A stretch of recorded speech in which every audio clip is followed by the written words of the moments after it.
Okay, perhatian sang putri merak yang tertiup angin. Aku Pavolia Reine dari holoID ID. Attention please. I'm Reine from holoID ID Generation 2 and welcome to... We're going to stream Ace Attorney Investigations 2. The stream was supposed to be yesterday, but we make it today. It's okay, it's fine. How are you guys doing today? Hi, hi. Great game. Yes. So I told you guys that we're not gonna have any new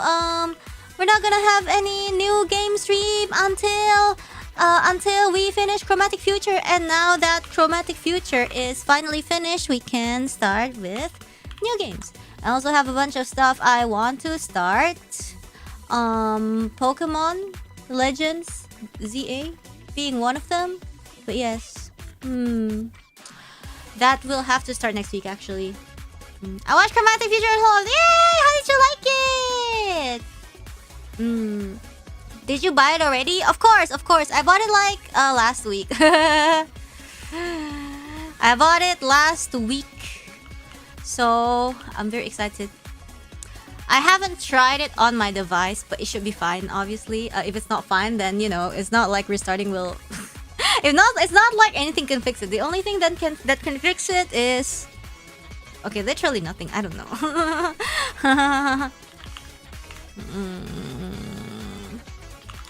Yes. Hollow Earth CF will also banger. How was the situation? Yeah. I've only seen the free part so far. Had to sleep, but I plan to watch the rest. Thank you. Yes. So good.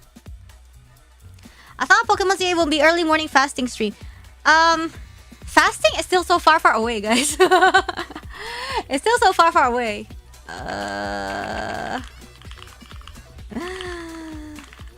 Wait, give me a sec. I'm just replying messages right now. But yes.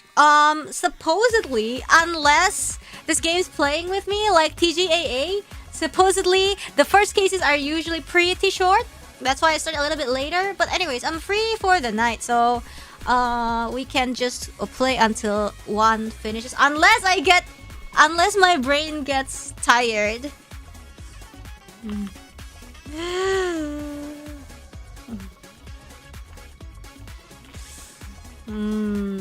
It's short, it shouldn't be too bad. This game is long. Okay, listen. I'm not talking about this game is long, but is this first case long?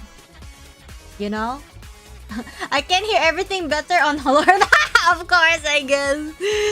So 3:30 with reading. Well, that's not too bad. It's not GA11 long or anything. That's the most important part.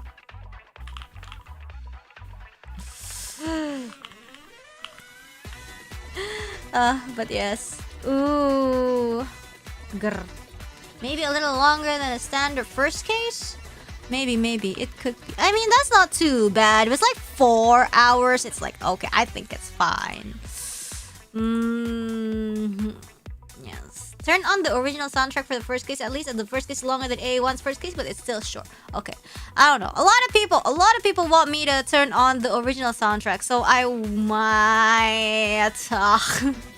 I might. Some of you guys have already been saying this. Please turn on the original. You know. I guess I could give it a try because technically we've already played the whole of AAI first one with the revamped sprites and soundtracks. So I guess we can at least play the first case, or at least like some of it where we can try out the original music. And also, I don't know if you guys want original sprites, but we can see too. Yes. Hold on. Okay. Yeah.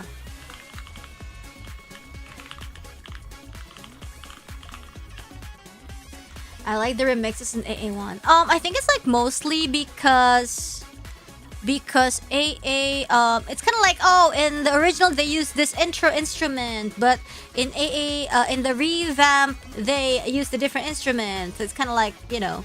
But I guess that's true, right? We gotta know what the OG looks like or sounds like to be able to appreciate the revamp, and or like basically to appreciate each one properly. Yes. Classic sprites are pretty nostalgic. I think it's also like we're playing on the computer and we're watching / playing on a big screen. So it's kind of like I don't want to say it like this, but it's like I don't know. It's like gimana ya? People who played it long ago, it's just like, oh my god, so good, nostalgia, right? And basically, of course, they want the newer players to experience that too. So I totally understand. Yes. Classic is the pixelated art. Yup. Sorry, we're just gonna like start the game in like 15 minutes. Sorry, not 15 minutes, like 5 minutes or so. Yes. Both versions of the soundtrack are good. Yeah, that's what we're gonna try it.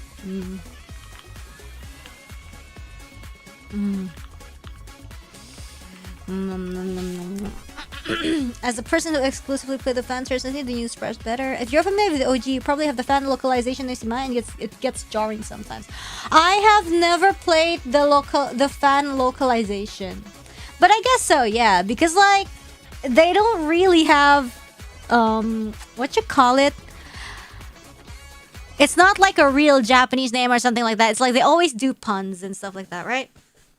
So they all have like different fan names translated, and now that the official did it, it's like, oh, okay. I still remember like when I forgot one of the games came out, and then they tried to they were like comparing the fan names with the real name. I'm like, oh, okay, I can approve this guy being called this, or it's like, how come this guy is called this? I remember that I wouldn't say discourse. I remember that going on social media, and I couldn't participate because obviously like I've never played.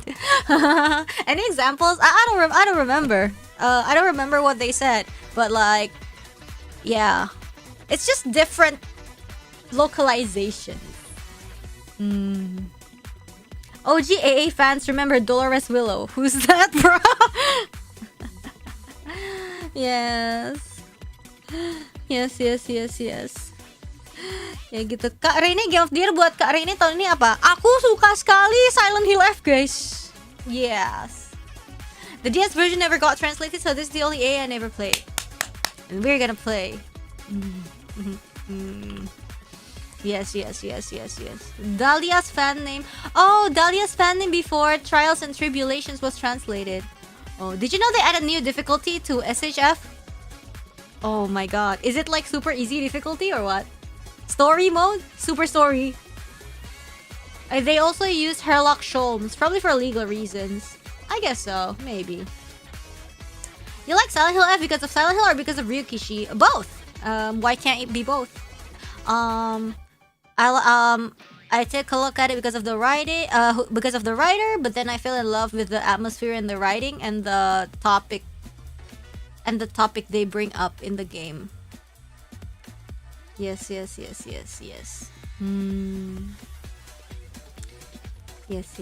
A story only mode. I cannot tell you what a shock it was to see this game translated. We thought we were never seeing this game again. I'm so happy though. I'm so happy. And I'm just like, after I finish this game, what is gonna happen? The scenes of SHF really resonated. Yeah, I guess so. For me personally. Like Silent Hill in Asia, Silent Hill with female protagonist, you know? Like I think it's just like, of course, like I'm not saying like the values are exclusive to like Asian households, but it's just like, wow. It's just like as simple as having yourself represented more compared to like the other installments. And you know, coming from someone who's like, yo, from Asia, from a girl, it already adds like so many points for me personally. Yes. Hopefully CAPCOM Shadow drops A7. Let's go. Silent Hill in ID would be equally depressing and hilarious. Silent Hill in Indonesia? Oh my god. I don't know, guys. I think we have... Did you guys know? Oh my god. I always love to say this like random disturbing fun fact, but did you know that Indonesia has like the #1 rate of schizophrenia in the world or something? Like, I don't know about if there's like an updated report, but last time I heard that was the case.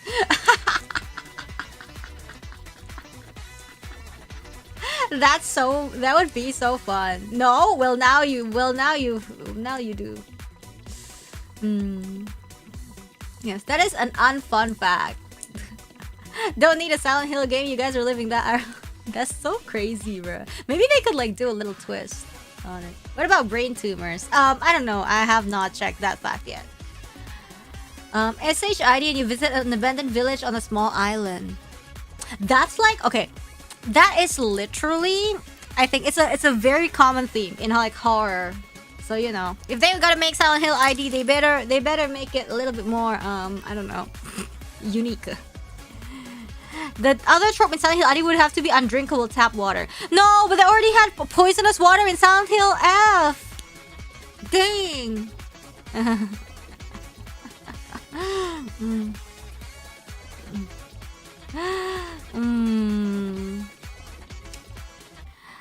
Would be fun to see urban myth dissolution but with ID myths. Oh, that is so good though, because Indonesia is also pretty spiritual, and we have like a lot of those like urban myths. Like of course other countries also have that, but like I'm pretty proud of ours actually. Who said we can't repeat that? Oh my god, it's gonna be like the legend is about somebody like maybe like an American, I mean it doesn't need to be American, European, Indonesian, somebody who visited and then they drank the tap water and they had diarrhea or something and blah blah blah, and then they make it as morbid as possible because that's Silent Hill, right? Yes. Spiritual as in many ghosts and spirit. Yeah, sorry, my bad, I wasn't using the right word. Silent Hill ID would be scary because there's no region locked monsters. But considering the nature of Silent Hill, it would have to be like a personal manifestation of our actual fear. So I think it wouldn't be like too OG. Like they would have to be like modded Indonesian ghosts, not modded Indonesian ghosts. You get what I mean? You know, like a more personal take on it. Superstitious. I mean, not exactly. Like it's a mix of spiritual and superstitious, like a little bit of both. Yes. Different microbes in the water. So in Silent Hill F, you get like the Japanese bacteria, but in ID, you get the Indonesian bacteria, which gives different effects. So good. What fear? Fear of being Indonesian. Yes, so true. Yes. Would you have a special ID toxic gas? It won't be toxic gas. It would be pollution, I think. Yes. It doesn't have to be about your own fears. The monsters are in the first game were based on the antagonist's psyche. Oh, really? Okay. Collect all the microbes to win a big prize.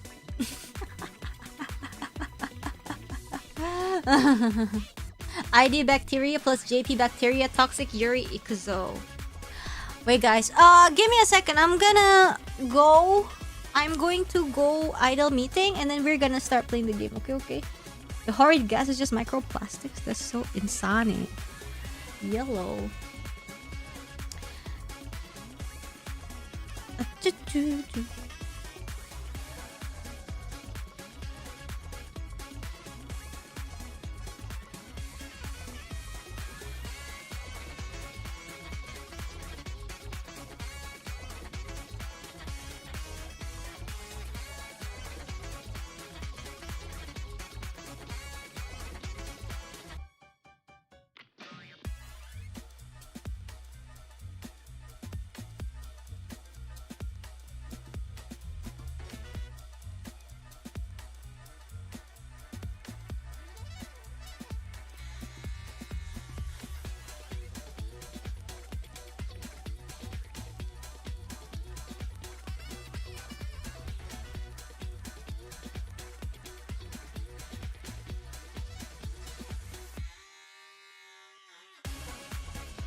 I wonder if Reine, what?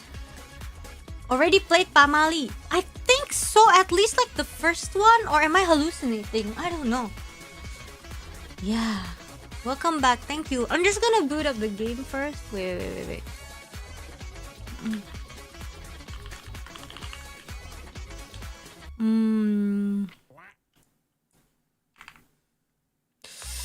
Is there an urban myth about Lato Lato? No. Any good pulls on the microbe gacha? No. Dulu pernah main sekali. Iya kan kayaknya. Photo frame dulu nanti main banget. Bentar guys. I need to think of something. The sooner I think of this something, the sooner we can play the game. I'm just please manifest thoughts, please. Need the Pocong Tight Corpse DLC. Oh. Yes. Okay.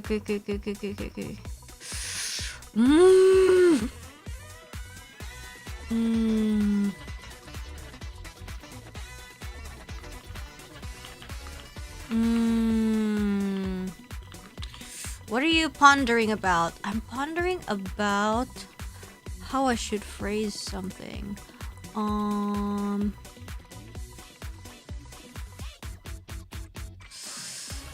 wondering, how do I phrase this good?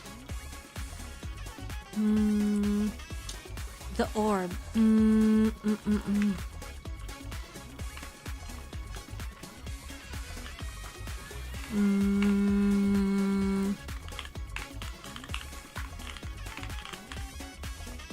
Okay. Is this something we can help with? No, just a little bit.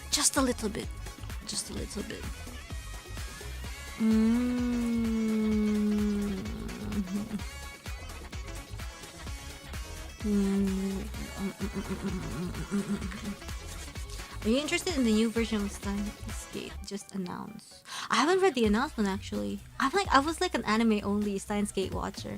So yeah. Clues? No. It's just like I'm trying to send something to my manager, but I don't know how to phrase it. Please. Take your time. The VN is even better. How many hours?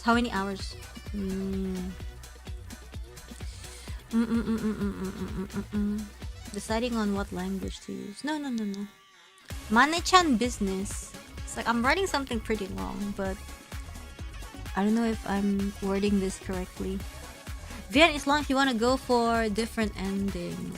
I guess so. If you want to go for different endings, you'd go VN. You know what I haven't played until now? It's Saya no Uta. I'm really intrigued. But I don't know. I haven't played it until now. Steins Gate is 50 hours long. I could slowly play every day. Yes. Steins Gate is so immersive in Akiba. I haven't been meaning to play it. I genuinely liked it. Yeah, I'm really curious because it's like legendary. Yes. Don't use punctuation and just let them guess where it should be. You are so genius. Yes.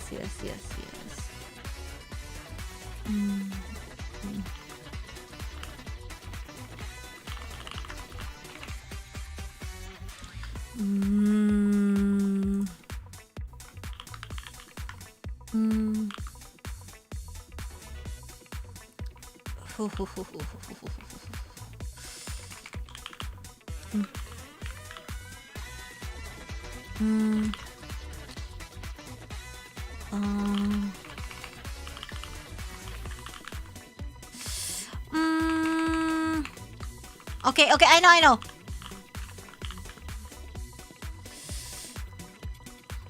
Okay. I know. Oh my god. Yes. Okay. Yes. I'm gonna send this. Reine GPT is occupied right now. She's using her max power. The words are finally wording. Yes. Beautiful. Okay, I'm not gonna... Okay, there we go. Gonna close everything.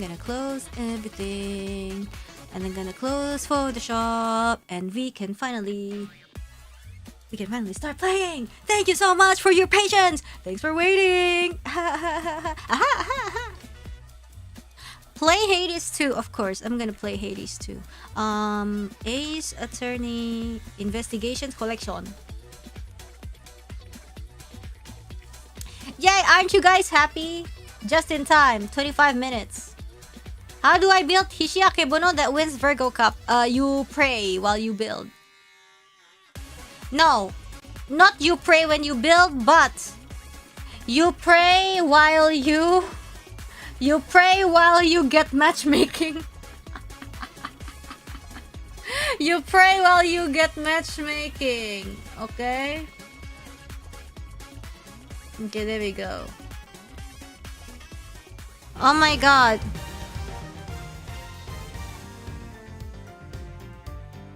Okay. 30 minutes! Oh, it took me long enough. Hishibono is like sending her Aurora to Arimakinen. And what's wrong with it? Anyways, I'm going to title selection. We are going to go Prosecutor's Gambit. Thank you, guys. New game. Start from this episode. Wait.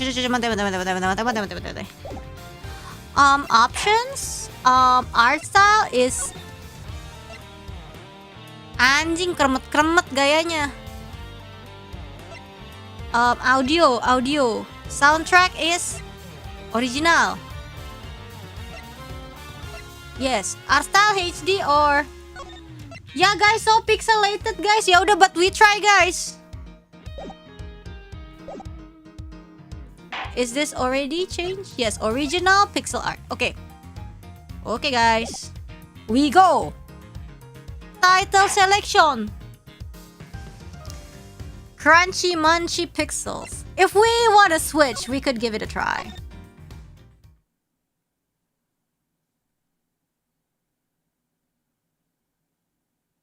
Turnabout trigger, it says. Sorry, I'm blocking.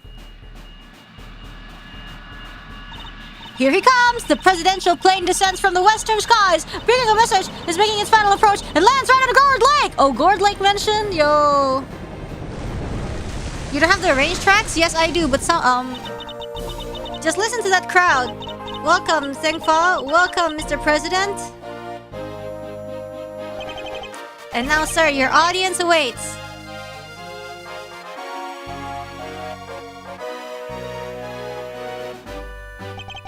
Honored friends and allies, I'm here today to deliver a message. The odious criminals that dogged my bill. Thanks to the prosecutor. Why is it so fast, bruh? Okay.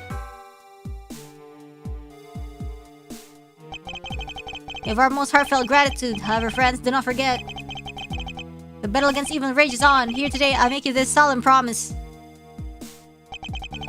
We shall crush the wicked with the righteous hammer of justice.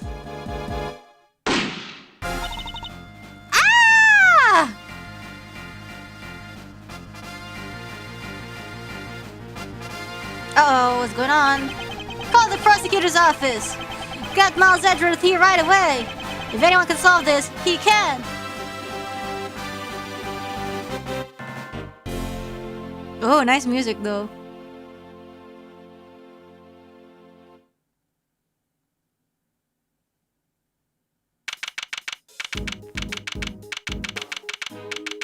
The beauty of pixelated.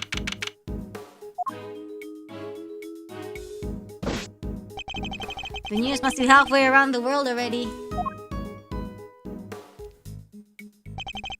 Oh my god, I feel like my eyes are bad somehow. After all, it's not every day an attempt is made on the life of a nation's president. Yo, why are your sprite... Oh, I see. My name is Miles Edgeworth and I work as a prosecutor. It's all censored! I know! I came as soon as I got the call. The moment the phone rang, I knew it was serious.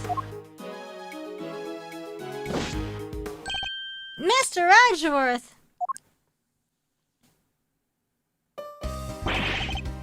Thank goodness you're here, sir. Yeah, why do they change between pixel art and HD? Yeah, that's what I got an issue with, actually. This is Dake Gumshoe, a detective at the local precinct. Yeah, he's the one usually assigned to my cases. How's the president, detective? We still don't know, Mr. Edgeworth. The medics just boarded the plane a few minutes ago. Okay, whatever, hold on.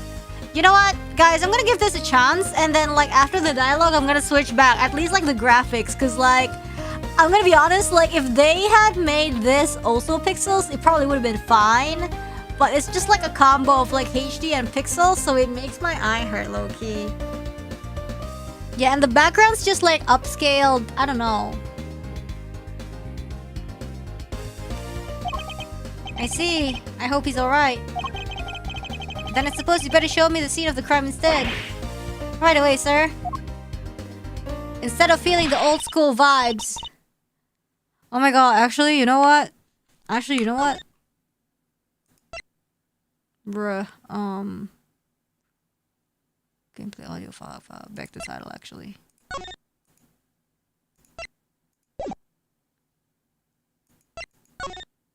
Yes, oh my god. I thought I would give it a try. Ooh, damn, that's cool! Oh my god, let's go. Alright, oh my god. Okay, this is like, that legitimately hit my heart hurt.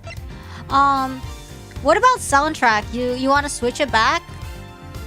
Is there just like one soundtrack you want me to like... Just one sound... If it's just like one soundtrack you want me to check out like the... old school version, then I could like swap anytime, I think. Alright, also, shoot, okay,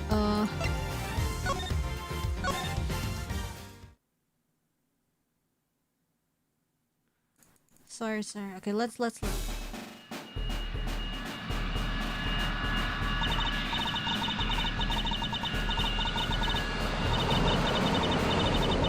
Ooh.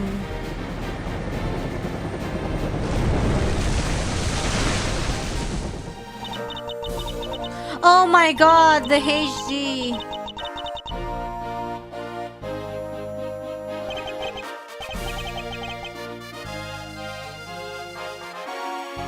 Oh, so like during the trials, yeah? Objection and pursuit themes. Remember Gourd Lake? Yes, where that thing was there. When it was almost Christmas.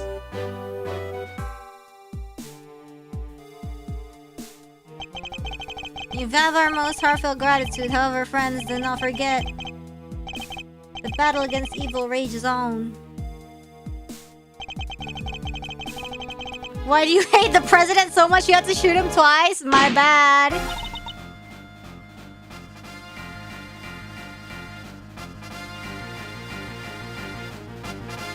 Where Gordy lives. Yes, I keep forgetting the name of the monster.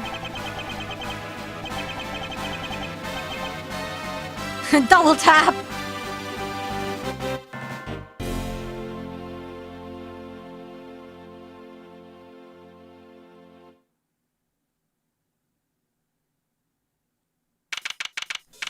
Oh my god. Oh my god.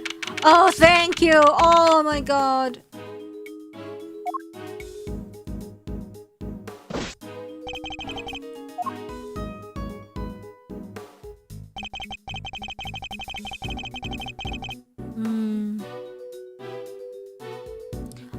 For some songs, it randomly swaps from synths to real instruments. I see. Everything else uses OG anyways. Alright. So basically, during the trial is when we could, like, switch. But I guess we should check out the... Does AAI2 use the same pursuit and etc. music with one?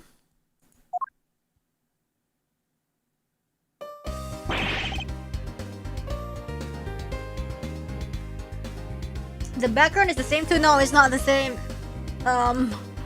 It's much sharper. Oh, it's different? Okay. Yeah, I think I could like swap back and forth. Oh my god, who's that?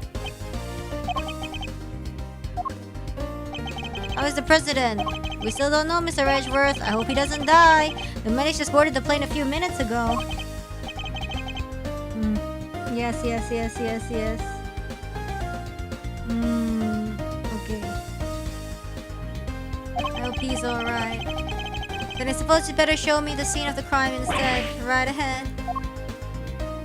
I like this OST more, but I think investigations won't fit Edgeworth better. Hey, you Ruffles! Dude, I want coffee. I don't know why I'm sleepy. Who's that? You're the prosecutor in charge of this here case, ain't ya? Wanna give me your first impressions? Anything strike y'all as odd?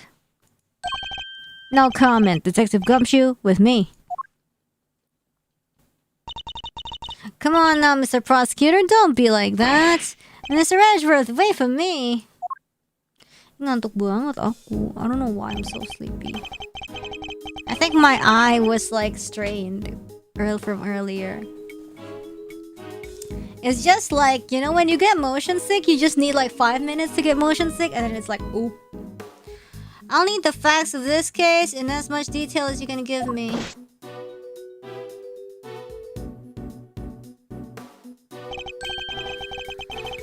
Well, the scene was right here at Gourd Lake, as you already know.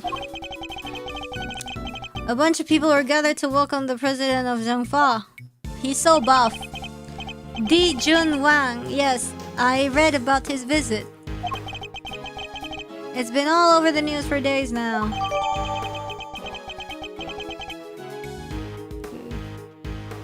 Newspaper clipping data. Seperti singa! It was raining until just before he landed. Luckily it let up and he went on stage as planned.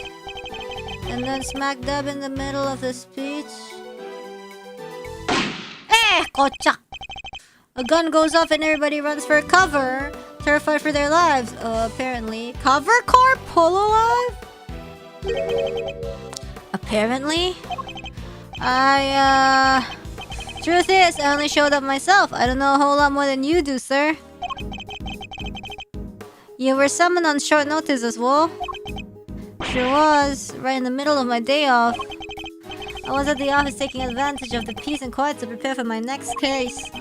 And then the boss himself calls you to the scene. Never a dull moment, huh, Mr. Edgeworth?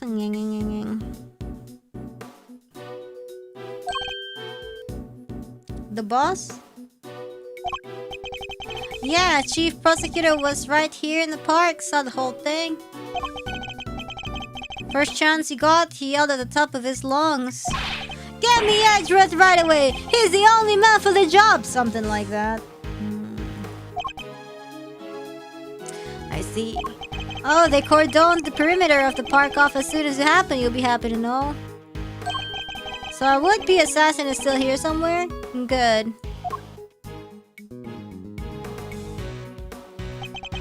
Now all you gotta do is find him in the middle of that crowd before they strike again. You're right. We don't know what else our culprit might be planning. These people are in danger. We don't have a moment to lose. Let's begin with the basics. And search every inch of the crime scene for clues, no matter how insignificant they may seem. Precisely. The president was shot at, which means the gun was involved. That's our first clue. Okay. Logic time! So early already? Duly noted. Detective Gumshoe. How exactly was the security detail surrounding the president's speech organized? Oh, I know why I'm sleepy, because the AC is a little bit colder than usual. I'm gonna turn it down a bit. Because it was hot. Well, sir, our officers were mainly focused on securing the perimeter of the park. The president's people took charge of the rest. He has his own team of bodyguards. See those guys over there? Maybe we should ask them a few questions.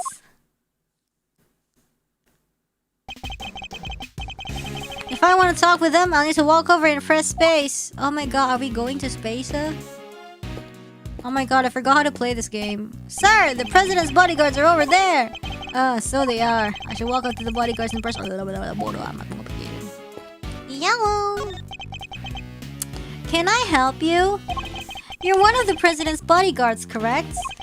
Could you tell me how his security detail was arranged during the speech? Two of our senior operatives were attached to the president. The rest secured the stage. guess this is our first rodeo. Anything suspicious in the crowd and we would have spotted it right away. I see. So the president's security was totally orchestrated for the duration of his speech. Okay, oh my god, I'm so sleepy. Let's investigate further. We should speak with other witnesses and continue to look over the crime scene. Edgeworth the Explorer. We can't afford to leave any stone unturned. So that's how y'all go about it, huh? Sure is something seeing the pros at work. Care to share a little about what happens to that information once you've got a hold of it? Bystanders, this one seems persistent, but I can't afford to get distracted. Hey Ruffles, I asked you a question, dang it! What happens next? First, we put all the information together and try to find connections, right, sir? Detective! Aw, don't be so hard on the poor guy. So, connections, you say? And what next?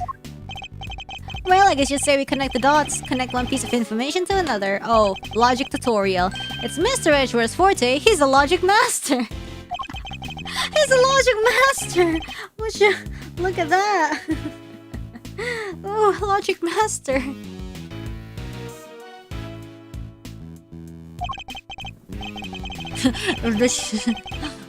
Okay. Let's logic.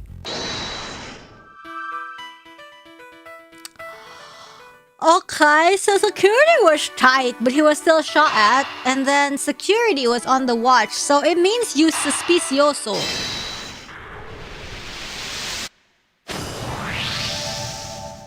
Despite the president's tight security, the perpetrators still managed to carry out their attack.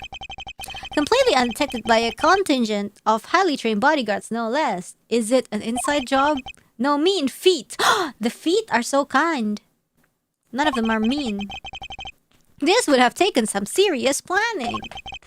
In other words, the assassination attempt was almost certainly Bruh, no shit! Who just like walks and be like, I wanna kill people today actually. Like, you know, like intrusive thought, like you pass it, maybe I wanna kill the president. That's the stuff, Mr. Edgeworth. The old logic never fails, huh?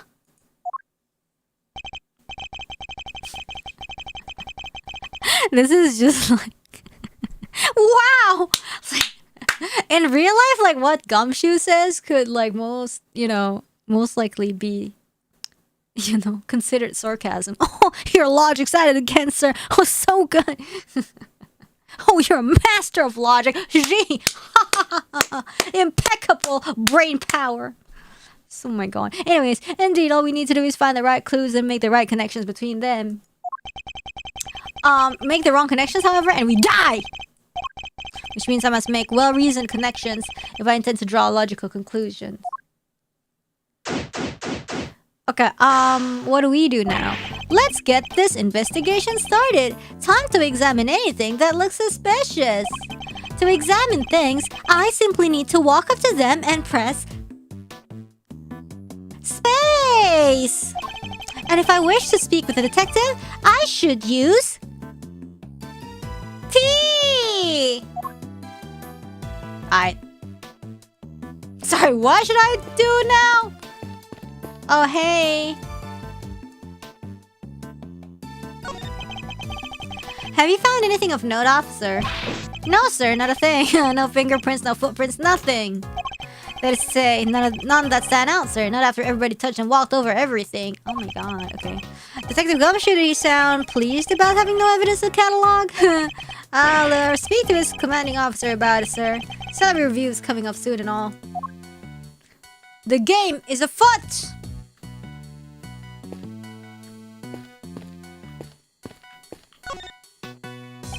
Yes, sir. Okay.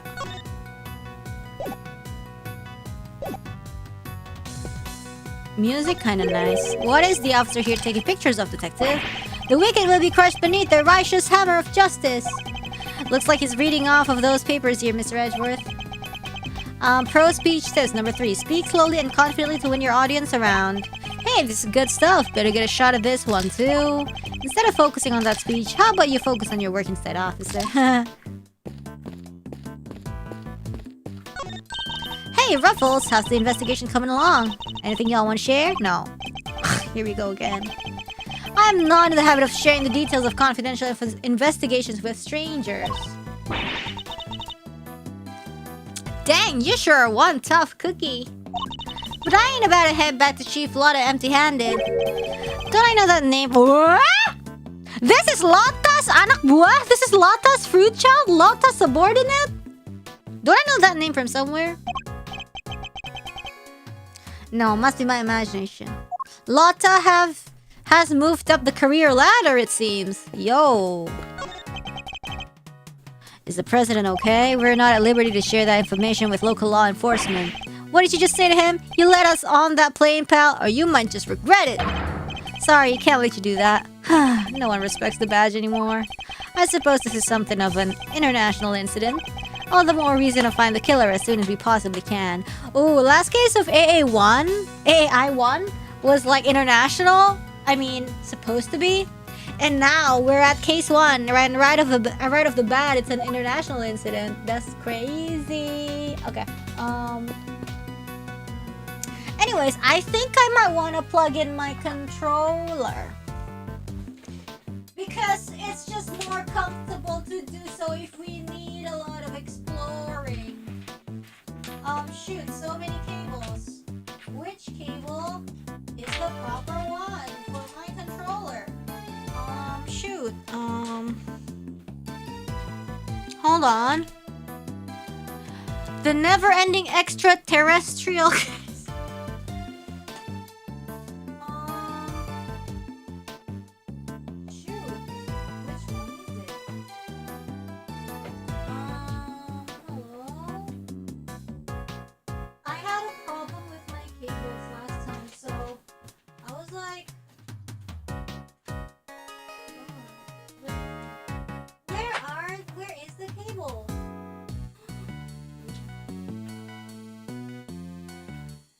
Yeah, actually, I might not be able to find.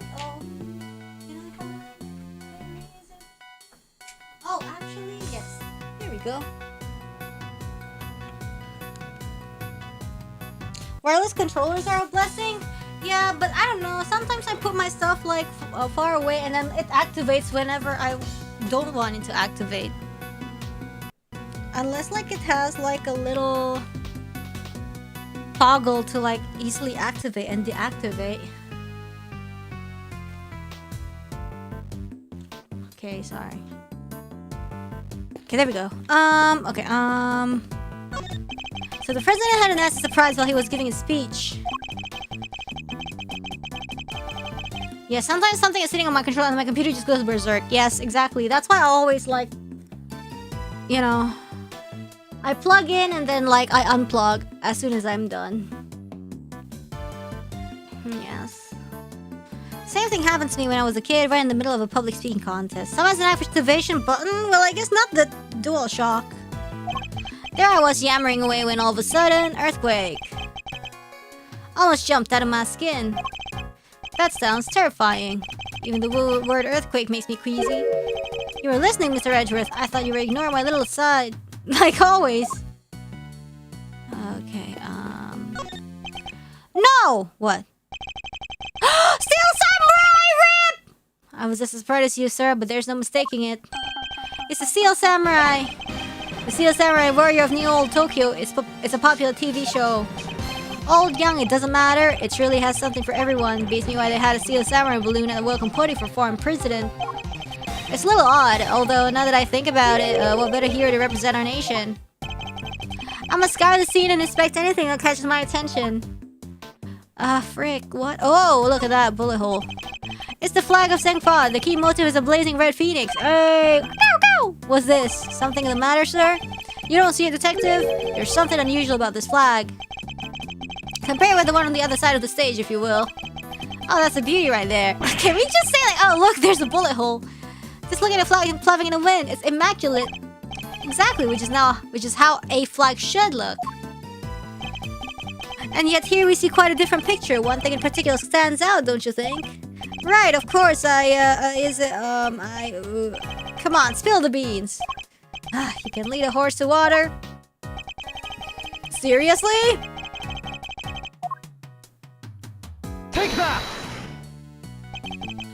Look closely. Do you see the hole? Whoa, look at that. You're right, sir. And not the burn marks around the edges. Oh, that's a bullet hole. There's no mistaking it. A bullet hole? So you're saying a bullet went through this flag? Oh my god. This is crazy. Fair warning, this case in particular has a lot of really obvious things that need pointing out. Well, I guess it's because it's the first case, but like... breaks your heart, don't it? It does. What villainy could have befallen him? Witnesses said he popped right about when the gun went off. Which would strongly suggest that the bullet struck the balloon. Looks like we got a case of cold-blooded samurai murder in our hands. Bullets go through in bullet holes? That's crazy. If a bullet went through the flag, it means it was fired. What do you guys mean? That it's a real gun? Oh my goodness. This is sacrilege. I won't rest until the culprit has been apprehended. Detective, we cannot let this vile assassin escape. We won't, sir. You can count on it. You think this is a case of murder? Ay, Dios mío! Por favor, Gumshoe! Okay. You can count on me! Well, I can't count. I thought the bullet goes into the square hole. I think I've gathered enough information for the moment. Are you sure, AG? Don't wanna, you know, try a little bit. Keep making fun of the tutorial case. You can remember it fondly in future cases. Of course, when the third case makes me want to split my head into two, I will remember this case fondly. Time to put the pieces together and see what we can figure out. Oh, stream figure it out. Oh, the guy's not dead. Technically, it's not murder, but he died.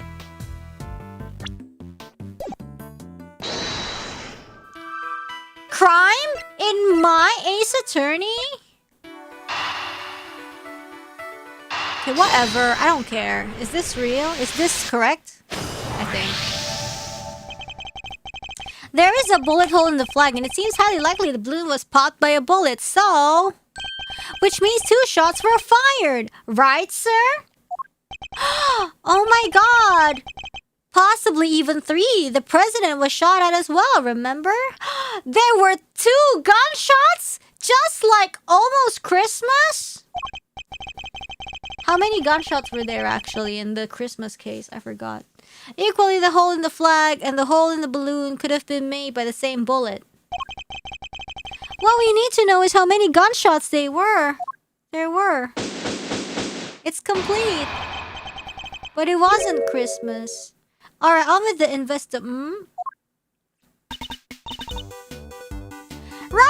Ruffles! Y'all figured something out, huh? Care to share? Who exactly is she, and why does she keep shouting at us? Rubbernecker, I guess. Seems pretty interested in the case. Who's Rubbernecker? Come on, give me something here. We do need to speak with some witnesses to find out how many gunshots there were. Fine, let's see if she can tell us anything. There y'all are! Tato, Pippi! Go you, KBS, water! Tabloid! Like tabloid? At your service. I'm looking into the case for, well, just for me right now, but rubbernecker is slang for mostly passerby? Is it because it's like their necks stretch out just to see what's going on? Looking into the case... well, what can you tell me? Any exclusive details you want to share? How about the perp? Have they made any demands? What about them there ruffles? Where does a fella buy a cravat like that? Hold it! Will you be quiet for a moment? I'll be asking the questions here. Dang. And here I thought I could get me something juicy for my piece. I need to know about the shooting. Can you tell me how many gunshots you heard? Why, I most certainly cannot. I beg your pardon? I can't just be handing out leads for free. That stops my livelihood. Aw, come on. Don't hold out on us. We all gotta share sometimes. I really want to take off my earring, you know, like from yesterday, but it's been like a lot of trouble. A lot of trouble. Eee. A lot of heart, a lot of trouble. Eee, gimana ya? Is this working? I hope this is working. I hope my earrings are being taken out. Yes! Okay, oh my god. Okay, one out. Can you take it out? Yes. Amputate the ear. You are. Oh my god. You guys are the worst. Don't hold out on us. Earrings out, just one. I need to do the second. I've been trying to take the second one out. Like this other earring, I've been trying to get it out for since like. Is it because my nails are too long? Oh wait. Are we doing it? Oh my god, wait, are we doing it? Please, are we doing it, please? Oh my god, are we not doing it?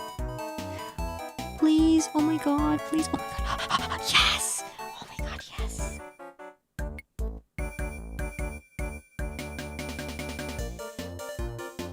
Wait, what is the difference? Oh, this one is... Oh, okay. Okay, nice. Reine, jangan gila. Apa sih? Biasa aja. Okay, there we go. Yay! I think I turned it the wrong way yesterday. It's a new day.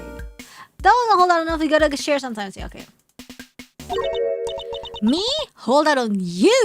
Well, if y'all are gonna be like that, I'll be moving right along. Goodbye. Wait for what exactly? If you got nothing from me, I'm gone. We're fresh out of moves here. Out of moves, I wouldn't be so sure. What do you mean, Mr. Edgeworth? As you know, Detective, I like to play a little chess. Oh, okay.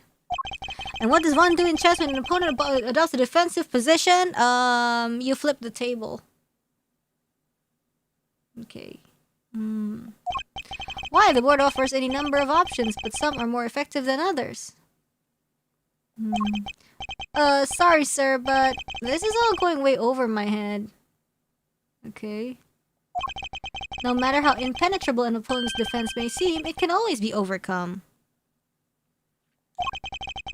Watch and learn, Detective, as I shatter my opponent's resolve with the power of words. Okay. My signature move in chess, I flip the table and stomp on the pieces. Hell yeah, that'll show him. When attempting to draw out an entrenched opponent, one must employ certain tactics. Let us picture the board and see if we can anticipate our adversary's next move. Okay. Oh! What? This is new! Now we must analyze the state of play. Y'all ain't getting nothing out of me, not until you give me something in return. Oh? My opponent has dug herself in deep. Her defenses won't be easily broken. But I can't afford to try her patience by taking too long to plot my next move. In other words, I must be conscious not just of my strategy, but also of the passing of time. That said, I can't afford to waste words either. In fact, it can pay dividends not to. If my opponent gets too agitated... If you're fixing to ask me something, will you dang well ask it already? I may be able to gain a tactical advantage by calmly biding my time. Then, when I see a crack in my opponent's armor, I pounce. I should begin by finding out what it is that she does. She does piss me off. Alright, time to make my opening gambit. Ooh. Mind chess! Commence! What is it that you do? Why don't you begin by telling me about what is it that you do? Sure, or I could totally not do that. Think I don't know when to keep my mouth shut? That's my job. Is it now? So you do something you won't, or can't, tell anybody about? No, shut up! I ain't no lawbreaker if that's what you're insinuating. Bide my time. Oh, I'm a law-abiding everyday citizen, and you got no reason to say otherwise. Forgive me, I meant nothing by it. If it's something you can't tell me about, I imagine it must be very important work indeed. Huh? Well, sure, I guess. Leastways, it will be once I bag me my first big scoop. Oh, was that about scoops? Huh. I see. It's a scoop you're after. So you're a journalist, is that correct? Oh, this is pretty fun. Dang. Sure, I'm your friendly neighborhood reporter. The hungriest cub on the beat. Okay. That's the mystery of what she does for a living solved. Perhaps our hungry young cub has gathered information vital to the case. Is it YouTube or your OBS having a hiccup? I think it's YouTube because there's no drop frames on my end.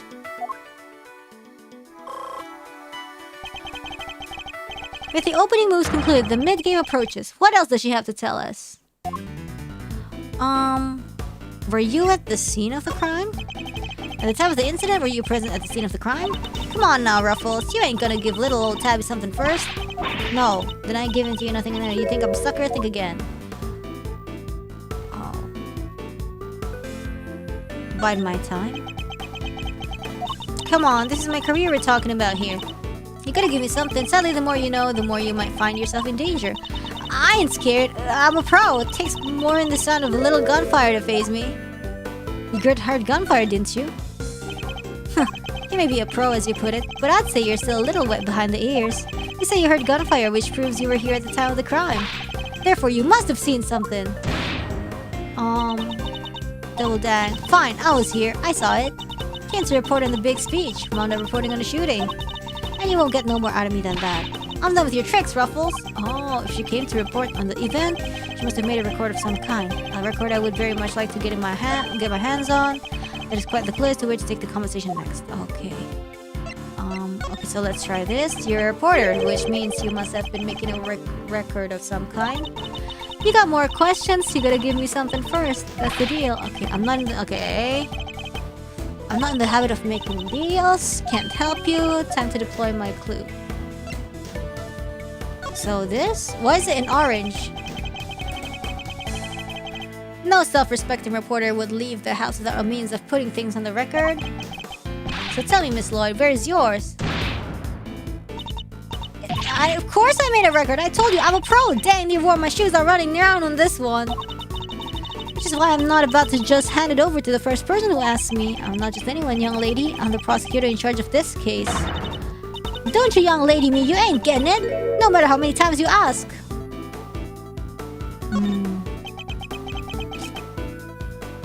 You understand, don't you, Ruffles? It ain't nothing personal. I understand that your job is a difficult one. You do? Well, ain't that sweet? And in such a competitive field, you must sometimes doubt that you'll ever succeed. No, why? I'll go play for him, I'm sure of it. Yeah. Just as long as I got my trusty tape recorder, I'll always be ready to damn you scoop. Play me that tape. Intriguing. A young reporter hungry for success, so dedicated to her craft that to leave such an important event unrecorded would be unthinkable. And indeed she did not. She committed the entire event. The tape! Dang it! This is my scoop you're messing with, my big break! Fine, sure. I recorded the whole darn thing. It's all right here. You got me, okay? Checkmate. Oh, this is pretty fun.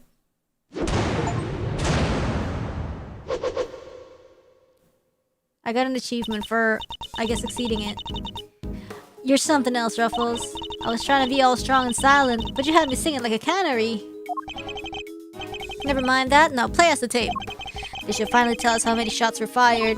Fine, you can hear it, but I got conditions. What? The condition of being annoying. You played me like a fiddle, Ruffles. Only the chief ever played me so good. So you gotta agree to be chief number 2 and be mentored to a rising star, aka me. Chief number 2, huh? Kinda like a second parent? That's a big responsibility, sir. And one more thing. I want exclusive reporting rights for the first 24 hours. Wow. Come on, you gotta say yes. What kind of mentor wouldn't give his star pupil the exclusive, huh? She's a difficult woman to refuse. And I need to hear that recording. 24 hours is more than I can promise, but the story is yours until the case is solved. And the job of chief number 2? I think not. Ah, you're no fun. But I guess a girl can't have everything. All for the sake of the scoop, huh? Alright, you got yourself a deal. I got exclusive access starting right this second, Ruffles. Good, then our first order of business is to listen to that tape.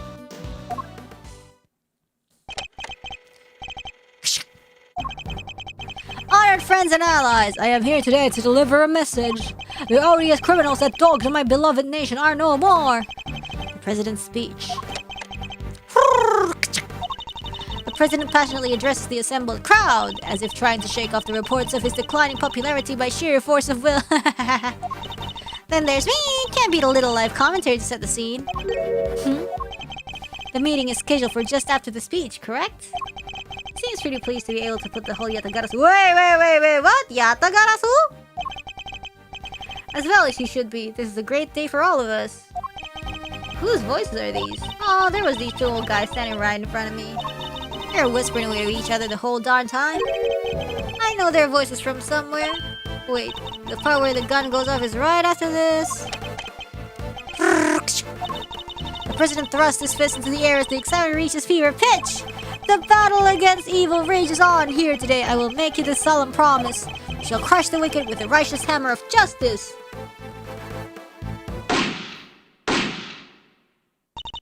What the? Ah!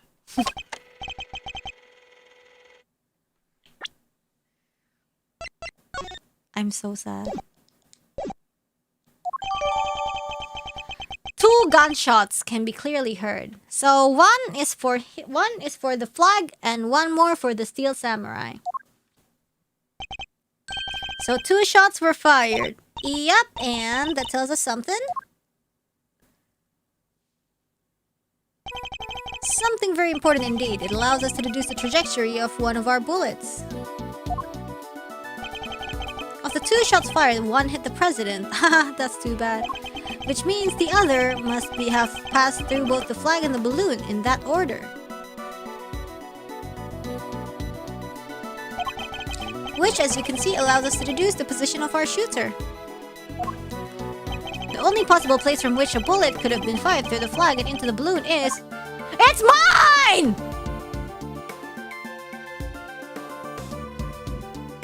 Yeah! My position!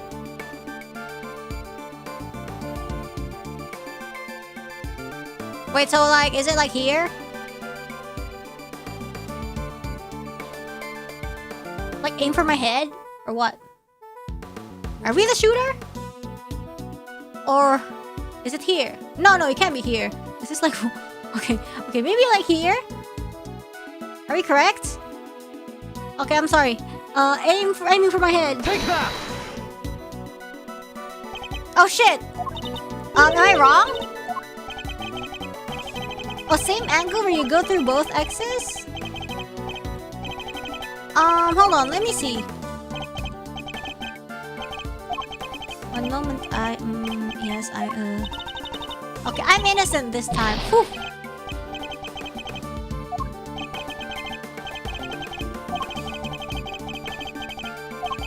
Whatever, bro. Whatever. Okay, yeah, that's what wait, I'm thinking. Through the flag into the balloon. Oh, okay, my bad. Oh, so like this? Like through the flag and into the balloon? So like here? Oh, okay, sorry, my bad. I wasn't reading properly. Take that! I thought it was like... I thought it was like... Because it's like 2 gunshots. Like the first one was like he shot the balloon for fun. And second one, he shot through the flag into the President. I thought... Okay, my bad.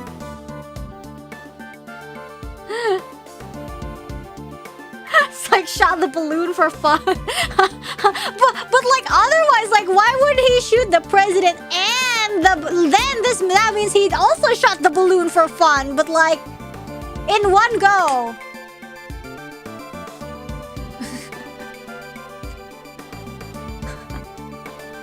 Like screw that balloon in particular. Cause like I thought like it was from the right, and he shot the balloon for fun, and the flag and the dude at the same time. For some reason, I don't know, man. Like just for fun, right? But it's, I mean, logically, I think this would be the correct answer. Yeah.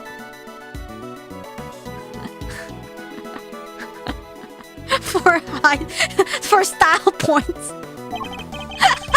And places our shooter on the left-hand side. Okay, my bad. Yeah, okay, my bad. All right. Let's go. Sorry, the real target, the president, was a red herring? The real target was the balloon all along.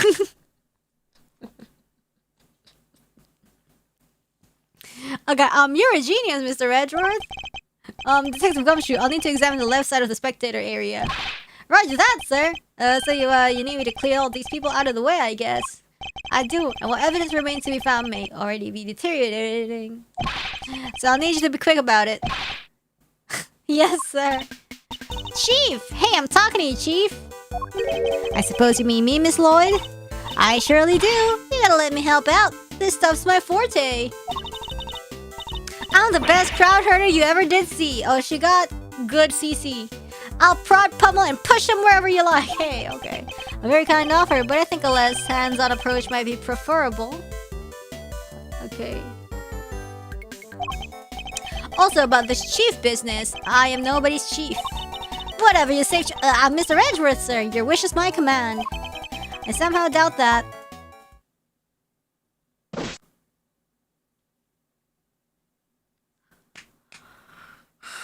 Here you go, sir! It's all ready for you! Miss Lloyd here cleared everybody out just like that. You should have seen it.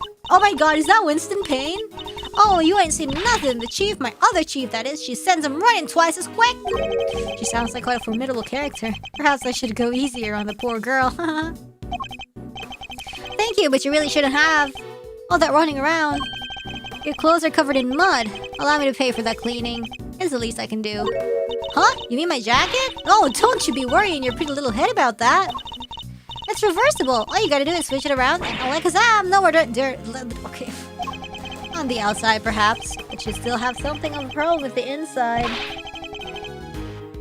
We're ready to get back to the investigation wherever you are, sir. The crowd has trampled the entire area. I'll be lucky to find any traces of our shooter at all.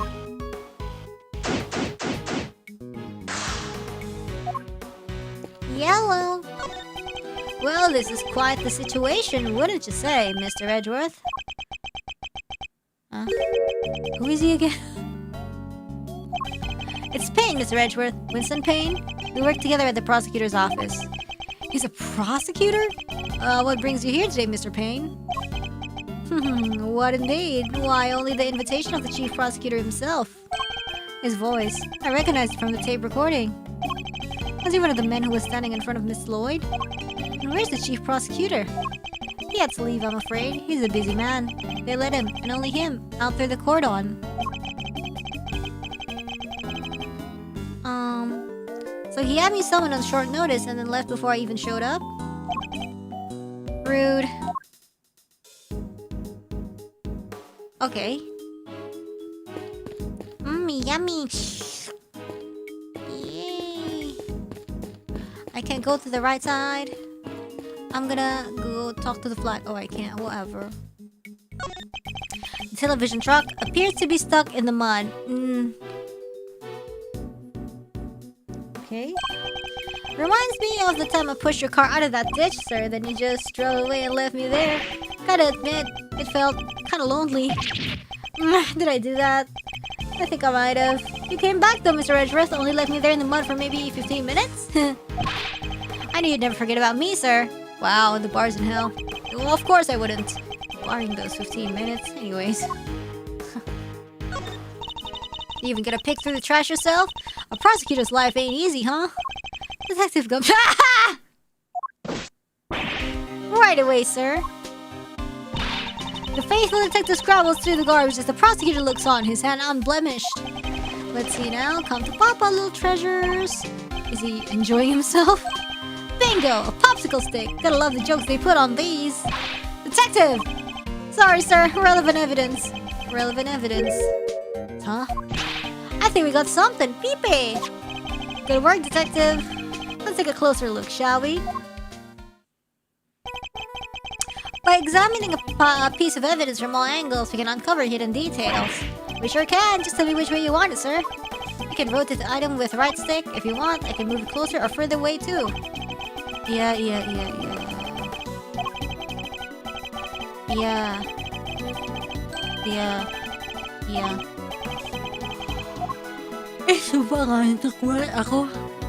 So sleepy. Let's open this actually. Bah! A gun?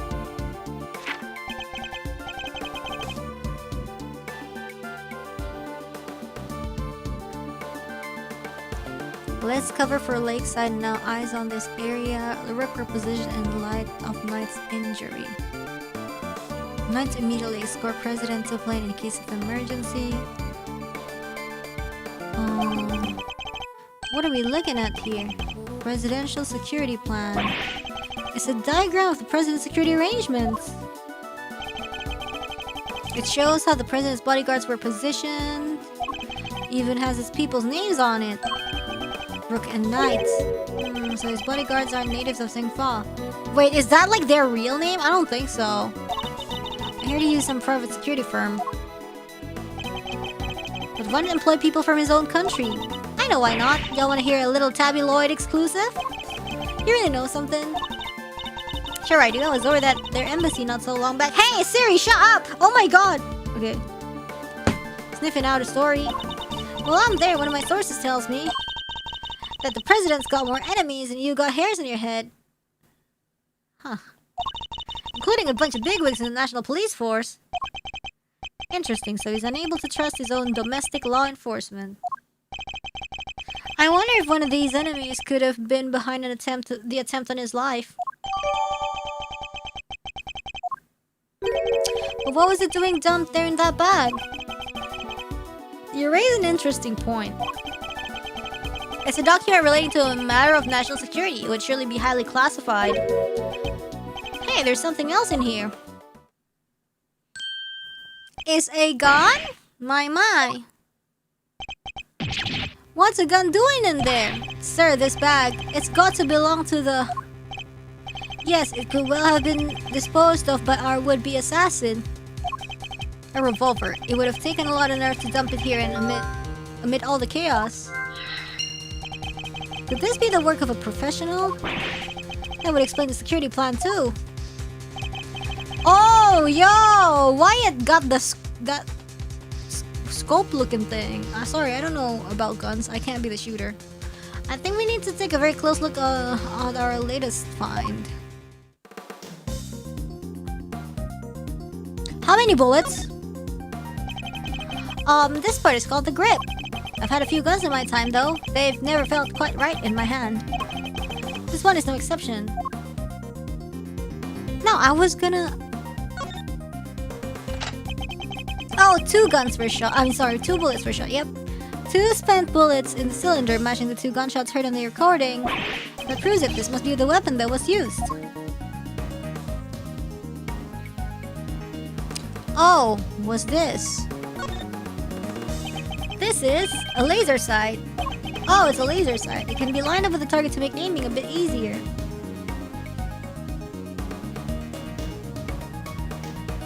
Yeah, it's a laser sight. Makes more sense. If I press this here... Yep, definitely a red laser. Could the assassin have used the laser sight to target the president?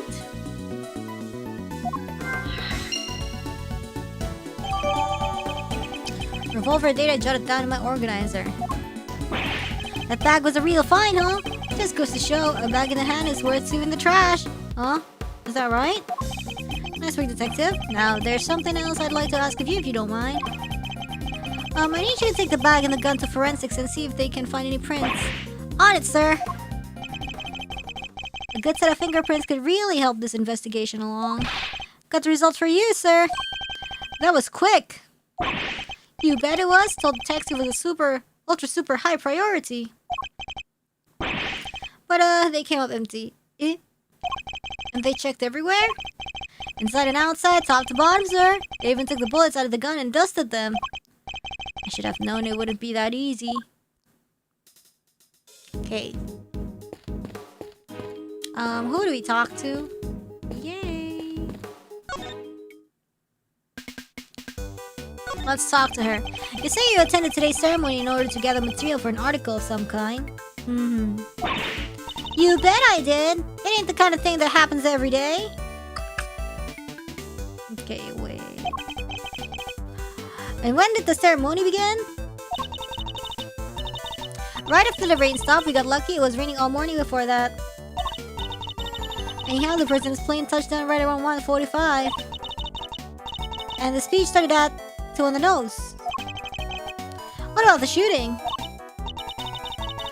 Must have been maybe 20 after. So 20 minutes after the ceremony began. Yeah, shots rang out, tearing through air that only moments before had been alive with cheers. Okay. Then tragedy, the president dropped to the floor, felled by an unknown assassin's bullet. It's 2:25 p.m. on March 25, and I've been reporting to you live from the scene here at Gourd Lake. Yay! So yeah. What was that all about? Yay. Sorry, just making some voice notes. Gotta get those ideas down the second they come into the old noggin, you know? I mean, that's true, yeah, like, you'd forget if you don't record it, honestly. And every day you get to report on the assassination of a president, after all. It's dramatic, it's emotional. It's got everything I need to write an article that puts the readers right there on the scene. And did the president really drop to the floor? Officers on the scene said his bodyguards escorted him straight onto the presidential plane. Hey, y'all can't blame me for getting a little carried away now, can ya? I better take any testimony she gives with a good-sized pinch of salt. Local reporter, thank you. Stop it, calling me a reporter and all. It's kind of weird when someone else says it. Still, tabloid, reporter at large. Does that kind of ring to it, don't you think? Yeah, Lana's actually like her boss. She said it, at the beginning, yeah. But you are a reporter, correct? Sure am, a reporter in training. Aww, what a baby. Have you even had any articles published? Fixing to look up my work, huh? Well, that might be tricky. Oh, she's a baby. And yet, you call yourself a reporter nonetheless? Aw, come on! I soon will be, won't I? This right here is a big old scoop. No mistake about it. And I got the whole thing on tape. Didn't miss a second. I guess. And it's all thanks to my trusty mic and my even trustier tape machine. I'm about to set the journalistic world on fire just like my mentor before me. Your mentor. You know, the Chief Ruffles, my mentor, my inspiration. Oh. No, but you have mentioned her. Repeatedly. Did I? Can't rightly say I remember. What kind of reporter forgets a thing like that? Well, it's just like the chief always says. You gotta treat information as irresponsibly as you can. What? And what kind of mentor says that? Oh, you should have heard her the day she gave me this here tape machine. You be sure and bag yourself the juiciest, sleaziest scoops you can, now you hear? Wonderful, so you're the kind of reporter who sees fire under even the faintest trace of smoke. Nah, I'm the kind of reporter who puffs on the fire till the smoke about chokes you. That's even worse, the fudge. Okay, how is that any better? Okay, wait, is it logic time? I actually don't know.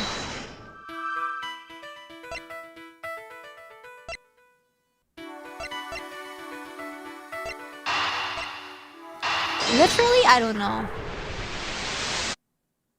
Ah, salah here. I better think again. Okay, whatever. This wooden sign looks almost brand new. Imagine it was placed here recently. What's it say? 50 yards to the Gordy Museum? Gordy Museum? 70 yards to the, never mind. What's the matter, detective? Just read it, will ya? The boathouse. Oh! It feels like a million years since that whole sorry affair unfolded. Fond memories, detective. Yeah, fond memories, sir. Damn. Okay. Oh, that does not sound good. Well. You're with one of the news channels? Yep. Can I help you? He wants the footage of the event. Do you mind if I take a look? Wish I could help you, but... This might be a little tricky. Okay. And why's that, huh? You got a problem with doing your civic duty or something? Nope, it's just that my camera was knocked over in all the panic. And now I can't get it to work.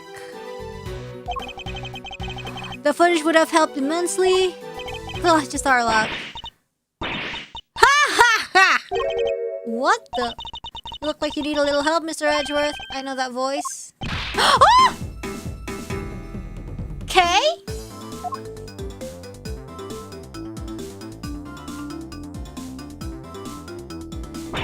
Honestly, I'll leave you alone for 2 seconds, but don't worry, your hero is here to save the day.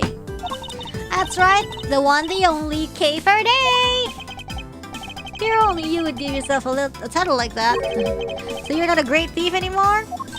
Not right now, but it's not like I quit. I'm just on sabbatical. I'm taking time out for some intensive training. Being the second Yatagaru doesn't come easy. Kay helped me out on a few occasions about 2 weeks ago when I was... It's been 2 weeks. It's been 2 weeks? The case of the Yatagaru, a mysterious thief who seemed to appear and disappear at will. And do claim only to steal the truth.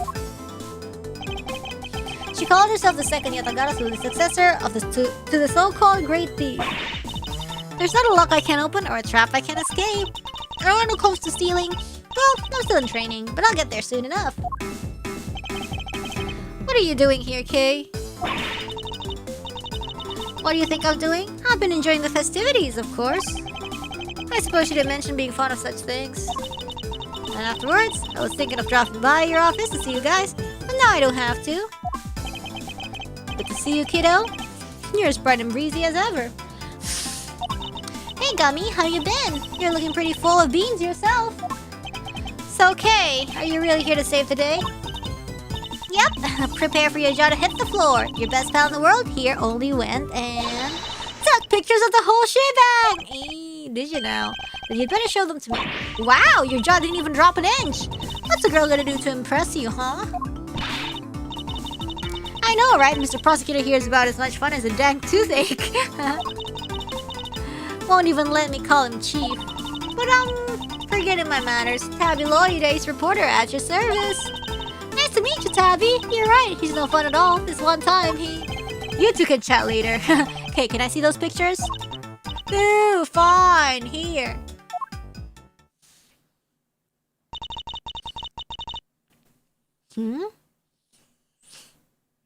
Why he got that thing on his neck? I mean, I guess it's probably none of my business, but also like, what? And what is he... The guy on the right doing what? What's his hand doing behind the suitcase? To protect his very long neck? I took this one right when the gun went off. It was total chaos, people running everywhere. The president and his 2 bodyguards. The names of the security plan were Knight and Rook, I think. What's that? Thank you indeed, Kay. I think you provided us with a vital clue. Hoo-wee! Your eyes just lit up like a pair of dang Christmas trees. Well, Mr. Edgeworth, can you tell the readers what you spotted? A contradiction.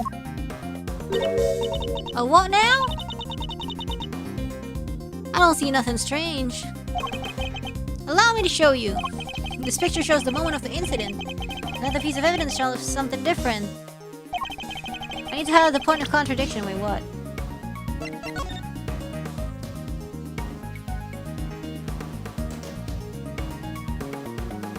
Rook repositions in light of Knight's injury. Okay, that makes sense.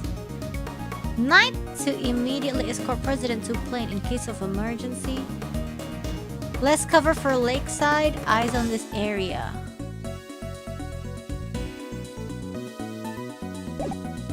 Literally don't know. Oh wait, hold on. Wow, he looks like a lion.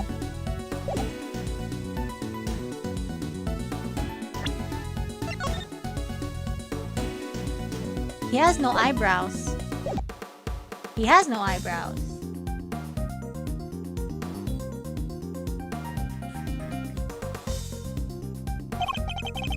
and then employ my powers of deduction. I have no idea. First, to find the contradiction in the photograph.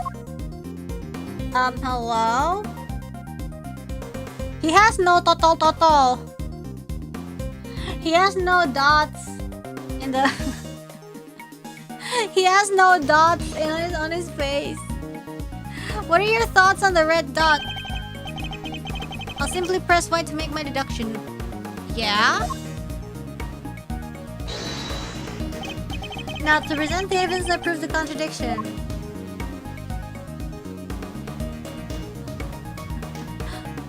Excuse me, what?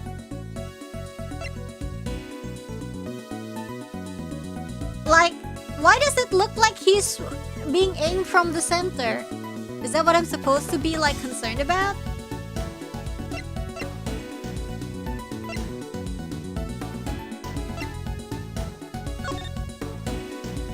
Like, if the head was like that, like, it would mean, like, it's, like, through the center.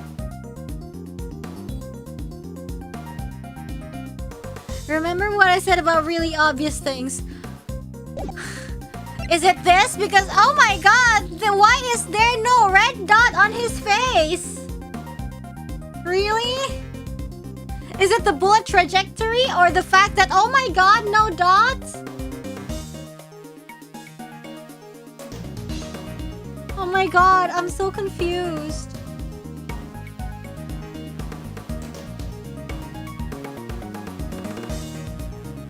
So not the bullet trajectory yet.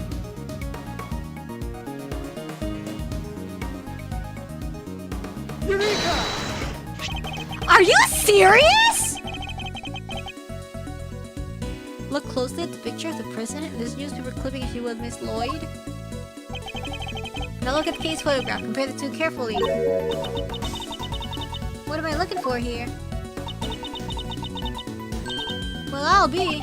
Indeed, there's something on the president. Seriously?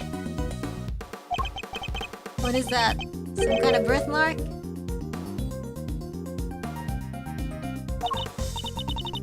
Guy's got a big red birthmark right in the middle of his forehead.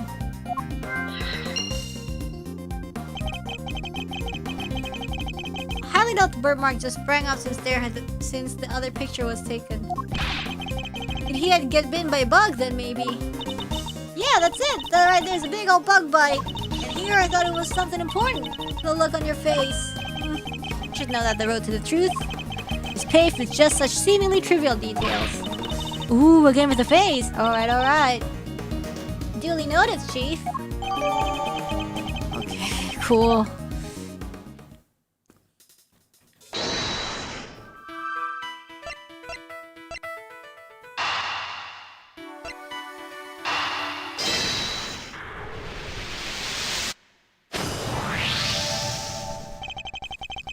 I have solved the mystery of the red birthmark. Really? So it wasn't a bug bite? No, but what we're dealing with is something... Isn't something that would itch for a day and then disappear. Okay? It is in fact the beam of a laser sight. Then our killer was aiming to shoot the president square in the forehead? And shortly after this picture was taken, a second shot rang out. That's gonna do more than itch. Indeed, I fear the president may be in even more danger than we thought. And that the gummy found was the weapon used in the crime. Oh, wait, hold on.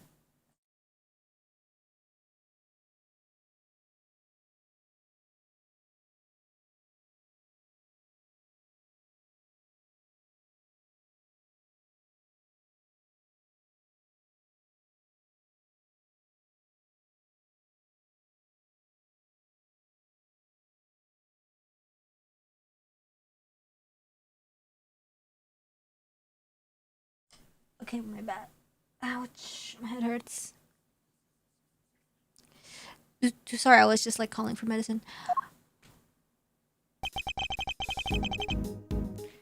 What would the perp use a laser sight though? He's right. He'd stand out like crazy using something like that. Pew pew pew. It's not like you can just go around shooting lasers all over the place. Knowing anyone who saw it could trace it right back into the shooter.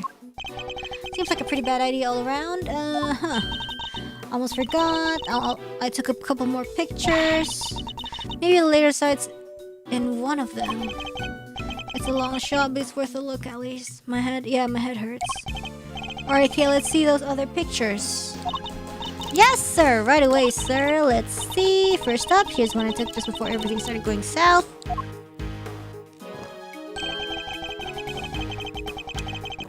Somebody about to shoot pain? That's insane! Or maybe he was just like lining up a shot. Okay, fine. It might be more useful to us if half the frame wasn't taken up with your face. Hehe, say, can you blame for wanting to get a selfie with the president?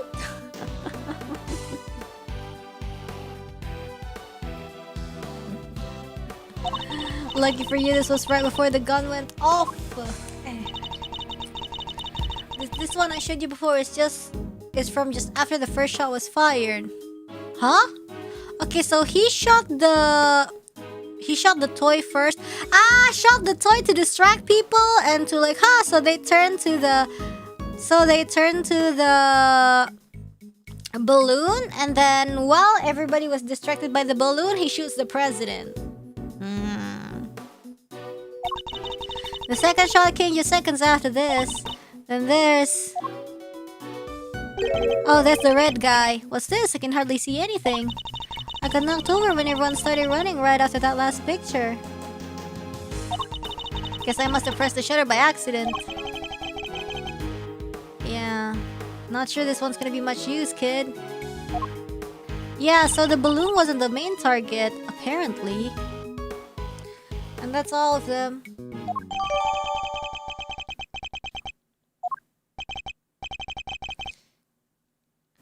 Time to take a closer look. Yeah, guys. I hurt my ear. Like the skin part of my ear. So no worries, not the inside. And that's why I've been trying to like take my earring off. But like the screw was too tight, if that makes sense. So I've been trying to like take it out since like a few days ago. But finally, miraculously, today I did it.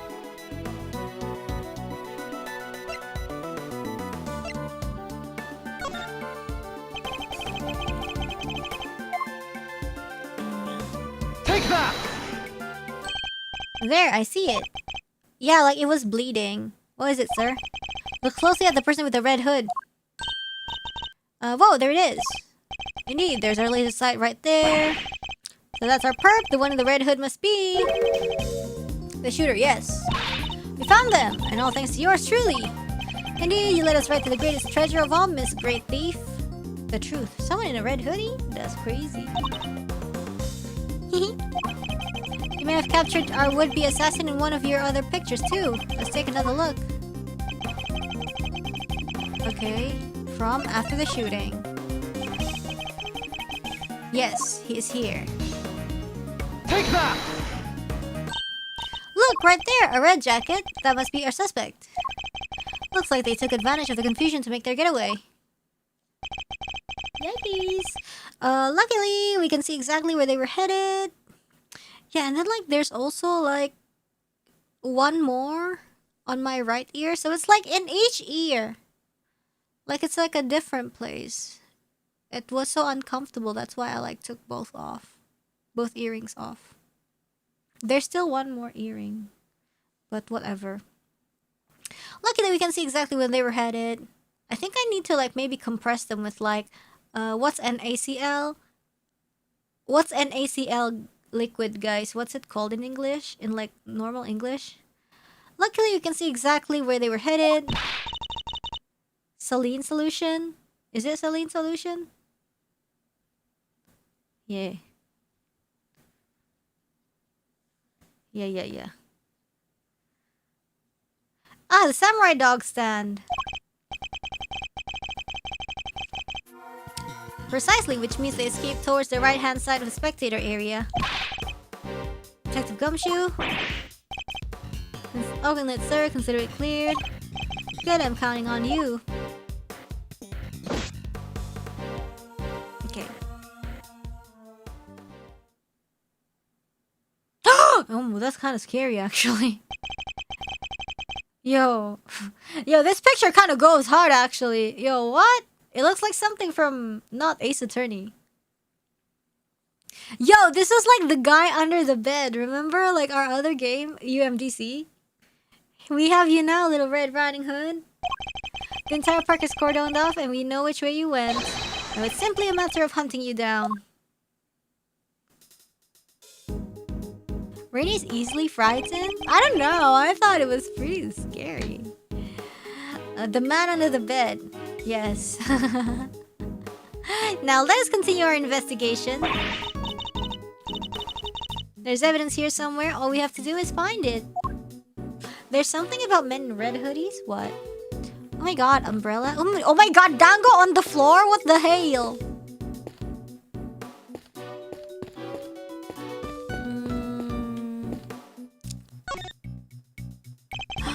I must scour the scene and inspect anything that catches my attention. What's this? A red button. Hey, do you think? Oh my god, look at that! On the floor! Could it have been dropped by our suspect? Yup. There's something red down there. Detective Gumshoe, can you see what this is under the stand, please? There's something down here, alright? Let's see. A red raincoat! This must be the one the suspect was wearing. They must have taken it off and hidden it the other day before they made their escape. Red raincoat. That sounds like a mystery killer. Well, technically this is a mystery killer. The red raincoat. You know, like a serial killer thing. I know what you did last summer vibes, except it's red. Anyways, can we just like... It's a flimsy looking food stand made of plywood and it sells samurai dogs. Hey, Mr. Edgeworth. I've got 150 if, you know. My god, you wanna like split? That's crazy. You're not actually suggesting I subsidize you eating on the job? Oh, but I didn't mean to. That is, maybe when we're done? Fine, when we have finished investigating, you can have one. And only one, understood? Sorry, sir, I never should have... Wait, did you say I could have one? Why, something the matter? No, it's just... I wasn't expecting you to... Thanks, sir. That's crazy. Okay, I don't really feel like... Bye. Better advertising the rifle range has fallen over. It must have been knocked down in the crush. Candy Crush? It's covered in footprints too. The crowd must have really panicked. Hey, know where I can buy one of these? Why would you wish to? Don't tell me you're thinking of riding Gumshoe on and wearing it on your back. Ha! What? How did you guess? Are you a mind reader, sir? Is that it? It was a joke, but I should have known that nothing's impossible when it comes to the good detective. I'm so lazy to investigate. Hey, Mr. Edgeworth. Did you like my big entrance? That I really am your hero now, huh? Well, your evidence helped things along, certainly. Hey, I'm the second Yatagata, remember? All in the day's work. Technically, you're like kind of the fourth, but okay. Kinda wish I could have showed you how far I've really come with the whole Great Thief thing, though. The training you mentioned? About that. Don't worry, I haven't stolen anything yet. I promise. Okay, what about your laugh as a Great Thief?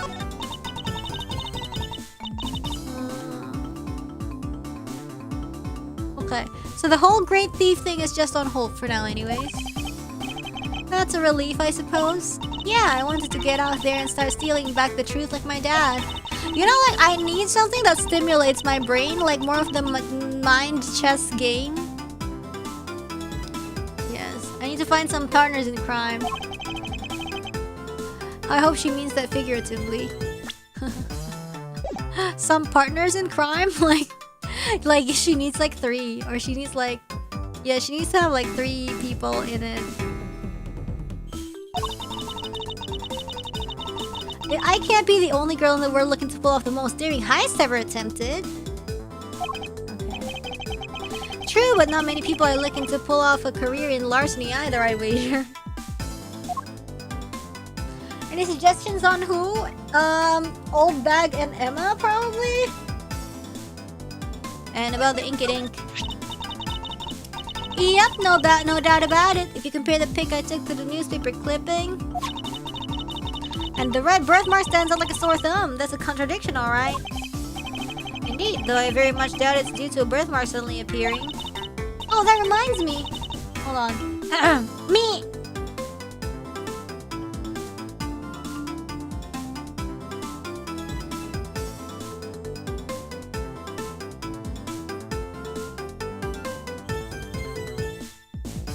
Aduh, mau bersihin sumpah.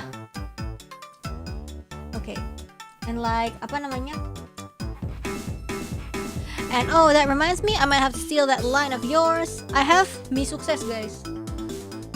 Yummy. The road to the truth is paved with seemingly trivial thefts.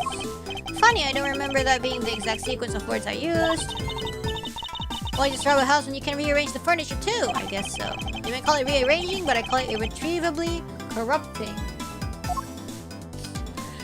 Oh my god. It makes my nose runny. This is crazy. Oh my god. Ah. Yeah. Ouchies. It makes my nose so runny. Oh my god. Okay.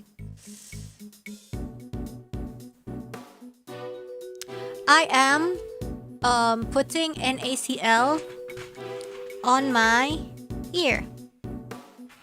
Salino solution on my ear.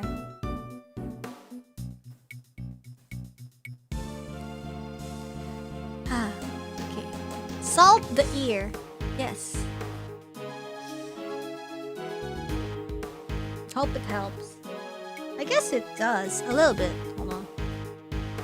It would sting though. Well, at least like my left ear is fine. I guess like it was openly bleeding a few days ago. But what about this one? Saline. Saline. Oof. Ouchie. Okay.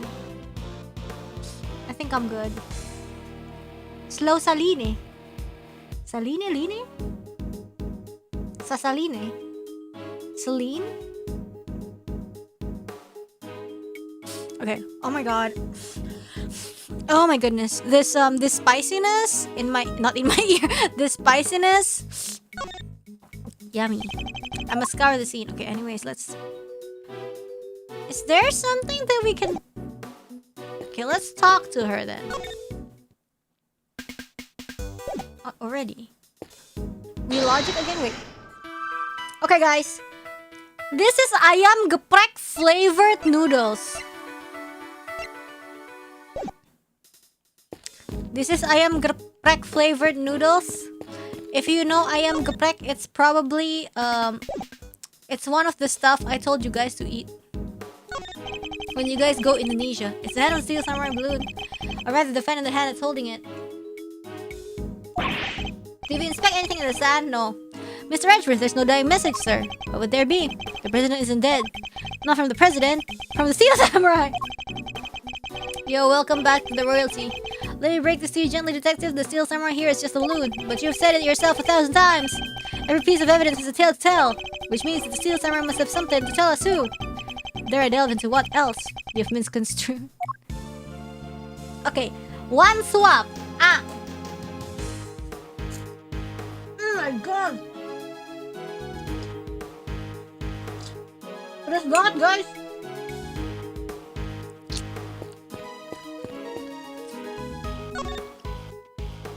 It's so spicy. Fine, I'll diligently search. It says summer dogs and I was Sakura relish just in time for spring. Sakura, huh? What does that taste like?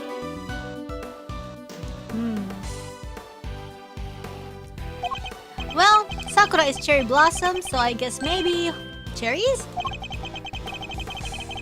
Ayam geprek pedas banget. But blossoms are blossoms and cherries are cherries, sir. They're totally different things. But you're right, I suppose. So what does Sakura really taste like? This is my kind of mystery. It's similar to strawberry-ish, I guess, but more flowery, if that makes sense. It's weird. Wait. What glow? Huh? Oh, this. There's nothing unusual with the left sleeve, but what about the right one? It's not inside out and the button's still attached. It seems entirely too neat to have been removed in a hurry and thrown on the ground. The sleeve. It's inside out. The button is missing too. Okay, there we go. We got it.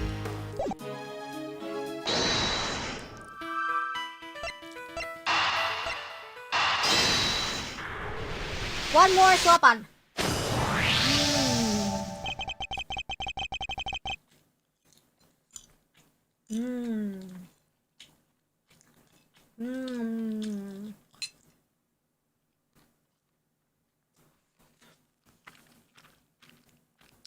The bone we found seems to have come from this raincoat. It must have been pulled loose when the killer took it off. The right sleeve's inside out too. It seems it was removed in a hurry.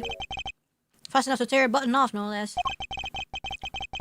I surmise our assassin disposed of their gun and bag in the trash immediately after shooting at the president. They then slipped into the panicked crowd and moved from the left to the right side of the spectator area. This was because they knew the trajectory of the bullet would point to a shooter on the left side. And finally, they removed the raincoat and hid it under the samurai dog stand. The killer would have needed to get rid of the coat as soon as possible, hence its hurried removal. The fact that the right sleeve is inside out is a testament to how quickly it was taken off. Yup, that and the missing button. The question, of course, is why didn't the same thing happen to the left sleeve?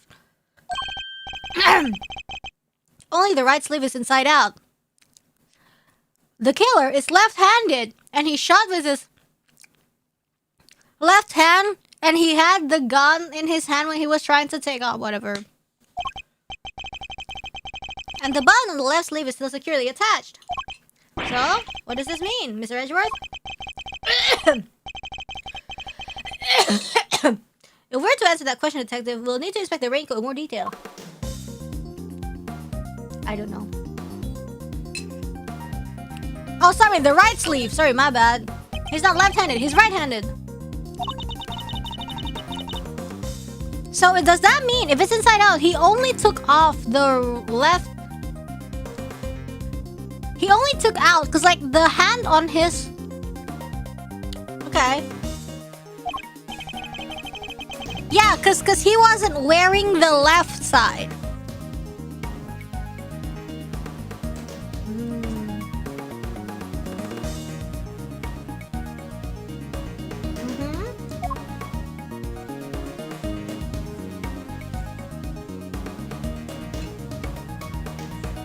I just washed my desk mat and I'm already dirtying it. Ew.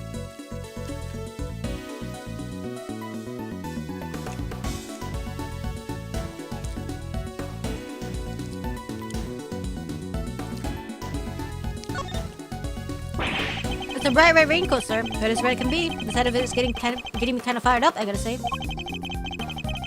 Quite the raging bull, aren't you, detective?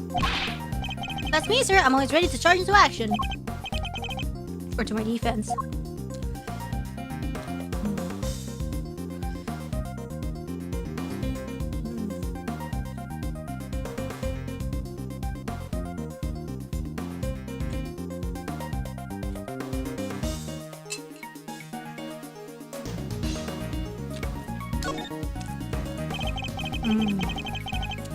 Let's take a look.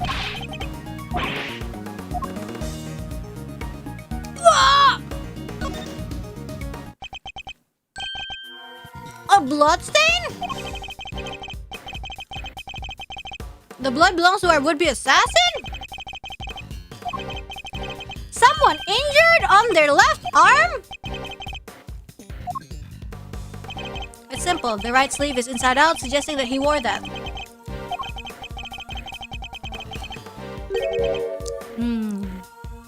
I'm gonna finish this and then continue so I can read everything.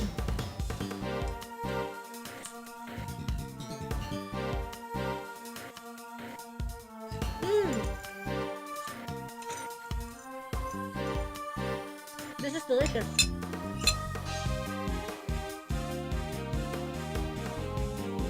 This is the epitome of Sunday streams.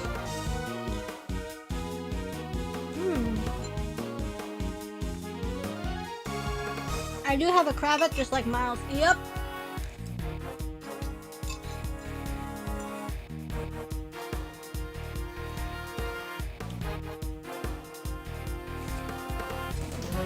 Perfect first episode. So people, prepare for the worst. Me eating.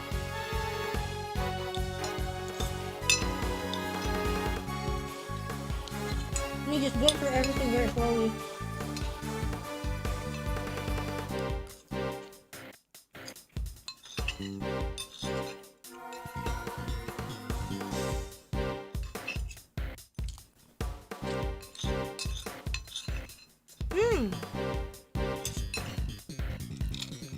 Oh, that is delicious.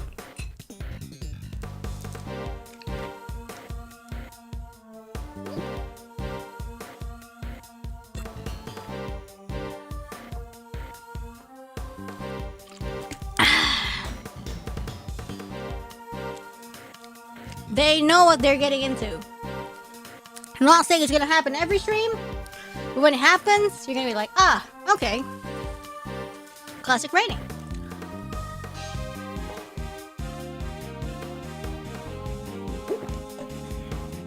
That's just how we do it.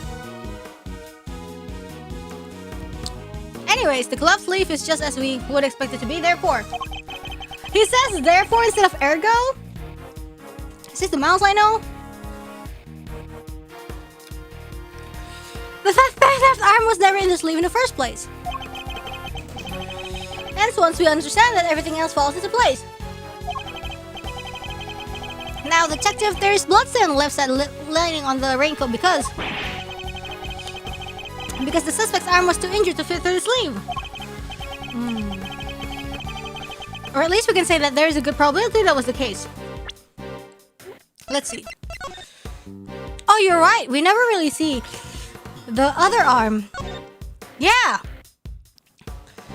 We never see the other arm.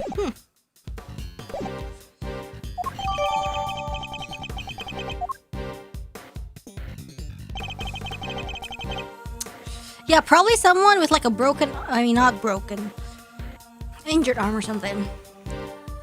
The pieces are starting to fall into place. Are we gonna do chess? When are we doing chess?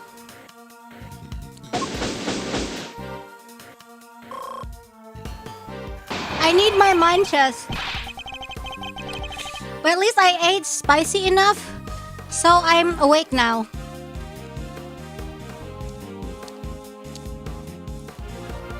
Detective Gumshoe, I need you to go and search the crowd for likely suspects.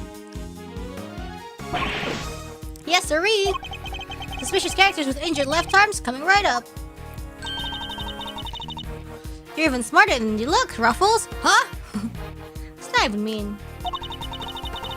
Taking all them itty-bitty pieces and putting them together like that, you'll have your man in no time. That's Mr. Edgeworth for you. The park is still cordoned off, so our would-be assassin should be in that crowd somewhere. Don't let me down, Detective Gumshoe.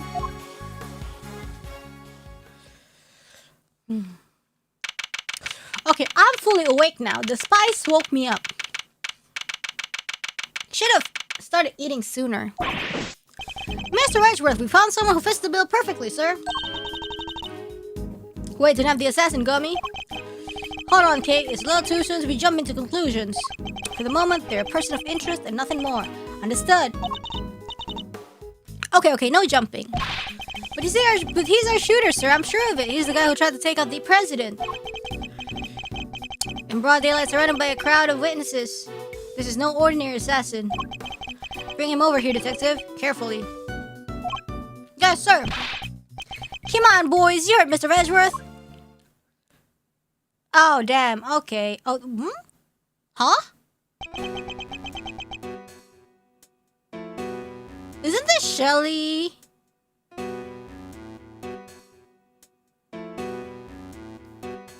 Isn't it Shelly de Killer?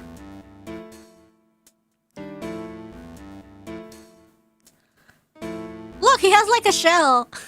A shell on his coat.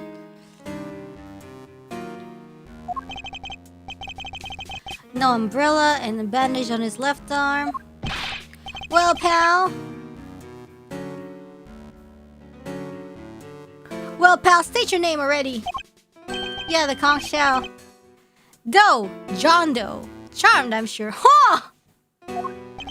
John Doe, not a name you often hear in real life. That's correct. Wait! Yo, we matching! Wait, yeah, when we met Shelly de Killer for the first time, we didn't have this monocle outfit yet. That's crazy. Ice cream. I love ice cream. I know this man from somewhere, I'm sure of it. And you are Prosecutor Edgeworth. You know my name? I'm a fusion of Miles and Shelly. Oh my god, I'm like their love child. Look at this. I'm baby.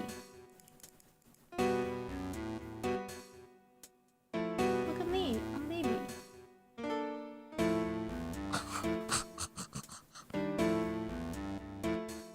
Look at that. I'm their love child. So good. Okay, carry on. Yeah. Of course I've been following the day's developments with some interest. Now perhaps you'd care to explain why you've asked to speak with me? As you've been following our investigations, you're no doubt already aware of who we are looking for. Does it mean you're a prosecutor assassin? So let me ask you, do you recognize this raincoat by any chance? And he's gonna be like, nope. Forgive me, but I am afraid I do not. I see. Well, I believe its owner to be the would-be assassin we are seeking. My, well, isn't that just shocking? And the same would-be assassin happens to have an injured left arm. Just like you. All I can tell you is that I had nothing to do with this unfortunate affair. The two adversaries stare each other down, their eyes like deadly lasers. Can't tell the readers what happens next.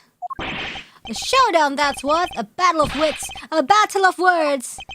Dare I let him explain any further what he thinks this upcoming battle will entail? Yeah, sure. In a battle of wits, you never know if or when the other guy might be lying or just plain mistaken. Oh, okay. But if you spot an inconsistency in a statement of theirs, you gotta present the evidence that proves it. Okay. And to do that, I'll need to first open my organizer with RB and then press Y to present my evidence. And what if there ain't no inconsistencies to find? Then you change tack, press for more information and see what you can to shake loose. Indeed, I can press my opponent with LB. Why don't you show us how it's done, Mr. Edgeworth? Stepping up to bat, our nation's top prosecutor. Once I'm able to quietly gather my thoughts, yes. Oh. Oh, different music.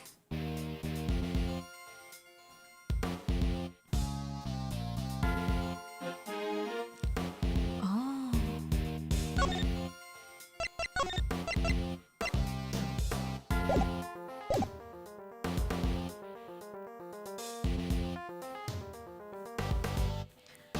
I can't understand why whoever wrote the raincoat would be so of interest to you.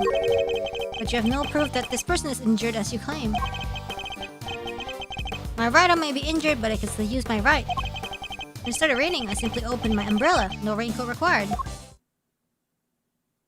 So you contend that you were not wearing a raincoat, is that correct? Moderato tracks don't have an arranged version. Oh, okay. It is, and is that so strange? Not everyone wears one after all. I happen to prefer an umbrella. Team Raincoat over here, they're perfect for when a girl really needs to move. Heck, I don't use neither. Come rain, sleet, snow, or shine, it's my trusty parka every time. Not exactly the line of inquiry I was hoping to pursue.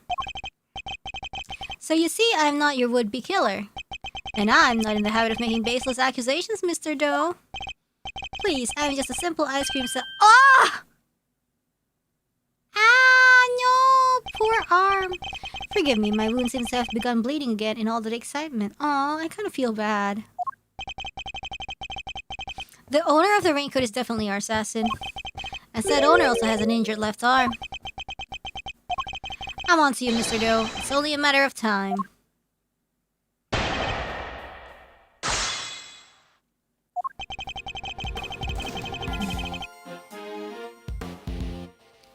can understand why whoever wore the raincoat would be of interest to you. But you have no proof that this person is injured as you claim.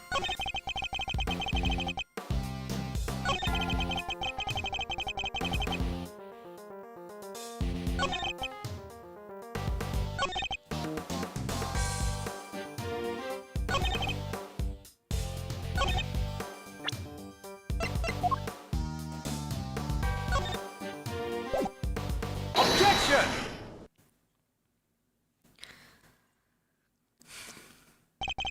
You seem like a careful man, Mr. Doe, but not quite careful enough. After all, you left something behind, something of vital importance. I'm afraid you must have me confused with somebody else. The coat does not belong to me. Or do you claim to have some kind of proof to support your accusation?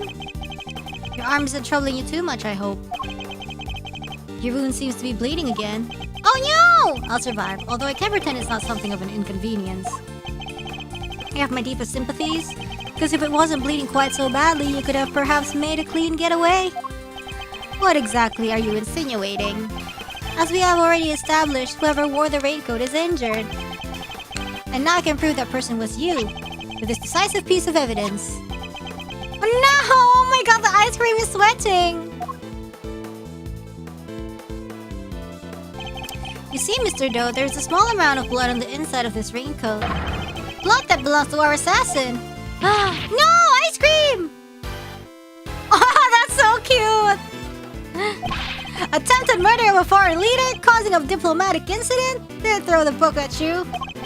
You can give us the silent treatment all you like, but we don't need you to talk. A simple blood test will give us the answer we require.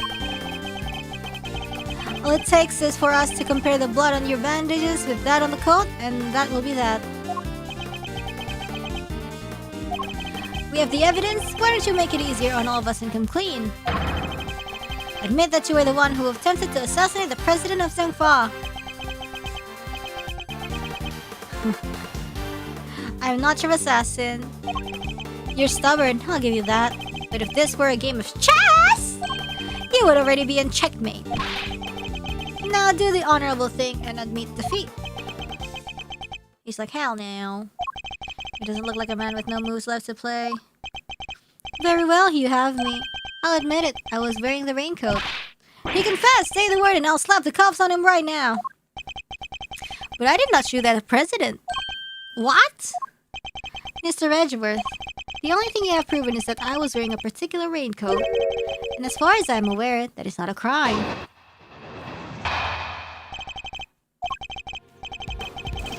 I am no assassin. I am a simple ice cream seller. Ice cream. One who happened to be wearing a red raincoat while watching the president speak. Hi. I was as surprised as anyone when his bodyguard sprang into action. The shots rang out. That's when the spectators panicked and started running and screaming for their lives. The shorts rang out. I want ice cream so bad. Strawberry and vanilla and like a chocolate cone. That would be so good. Now are you finally satisfied that I am telling the truth? As if! Your story stinks! You don't scare me. The evidence is on our side, you know? Look, it's right there, plain as day. The assassin, and they're wearing a red raincoat. Oh, who's to say there's no other man with a raincoat, though? Intriguing, but that is not me. Ah, come on! Tell me, Mr. Edgy, do you really think I was the only one in the entire park wearing a red raincoat today? Yes. I do, actually. But then why? Why does he seem so sure of himself?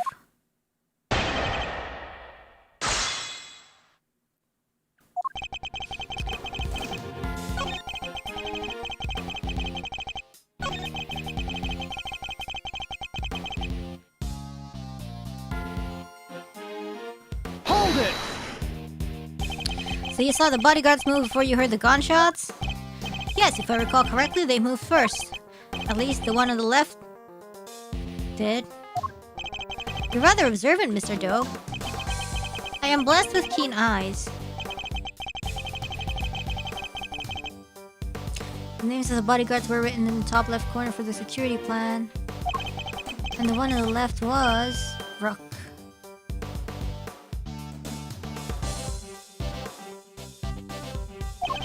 That's correct. Bastion Rook, I believe. Oh!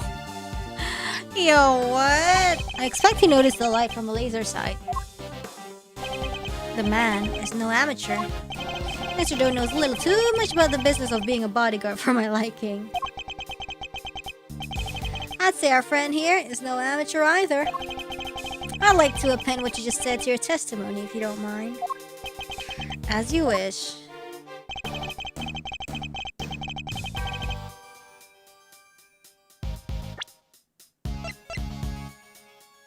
Objection!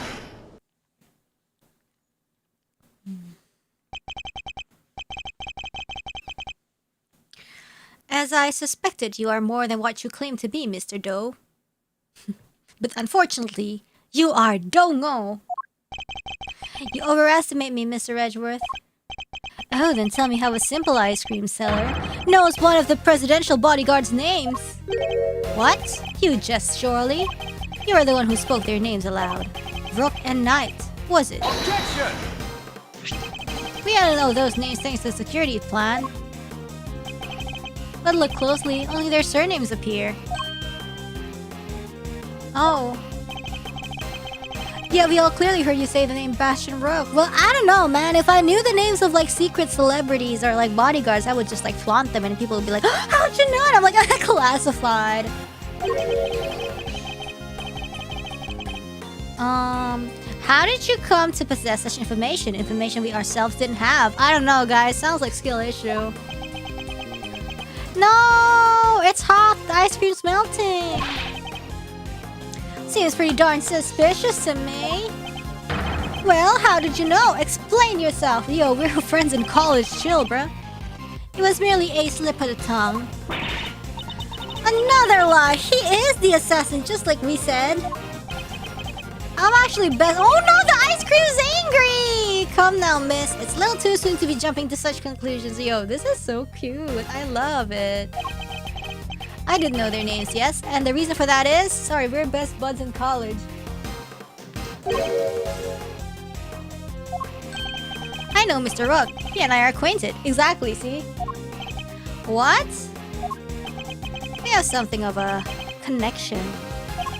What kind of connection? And his is a name I could never forget. You think we're stupid, pal? Stop lying! He just had a Bastion Rook sort of face. I'm not lying. I am, as I've always been, a simple ice cream seller. He used to be, you know, a customer in the past. Always rooting me in my, you know, early days of ice cream selling. He was the one that always, you know, cheered for me. You'll make it someday, you know. You'll make it big. As big as that steel samurai balloon. An acquaintance of Bastion Rook, yes. Objection! And I suppose Mr. Rook will confirm that. It should be easy enough for him to remember his good friend, the slippery ice cream seller, correct? Please, you are more than welcome to ask him. Although I think that might be difficult right now. I would imagine he's rather busy ensuring the president's safety. But I suppose you were able to speak with him, and he does deny that he and I are acquainted. How will that help you prove I was the shooter? Objection! If you weren't the shooter, why take off your raincoat?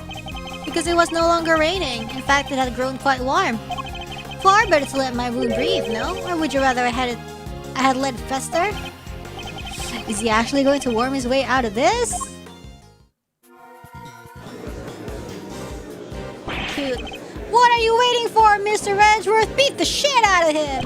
Hurry up! Oh, yeah, hurry up and arrest the man! Same thing. He's clearly guilty. If I were you, he'd be in jail already. You might be willing to arrest a man without sufficient proof, but I am not. No, come on, Mr. Edgeworth. There's gotta be something you can do. Shocking scenes here as the culprit seems all but certain to escape justice.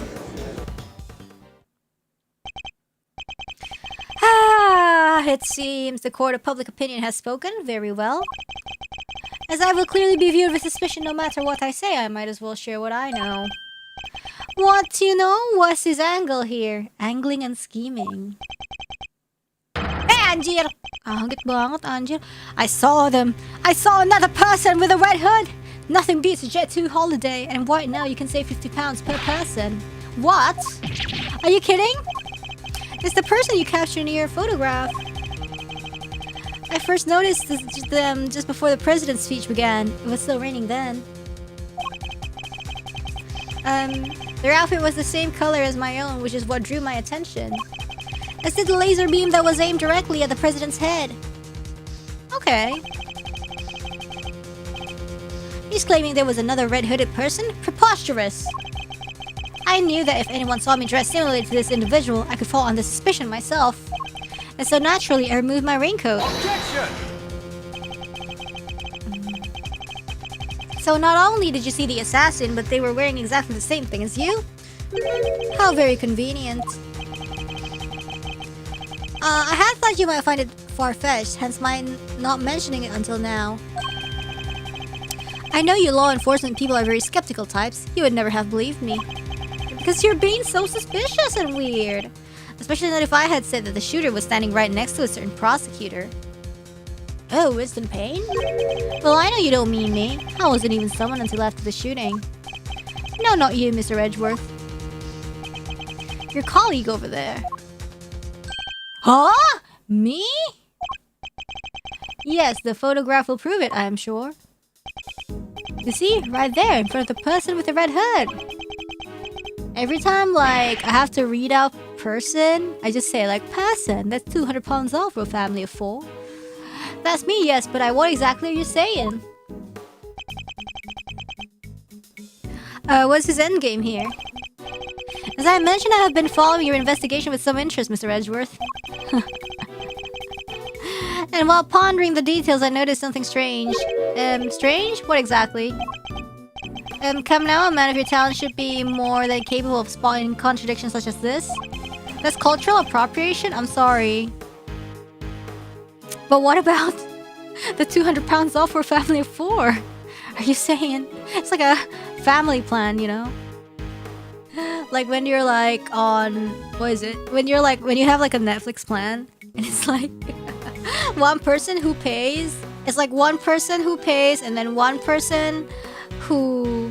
I don't know, I guess 3 people who leech off them then. I'm afraid I don't follow. The picture shows the chief prosecutor, Mr. Payne, and the shooter. Such is modern life, right?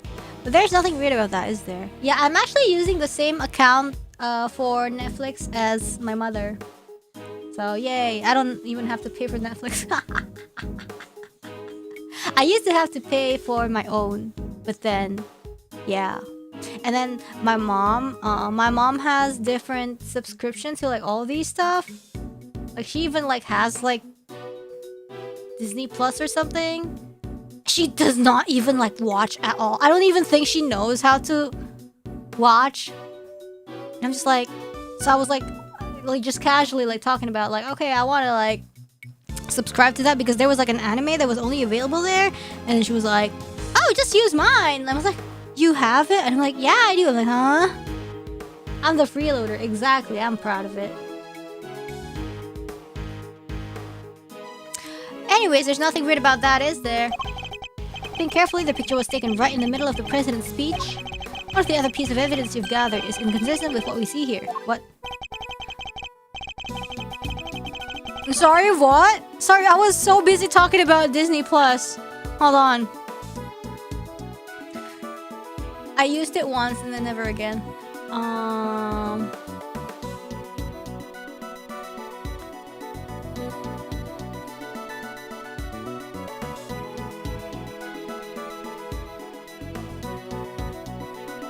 Sorry, what? Alright, shoot. Bruh, I don't know. What the hell?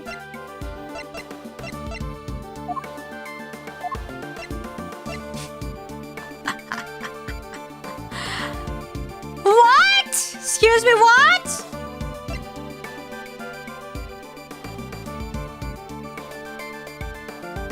What is he talking about?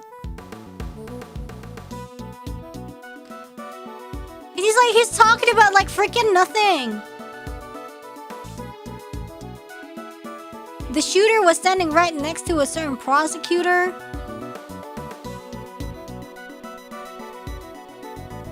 The fuck? What is he trying to say? What is he trying to say? She's like, I removed my... Okay, so it's like, right next to pain. Okay, right next to pain would be... Right next to pain would be... What's that even mean? That's behind pain, not right next to pain. Right next to pain would be like the girl with the pink coat. Like, it's so confusing. It's not even like... What is he saying? Bro, he's on to nothing. The shooter was standing right next to a certain prosecutor. That's not right next to.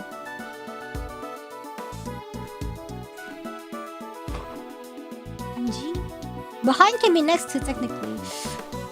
Oh my god, I have no respect for this language. Okay.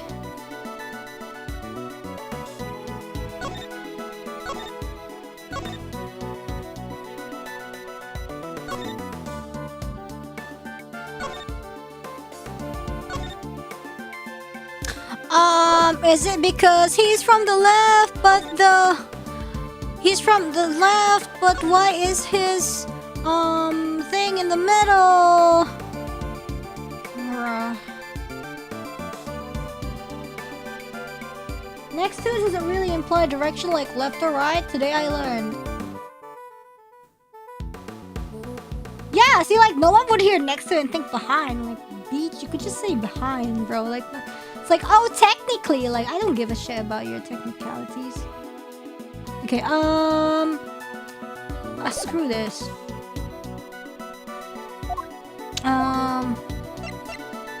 I think,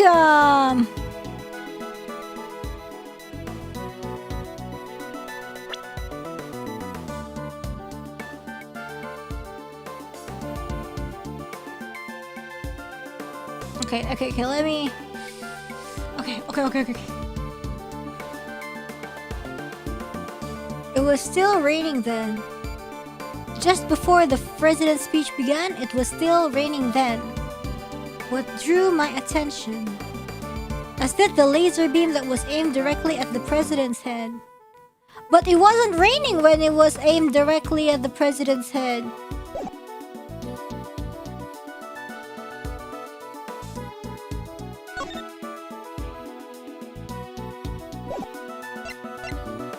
I'm like kind of confused actually, like I'm like kind of confused. You guys are saying, oh, remember this, remember that, but like, what am I supposed to remember? It's just confusing me, giving me choice paralysis. You know? He's like talking about the freaking Yatagarasu.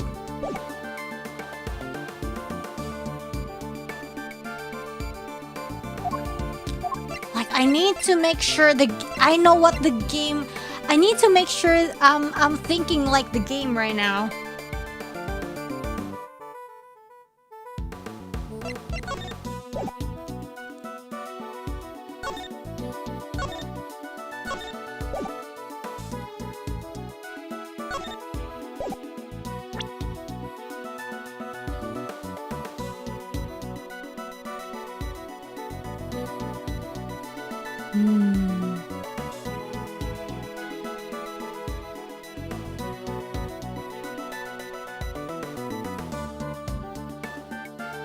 Like, remember one of the evidence. Like, it's like it's very confusing. Another person with a red hood. That's bullshit. No, you don't.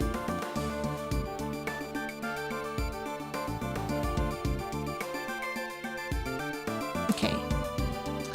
It's the person you captured in your photograph. And their outfit was color my own. I said the laser beam was aimed directly at the president's head. Well, maybe it's because, the photo was like, I don't know, man.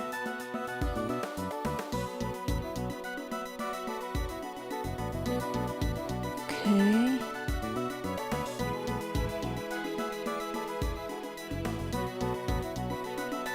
I wasn't even so. Yeah. No, the photograph will prove it. I am sure. You see right there in front of the person with the red hood. Yes. Okay, that's me. Yes, but what exactly are you saying? I've been following your investigation. And while pondering the details, I noticed something strange. What exactly? What is strange? The picture shows the chief prosecutor, Mr. Payne, and the shooter. But there's nothing weird about that, is there? The picture was taken right in the middle of the president's speech. Often none of the other pieces of evidence you've gathered is inconsistent with what we see here. Okay, I see. Hold on. Yes, right now I understand what he means. So let's see the other evidences.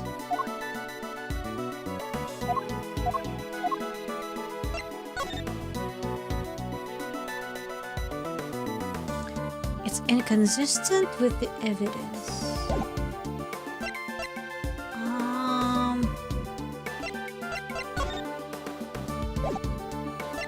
This? It has a red... I don't know. I don't think so. This could just be like...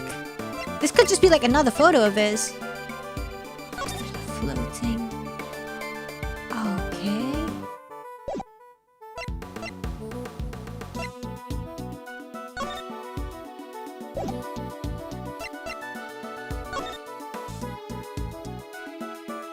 Trying to shake off... Oh, shoot. Hold on. Give me a second. Things scheduled officially. Seems pretty pleased to be put.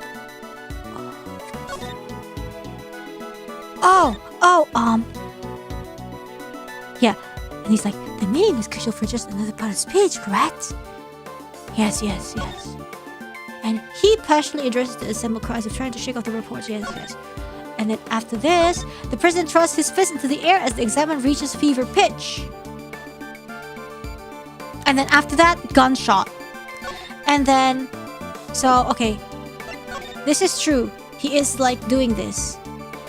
It's like, they're finished talking and president raises his hands in the air. Yes. Okay. Yes, bang bang. And the meeting is scheduled for just after the speech, correct?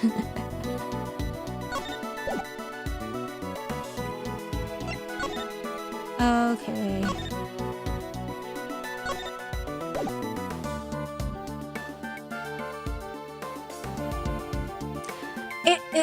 It's inconsistent because whatever.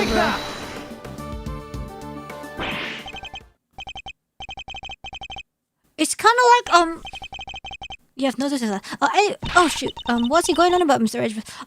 Like, the problem with these cases, I think it's also because of the Disney Plus tangent, but sometimes it's like, in some cases, sometimes it's too easy, and then another segment is just like yellow, you know, like I'm just saying there's like I'm not saying it's a difficulty spike, it's just like, how do you want me to think? You know? Oh. Yes. Yeah, they go from stepping over stones to canyons. Exactly, that's the word. What's he going on about, actually?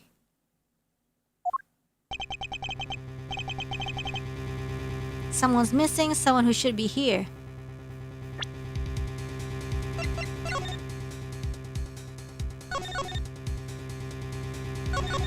Where is she recording from?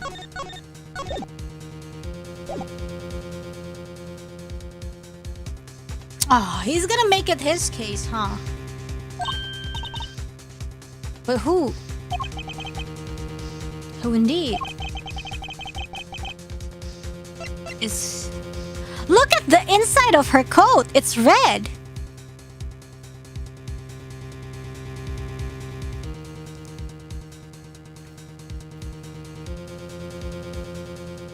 And remember, she says that, oh, you know, I can just wear my coat inside out.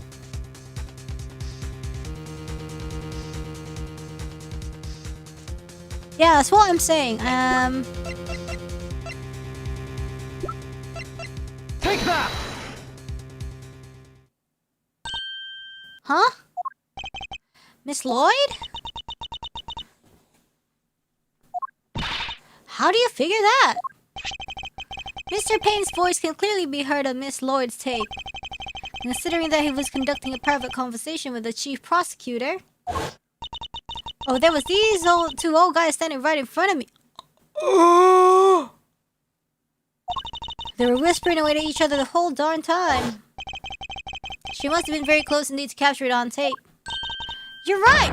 She's not in the picture. Precisely. Well, Mr. Edgeworth, do you still believe that you have been bounding the right person? Oh.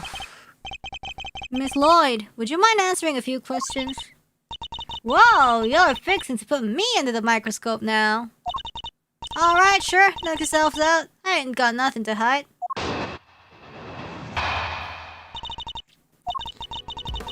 It ain't like I was standing still the whole time. Nah, I was running all over, roving reporter style. And there was a big old crowd. Guess the picture must have been taken when I was in one spot, and the tapes from when I was in another. So quit giving me the evil eye, ain't nothing but a misunderstanding. There's no doubt about the voices on the tape. That was Mr. Payne and the chief prosecutor, I'm certain of it. Tammy wouldn't lie to us. I know she wouldn't. Do you? Sorry, what? But if she did, that would mean that she's our perp. Is she? Peace, love, and understanding. Will y'all quit messing with me? And if I could have done a thing like that, little old me, I might be inclined to believe you if your testimony didn't contain a glaring inconsistency. It does. I thought it was pretty good. I'm like washing my face with saline solution. Seems I have to no choice but to present her with evidence and expose the contradiction. Feels so nice on my skin.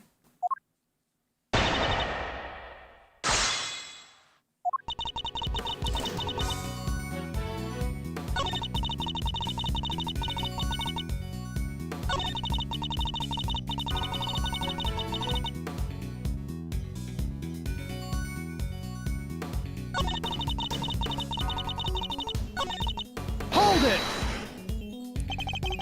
So the fact that you are not in the picture is to be expected, is what you're trying to tell us?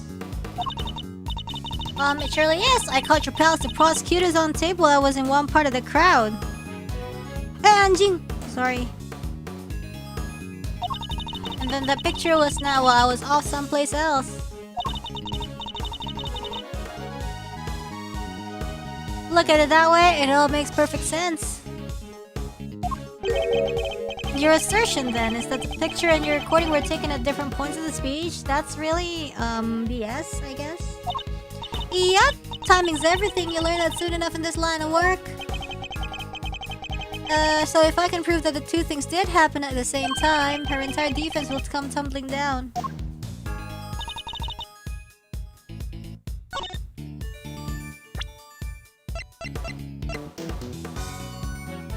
Objection!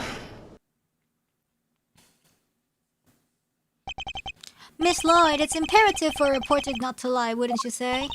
You're dang right it is, and I don't lie! And yet the photograph and the recording were definitely taken at the same time. What? You can't prove that! Oh, but I can. The evidence is right here in these pictures. This one in particular shows something that lines up precisely with when you were making your recording. What part of the picture indicates that it must have been taken at the same time as Miss Lloyd's recording? You. Take that! Here, look closely. This is the answer to all our questions. Wait, what? Shit, what? What? What do you mean it's wrong? What? What do you mean it's wrong?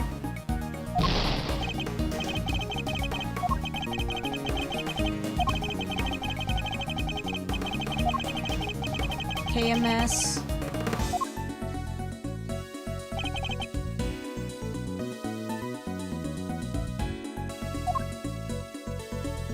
Like, it's true, right? Sorry, what? Yes, because these dudes whispering! Because they This dude's whispering. I'm gonna, yo, what if I end it all? And then he raises his fist after the dude's finished whispering.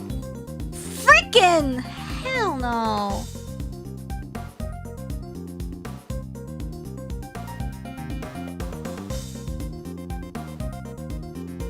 See here, the president has his fist raised. And what about it?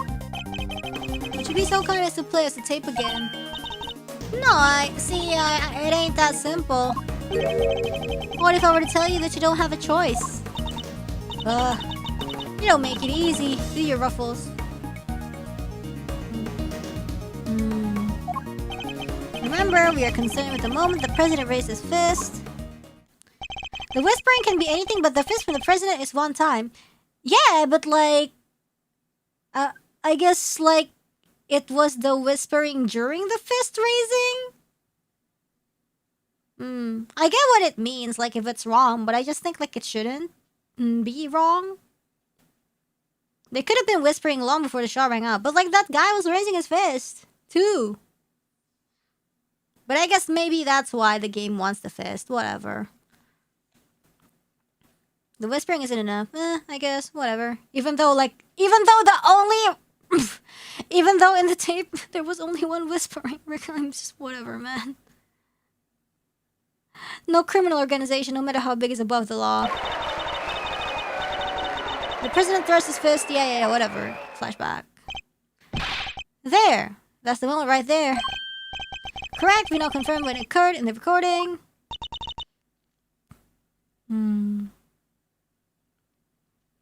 Which means Pippi should be in the picture too. But where is she? Right there for all to see. For Miss Lloyd is in fact the person with the red hood. What? Oh my god, that's a bear trap. So you're a shooter, huh? No, I don't even own a jacket like that. Yes, you do!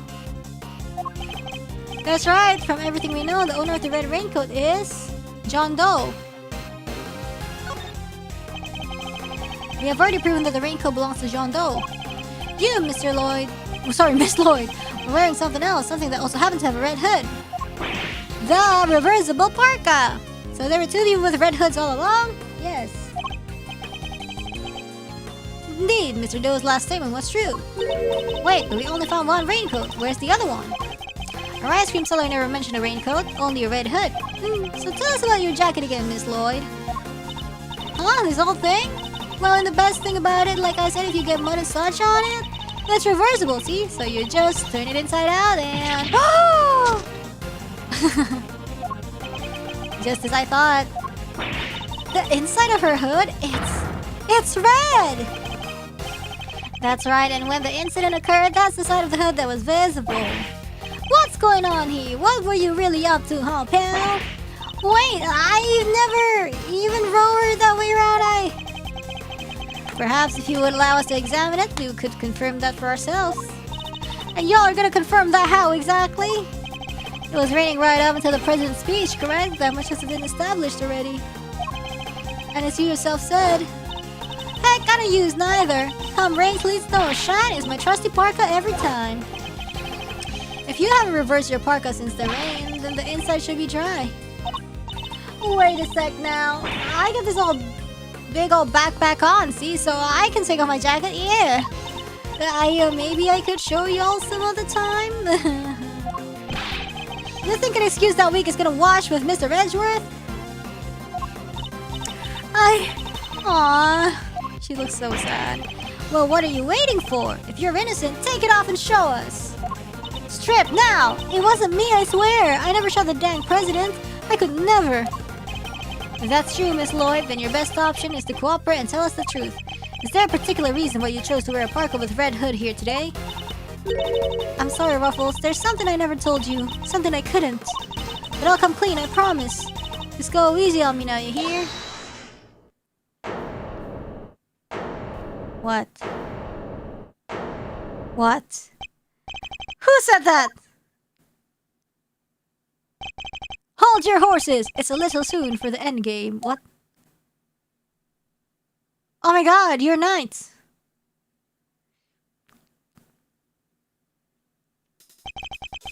That goes for you too, Mr. Prosecutor. You lost this one the moment you made your opening move. That's one of the men from Kay's photograph. Guess I'd better introduce myself.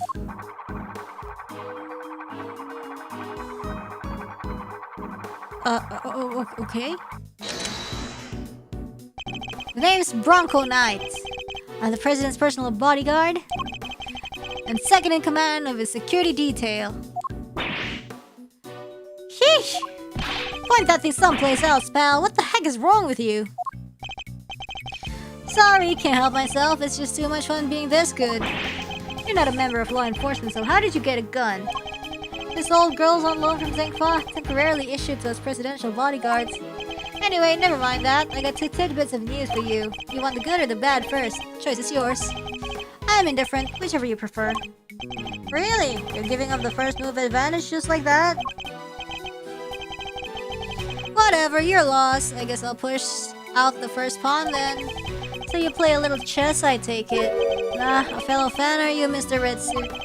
The name's Edgeworth, and you could say I dabble. Duly noted, Mr. Edgeworth. Alright, I'll start with the good news. The president's okay. Aww. Didn't suffer so much as a scratch. He didn't? That's a relief. Particularly for the young lady here, that means there's no longer a murder charge on the table. 4 years, let's go! Let's go! That is good news! Huh, Tabby? Yeah, because that never... Not for the bad news. The only reason the president's alive is because we bodyguards did our job. One of us did anyhow. Our boss. Put himself in the line of fire. Oh my god, Mr. Rook? Yeah, it's game over for him. Oof! No way! Rook is dead? A genuine loss. No, there's no one to confirm or deny his friendship status. So you're saying that Tabby... Yeah, your friend here killed my colleague, my brother in arms. Aw, heck no, I didn't do it. I didn't kill anybody. I could never. I'd shut my mouth if I were you, murderer. Sure, we did what we had to do, sacrifice one of our pieces to protect the king. But to lose someone like him during a castling, it's a real shame. Castling? What does that even mean? It's a chess term. Very simplistically speaking, it's a move where a rook switches places with the king. Then why didn't he just say so? Mr. Knight, was it? Yeah, what? We'll need to see the victim's body right away. And if possible, I'd like to ask the president a few questions. Sorry, no can do. And why not? That's the third piece of news, and it's the piece you're gonna like the least. I thought you said there were only two. The National Police Force of Zengfa will be handling things from here. What? You better be kidding, pal! This investigation was assigned to us. We're not about to hand it over. No, the extraterrestrial rights! You're the Edgeworth, right? Yes, the one who solved the Yatagarasu case? The president mentioned you. I'm honored to have warranted his attention. Makes sense that the chief prosecutor would assign this one to you. Wait, did the chief assign me to appease the president? But that was a mistake. A big one. He should have given the case to somebody with a spine. You're free to take it up with President Wang. If you enjoy diplomatic incidents, that is. You're coming with me. We'll continue this on the presidential plane. No! No!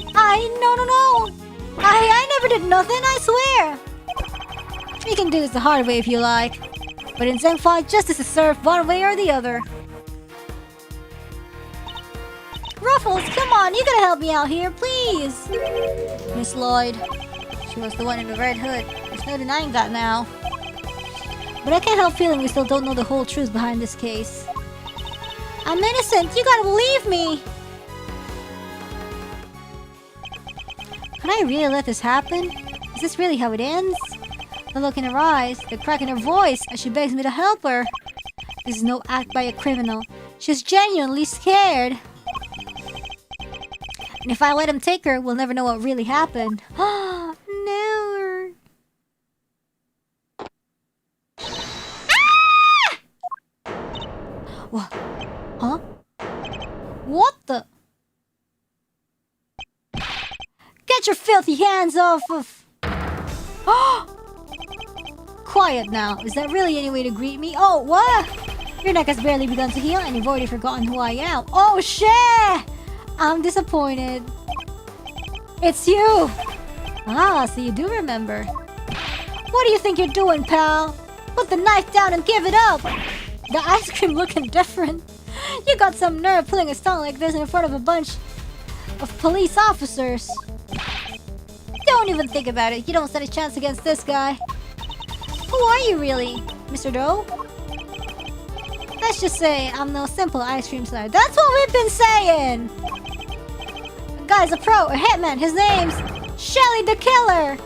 Yo, thank you for the gift. The Killer?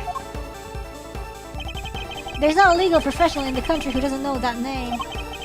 An assassin capable of taking down any target, any place, anytime.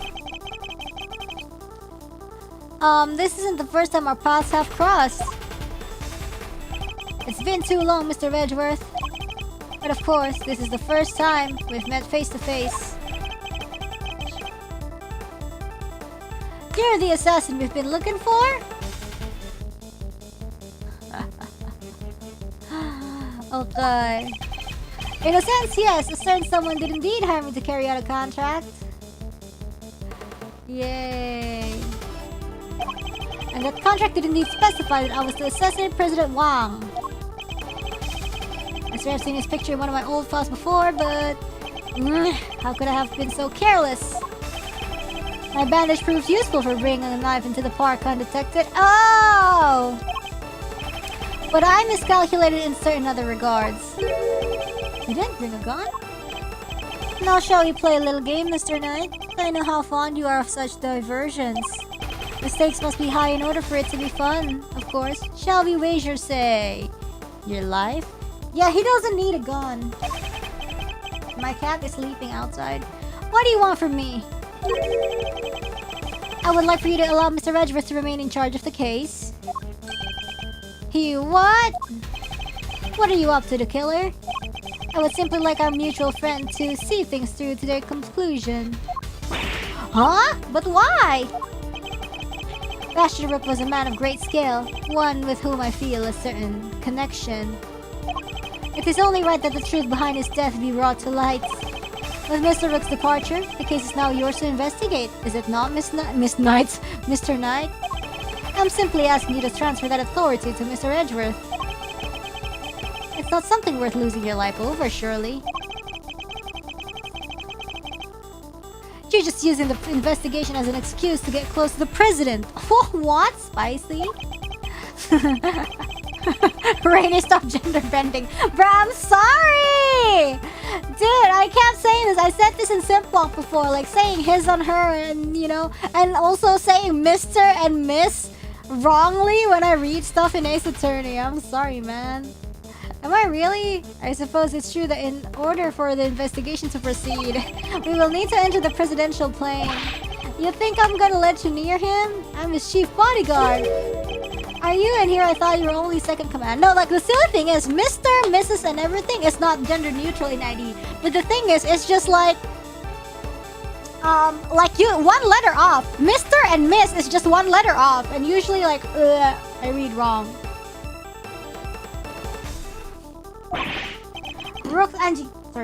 Rook's not around. That means I'm number one. I wonder if you have what it takes to step in such capable shoes. Yo, of course I do. I'm the leader now. Me. Okay. If that is indeed the case, then I would ask that you make a choice worthy of a leader. Will you needlessly throw away your life, or will you allow the investigation to continue?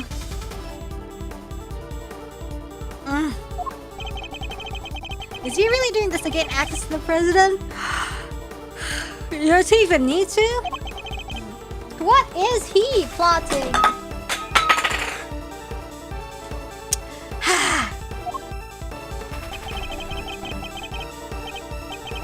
You have no objections, I trust, Mr. Edgeworth? Come, let us continue the investigation.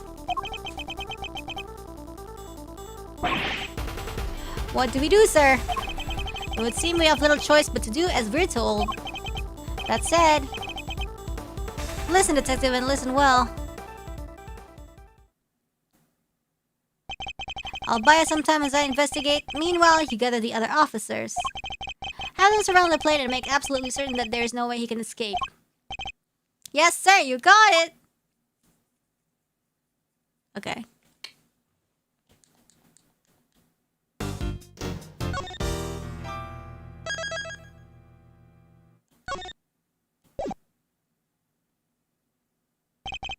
With the death of Bastion Rook and the revelation that Shelly de Killer was in our midst, the case had taken a turn we could have never predicted. Mr. Knight ordered that the door to the presidential plane be open. And the emergency personnel attending to Mr. Rook's body were asked to leave. With the scene cleared, we stepped cautiously aboard. Dude, I need to stop streaming. Wait, actually, the not Lotta, Tabby Lloyd. Her character design kind of reminds me of someone, but I don't know who. It's a good stopping point. Dude, it just felt like we really achieved nothing at this point today, you know? No president in sight? No, where could he be? Not in heaven. Who knows? So he's hiding behind the bulkhead door over there, is he? As courageous in the face of danger as ever. Ha! Sorry to disappoint, but...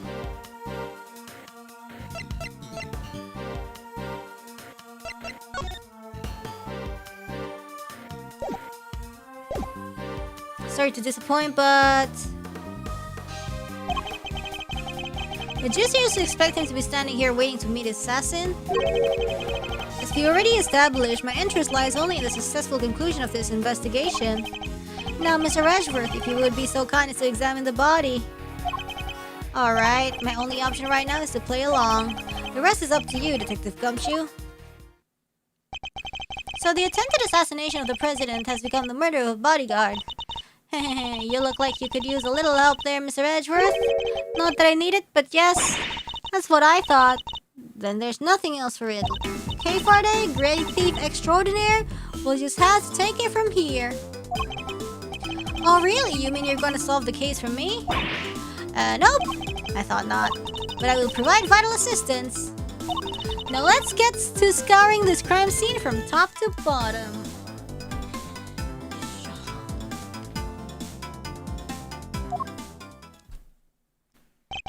It will take Detective Gumshoe a while to assemble our backup.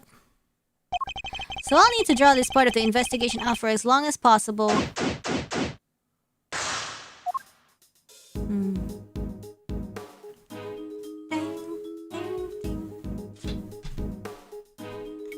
Okay. Investigation. What is this? I must count the... Oh! Bodyguard, I guess. That looks heavy. So this is what a president would wear, huh? Must be made of something super special. Yes, to protect him from bullets. Anima bullets. So it's not just for show? Of course not. This is a bulletproof vest. Okay. Oh, so that's what one of those looks like. Why didn't you just say so? No, I feel silly.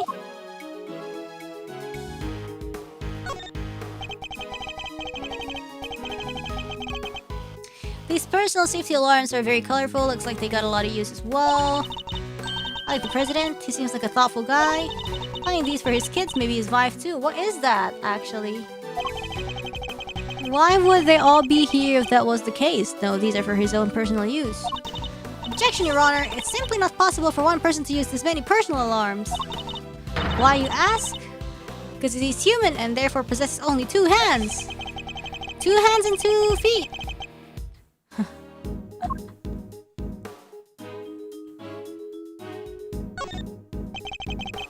A curious figure of a curious animal with a curious expression is staring straight at me. And look, there's a big lever right by its butt. Don't even think about it. Okay, I wasn't thinking anything, I swear. I imagine that lever opens the panels beneath my feet. Oh, I see. So he's standing on a trap door. I strongly advise you not to pull it. Do so, and you will regret it. You know, I'm okay with taking some advice, especially when it's from a professional killer. What about these documents, huh? Documents of some kind, we can always steal a glance. Oh, this is from a different date. This one's for March 24. So before this, yeah.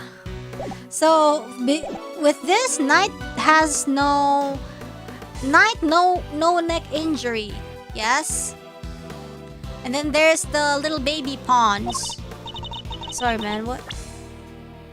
Another security plan. Yes. Precisely. Wait, something feels off.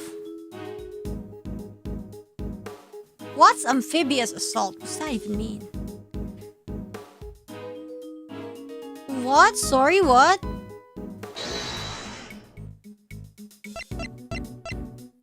Eureka! The two plans are different. Was the security detail reorganized at some point? Yes, because before this, he didn't have injury. Oh, assault from the water.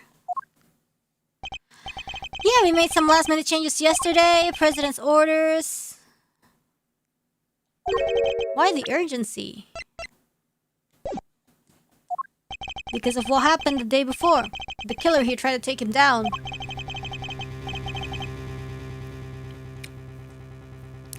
He infiltrated the security detail, posed as one of us. Rook figured it out first, but not before the guy got within striking distance of the Perhatian. If our leader hadn't stopped then just then, we'd all have been out of a job. Oof. Wow. Oh, that's why he has a neck injury. Because, like, he kind of, like, low-key, like... right.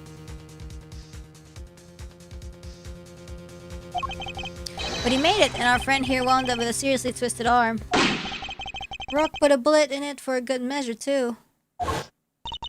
And where were you while this was happening? You were the first one I overpowered, were you not? Ooh, that's embarrassing. Shut up, kid. Ah, now I get it.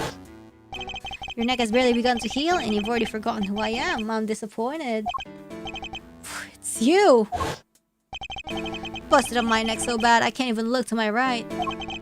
I was somewhat astonished to have sustained an injury at all.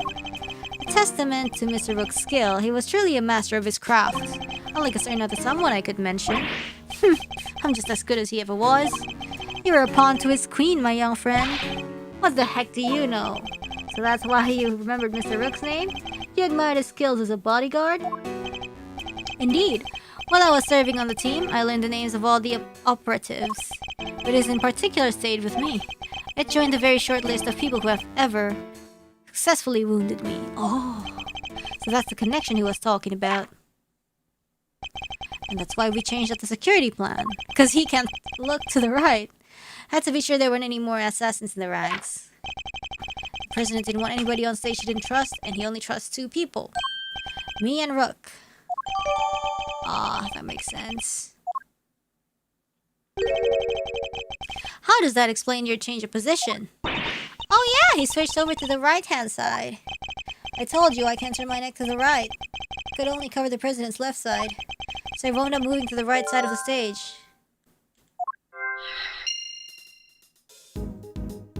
Okay. Hi, I see a bird. A riot shield, and next to it, a canary in a cage. Aw, she's so sweet! I want one! Did you ever see a cuter partner in crime? Partner in crime? Well, yeah, she could help me with lockpicking, stuff like that. A great thief has no greater ally than nature, Mr. Edgeworth. Sadly, such words are most commonly used for detecting poisonous gas. I'm saying... This isn't actually for that, is it? I'm saying this. Watch too many things, play too many games with that concept, sadly. Is there a bird behind you? Actually, yes. You can just think it's me. 2 gas masks in case of a poison gas attack, I suppose. The president certainly seems to think he's at risk of assassination at all times. Wow, gas masks! I've never seen one before. I've heard plenty about them, of course. Oh, from a fellow thief, I presume. No, from the Gem and Ninja, you know, my favorite kids' TV show. Princess Murasaki was getting married, but Toxic Ninja Wolfsbane showed up to lay down some sick burns. And time to tune out. Might save myself a revenge cell or two. Sorry, yeah, there's a bird here. It's a bank of monitors displaying camera feeds from in and around the plane. Aw, I must scour the scene and inspect anything that catches my attention. These monitors are displaying the cockpit and parts of the plane's exterior, but I don't see anything out of the ordinary. What is this? What on earth is this? Oh, that is the president's favorite plushie. It's a memento of something. Anyway, don't touch. But if that's the case, then why has it been left up there like nobody cares about it? That's pretty weird. It certainly wouldn't be the first place I would think to display a beloved item. Wait, are those shards of glass underneath it? I thought something seemed strange about this cubbyhole, but now I'm sure of it. There was almost certainly another monitor here.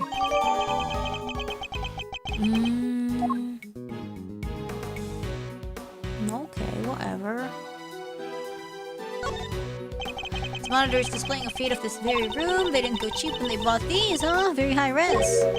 I'm afraid I can't quite tell myself, but I can't even see the little crow's feet around your eyes. Oh, my bad. They're just the usual deeply etched lines, you know, on your forehead. If you've quite finished.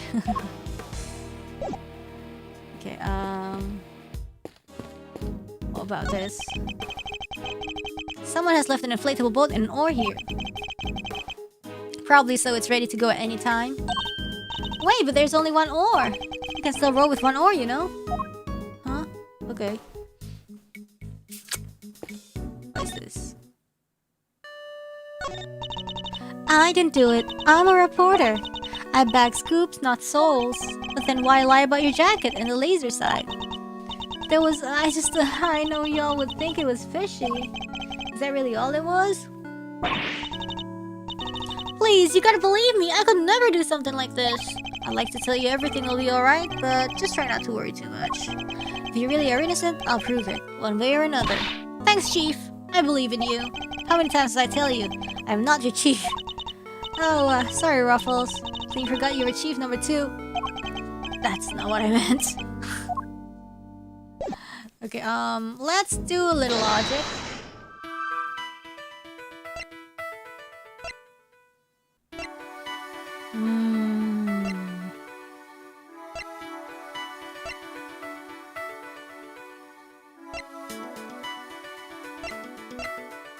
Has a bullet lodged in it? Is it the president?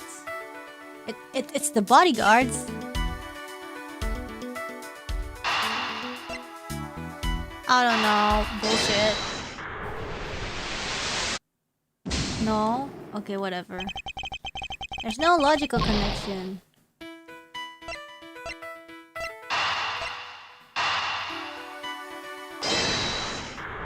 I just forget how logical... No?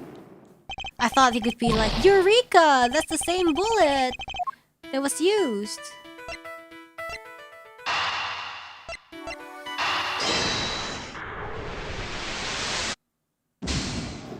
Oh my god. What is it? Oh my god, what is it? It has to be logic time. President is on the other side of this door, and what a door it is. We could get the better of it. Doors aren't there to the end, but look how heavy it is. Look at that lock. It's just sitting there, begging me to try it. Why would this door be locked? For me to open it, of course. Precisely for you to open it. Yeah. What is the right answer, anyways? Okay. Hello again. Okay, hi. Why is the thing under your underarms? Why is the bullet entry? Okay, it's entered just under his armpit and went clean through his body. He was hidden in an area his bulletproof vest didn't cover. Like it was on purpose or something, but... See, like, that's so weird, because that means, like, the killer is on the... I don't know, man. The cause of death would appear to be loss of blood. Attempts were made to stanch it, but to no avail. The medic must have been brought in to try and save him. Sadly, it was a little too late. So the victim was also carrying a revolver. It looks like he was trying to use it. He probably drew it with instinct when he felt threatened. We should check to see if he managed to fire any rounds off. All there, and no other signs of the weapon having been used. Was this one of the loan from Zengfa too? Sure was. We're always issued with the same model gun. It's weird as hell. Is the victim Mr. Bashan Rook, bodyguard to the president of Zengfa? He's one of the guys that brought the president inside as soon as the shooting started. Which means he continued to do his duty right up until his dying breath.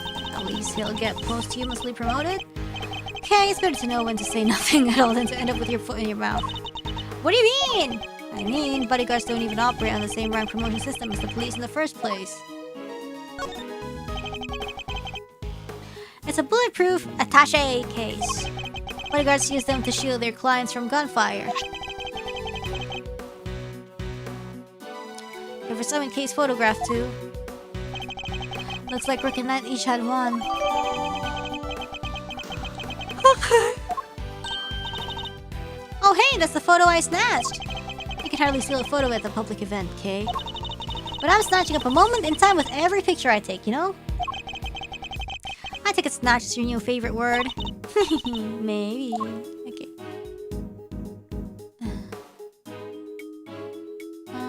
Okay. Okay, what? Nothing? He holding nothing? Anything? He, Floor. Ah, beautiful. It's a trapdoor connected to the lever on that curious figure. If someone were to open it, everyone would fall through. Mr. Rook, Mr. the Killer. Don't even think about it. I wouldn't dream of thinking of ways to take you down. I suggest you keep your monologues internal. Okay, what about the blood? Okay, literally, there's... Okay, it's logic time. Oh my god! Okay,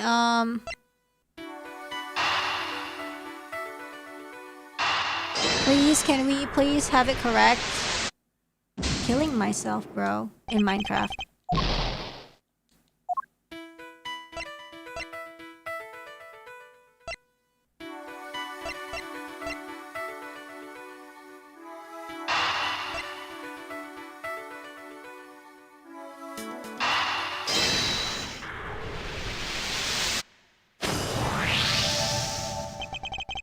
Two bullets were fired in total. We know this because 2 shots were heard. One traveled through the flag and into the balloon, the other took Mr. Rook's life. But there's a bullet in the president's vest too, right? That's so weird, like, it passed through... So what? Okay. How indeed, the numbers don't add up. However, there is one possible explanation. No, I don't know. I don't know. What are you talking about, huh? After passing through his body, the bullet that took Mr. Rook's life then found itself launched... What the fuck? But like... How? Like, literally, like... Huh? In other words, 2 of our... Like, what's... In other words, 2 of our bullets were in fact...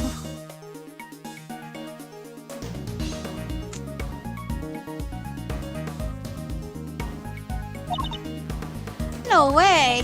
He's right. This is so... Like, what the f...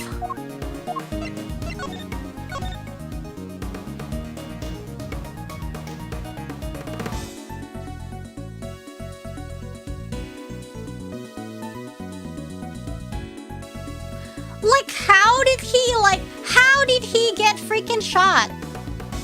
When I first saw this photo, I was like, what's that? What is the other guy's hand doing? Because it was hidden. But it's also like his gun has not been fired, which is annoying.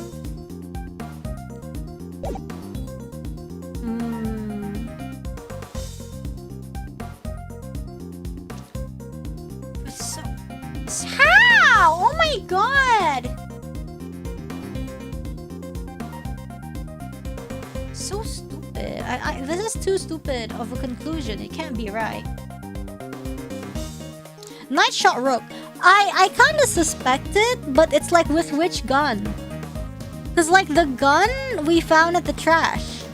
How did he get that gun in the trash if he shot him with that gun?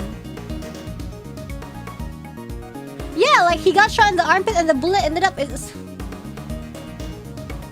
It has to be a different... Because right, like what you think like the bullet is homing to his stomach, but oh, by coincidence passed his thing first.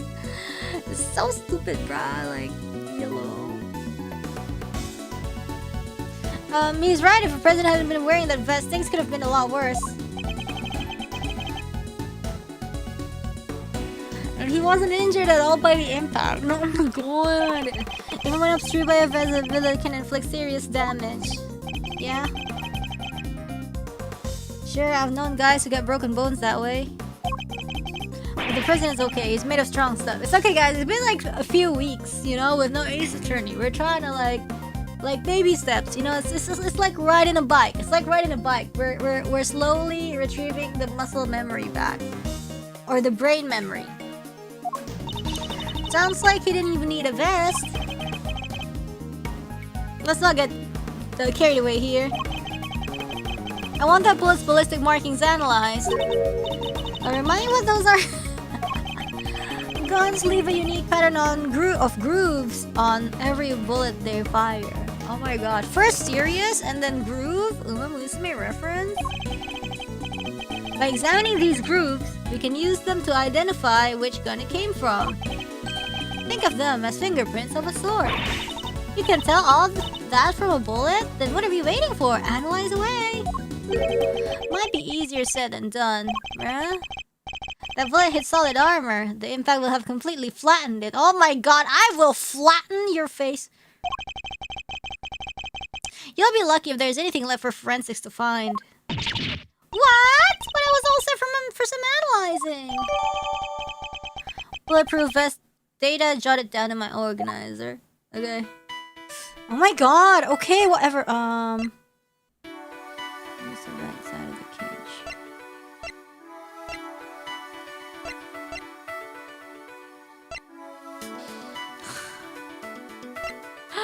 Oh my god.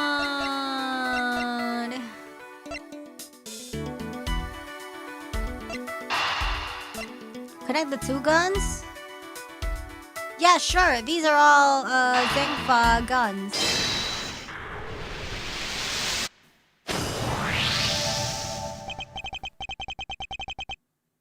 The two guns are exactly the same, meaning it's like likely that the one we found is also from Zengfa. Yeah, but like, see, like I said, like if Knight was the one that shot Rook, then how did he get that in the trash? In a bag in the trash?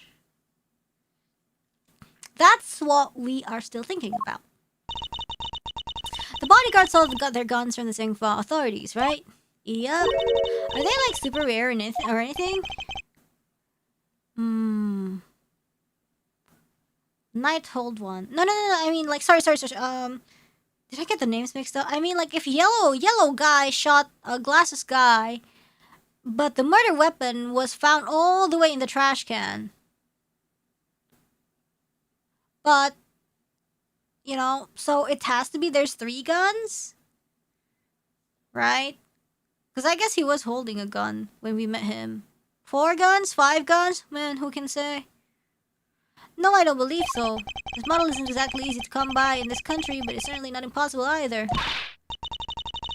And there I thought they might be valuable treasures.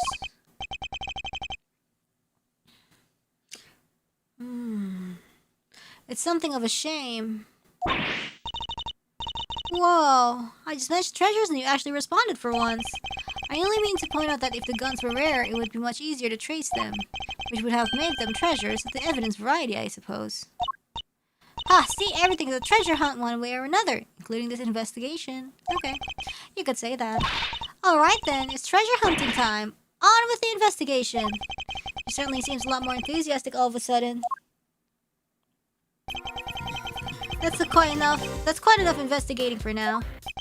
What is taking so long, Detective Gumshoe? Sorry, he was stuck in the toilet. Have you solved the case? Not yet. Yeah, maybe there's a fourth gun. We don't know. We don't know. Maybe there's a fourth gun like this one.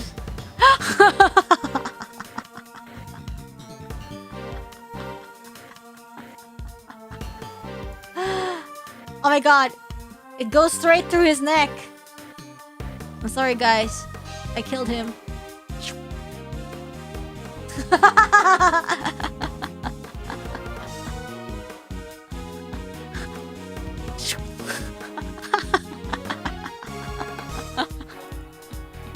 And with that, the killer is taken care of.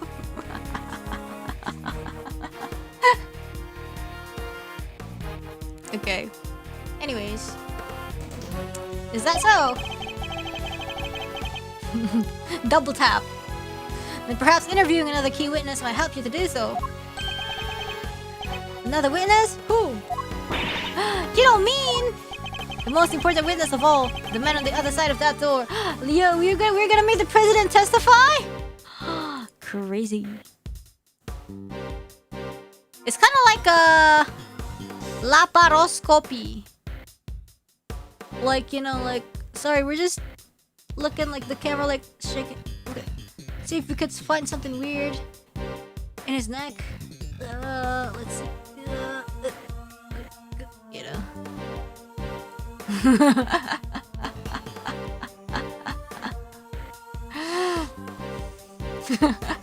Please don't do colonoscopy with this tool.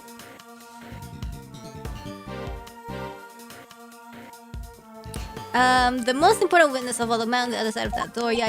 He really intends to have me question the president? Now, if you would be so kind as to summon him, Mr. Edgy. The surprise colonoscopy gun. A classic. Yes. Stop right there, the killer. You're nuts if you think I'd let him anywhere near you. Well, Mr. President, I'm sure you are watching us through your security feed, aren't you? In which case, I politely request that you show yourself. That is, if you value your bodyguard's life. Plot twist, he doesn't. The design is very humane.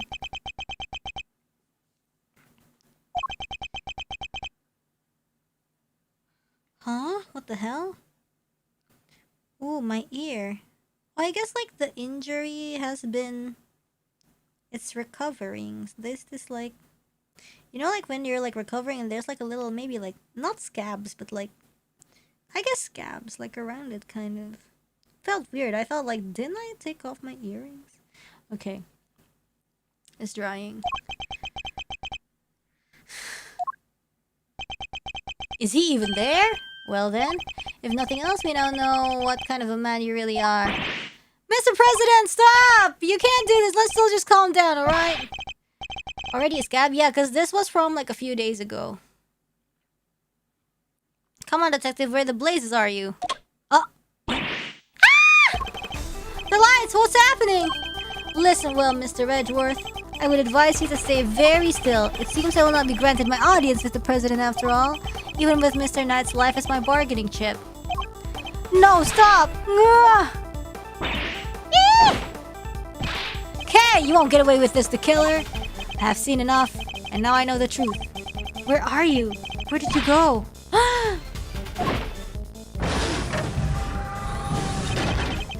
I leave the rest in your capable hands, Mr. Edgeworth.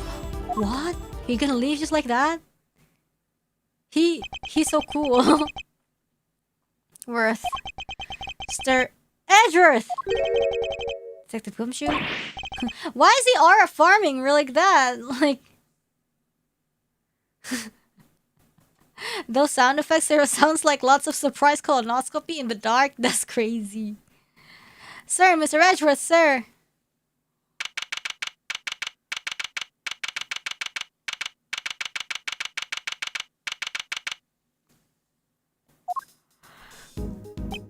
I must have been knocked unconscious.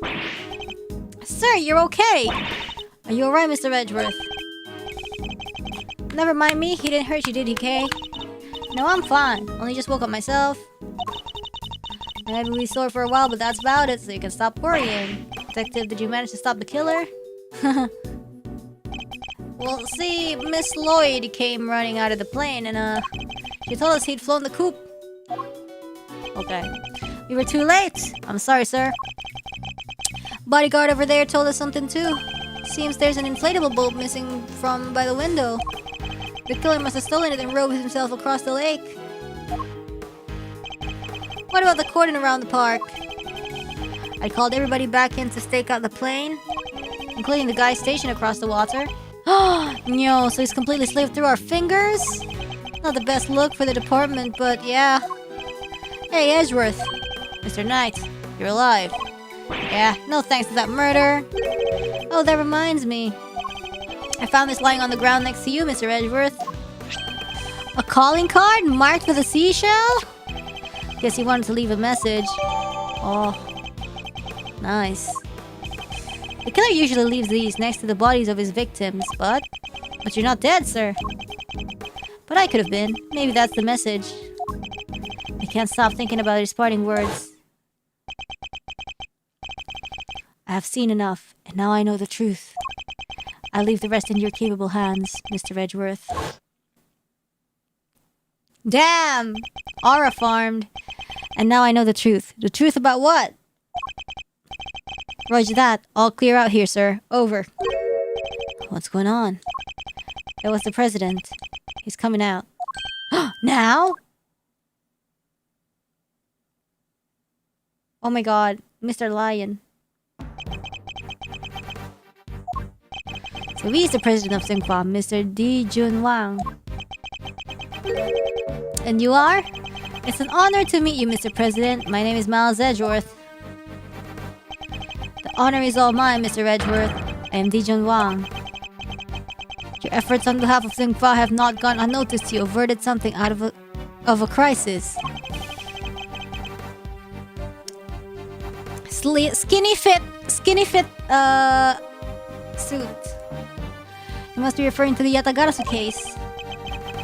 Thank you, sir, but all I did was solve a few local cases of murder. You're too humble. I've been observing your investigation.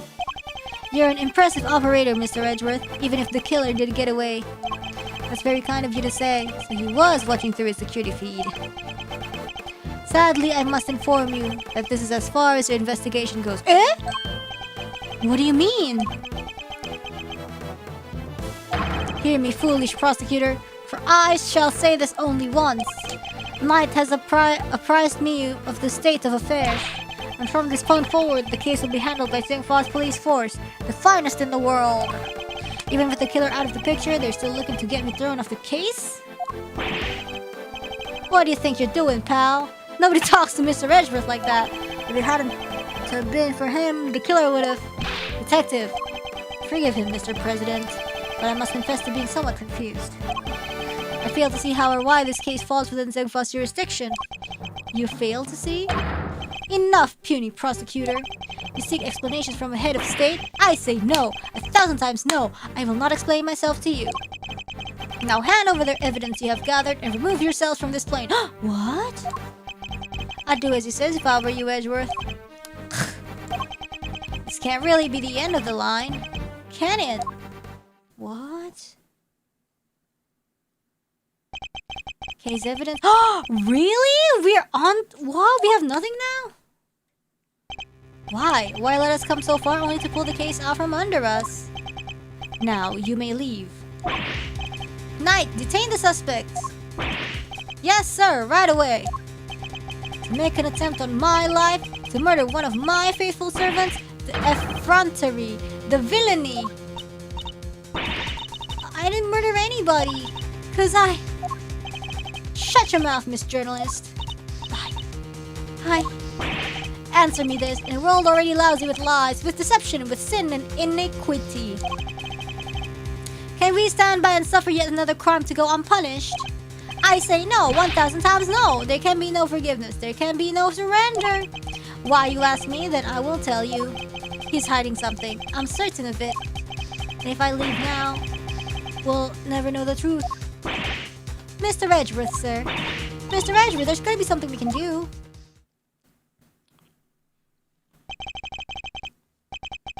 Think, Miles. Remember, how many times have you faced situations like this in the courtroom? You've confronted the lies of witnesses and countered the arguments of other lawyers. Has the critical evidence always been laid at your feet? No. And yet you always got to the truth of the situation in the end. With your greatest weapon of all, your words. Are we playing chess? Please? Can we play chess? Ah! Now let us analyze the state of play.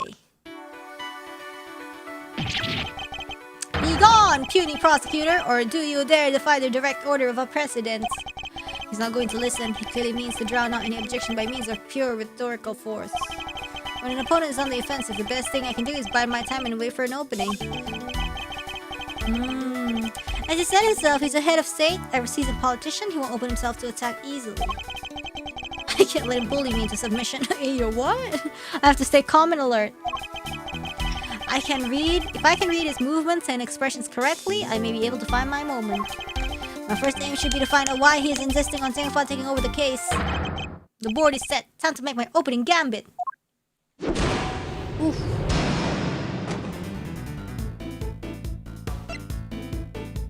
Explain to me why I'm off the case.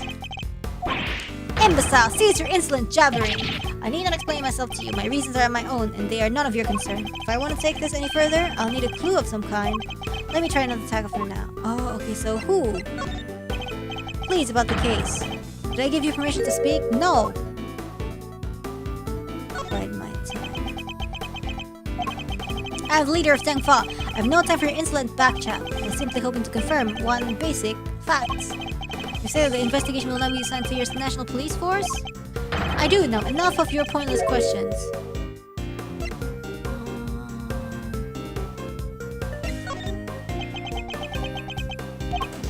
Oh, good boy. The interior of this plane is the sovereign territory of Zhengfa. You have no rights here. Oh, I see.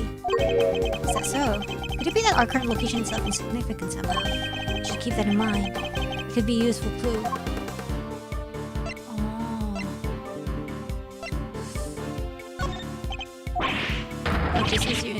Okay. Are they related to our current location? In the course of our oh, okay, so you have to like sometimes explore and then go back. Deduce certain facts from your behavior, Mr. President. For example, you seem particularly aggressive when discussing our current location. Okay. You smarmy smart Alec. You said yourself the presidential plane is the sovereign territory of Zhengfa.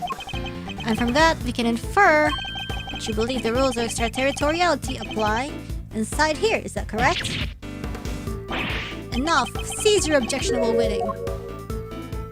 Are things getting too hot for you? You can rant and roar all you like, but you won't escape my scrutiny. It was unmistakable. The moment I mentioned extraterritoriality, you became visibly agitated. Okay.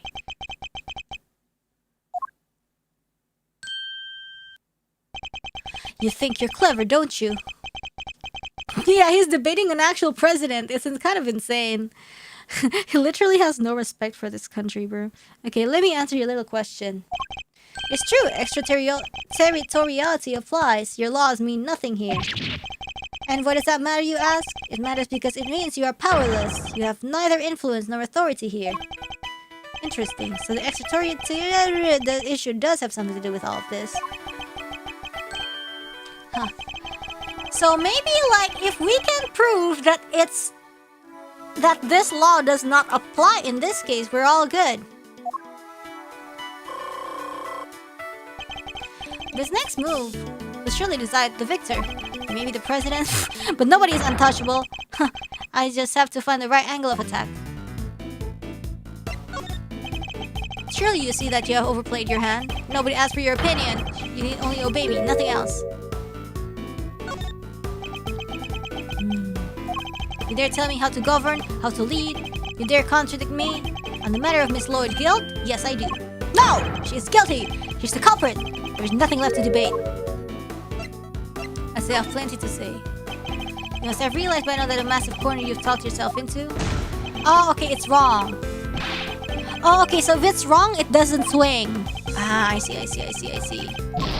Oh, and then we get a penalty if we're wrong. Okay. I see. Oh, okay. I see. You believe that extraterritoriality applies here, but can you prove it? Did you even understand what you are asking? Of course, if I didn't, I wouldn't ask it. Have you no shame calling into question the good word of one such as myself? By the time. I have no more time for this. You clearly cannot be saved from your own foolishness. You needn't worry about me. I'm not the one who needs saving. It will be Miss Lloyd, the woman who is being wrongfully accused of this crime. Your chivalry is admirable, but it changes nothing. Your right to extraterritoriality cannot be denied. This is Sangfa! If I want to take this any further, I need a clue of some kind. Let me try and attack them out. Oh, okay. Nobody asked for your opinion. And bide my time. Dare tell me how to govern, how to lead, on the matter of Miss Lloyd's guilt. Yes, she's guilty, she's the culprit. Bide my time. Who else could have fired from outside the plane? There's no other viable suspect. Ah! Fascinating. So he's claiming that Miss Lloyd fired at him from outside the plane. So that means... I was loving... Okay, yeah, because the culprit is from outside the plane, then... Oh, sorry, what? Oh, okay. Okay, can you prove it? I have nothing to be sure. Sorry, what? Time to deploy my clue. She fired at you from outside? I may not be able to call the extraterritoriality of the presidential plane into doubt. However, according to you, she shot at you from outside the aircraft, correct? In which case, extraterritoriality could not possibly apply in this case. Your assertion is entirely without merit, and the detainment of Miss Lloyd cannot be justified. How could I have bested by a mere prosecutor? But I am the president! The president! Checkmate. Okay, I see how it works.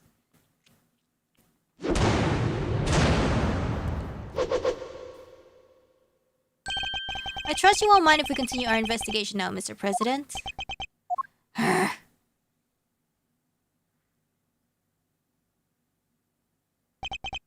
I hereby officially and unreservedly confirm my approval. Consider it a gesture of the magnanimity and generosity for which my good office is known. Yes, for without noble acts such as these, unmistakably and irrefutably, for which reason we hereby... What the hell is he saying? There can be no other outcome, for our goals are lofty and our hearts. What is he doing? What is he saying? People of Dengfa, I swear to you here and now, this investigation will continue. Oh, that one he could have just said, okay, you got me? Mr. Knight, if you would care to return the evidence. Take it. Okay. We did it, Mr. Edgeworth. We sure did, and now the investigation can continue. Whatever, enjoy your pocket full of pawns. I'll be over here enjoying how you put them into play. Then you will definitely enjoy my next move. Mr. President, one more favor, if you would be so kind. What is it? Could you please give us your testimony concerning the incident itself? Now you want me to testify? Whoa, that's your next move? If you want the President to testify, you'll have to take him to court. All in good time, Mr. Knight. He will get his day in court soon enough. But if a person of interest refuses to cooperate at the investigative stage of the process, they are obliged to provide detailed justification as to their reasons for doing so. That's... What's the matter? Is there something you'd rather we didn't know? Stand down, Knight. I'll do as the prosecutor asks. Thank you for your cooperation. Now listen, and listen well. Where was I when the incident occurred? The stage, of course. Suddenly, Rook and Knight jumped in front of me. Then, bang! bang! A shot rang out and a plain unblemished balloon of red exploded nearby. Ah, this is the first shot when Steel Samurai exploded. Not hesitating for an instant, my bodyguard tried to escort me back to the safety of the plane. Then, the second shot. The bullet went right through Rook and lodged itself in the bulletproof vest I was wearing. Okay. I guess if you look at it in one way, the president is also a victim here. Yes, the victim of an attempted assassination. Rook was simply in the wrong place at the wrong time. But that makes it even weirder. Why would the target of a crime try to obstruct the investigation? My guess is that there's something behind all this that he doesn't want made public. A cover-up, huh? I knew there was more to this case than meets the eye. And the president isn't the only one who knows the truth. Isn't that right, Mr. Knight? Time to get to the bottom of this once and for all. Okay.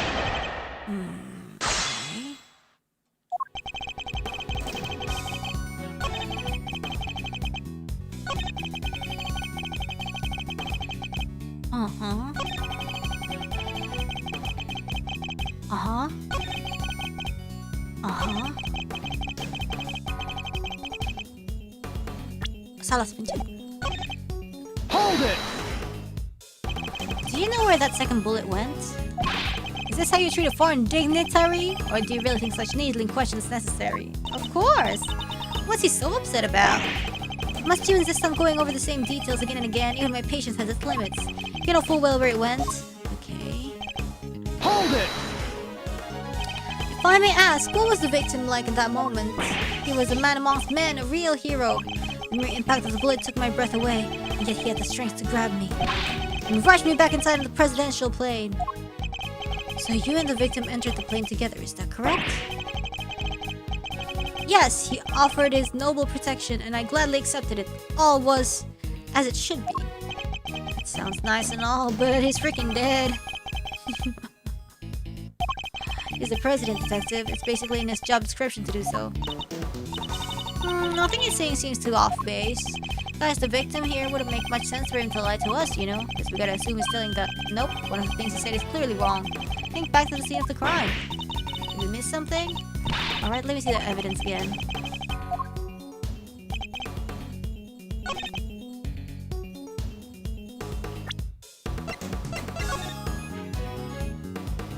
Ah! It's not there.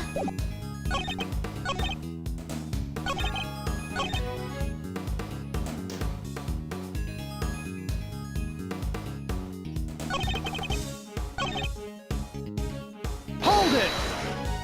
You said they tried to escort you back onto the plane? Yes, that is exactly what I said. They threw open their attaché cases. That must be the moment Kay captured on camera. And immediately moved to help me back onto the aircraft.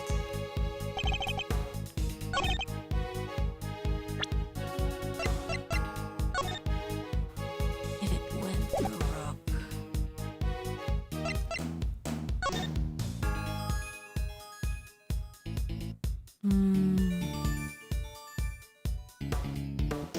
Stay frosty. We know who might be in the audience. Eyes on this area.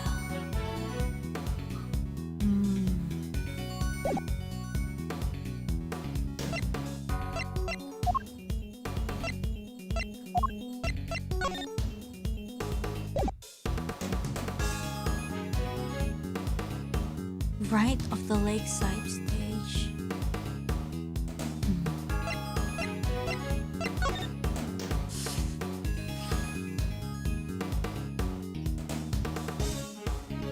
The bullet went through Rook. The fudge? And lodged itself. I still don't understand.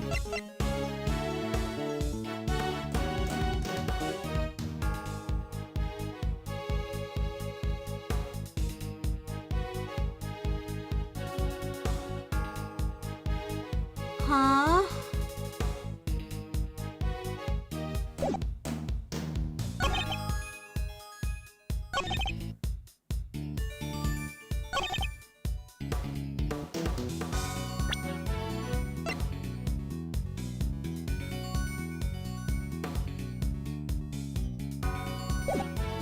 Hold it! About that red balloon. Are you trying to test me, Mr. Prosecutor? The bullet is in the front, not the back. That's what I'm saying. Like, if they're trying to escort him, shouldn't he, like, face the back? It's so weird. No, Mr. President. I simply wish to confirm what you remember. Very well. There were two very large, very round balloons, one on either side of the stage. Their deep crimson hues stood stark against the sky, just as the security plan said they would. Huh?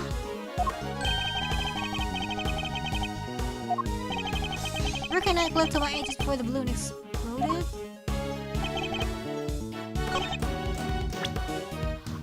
Unblemished balloon of red? This does not sound like a balloon of red.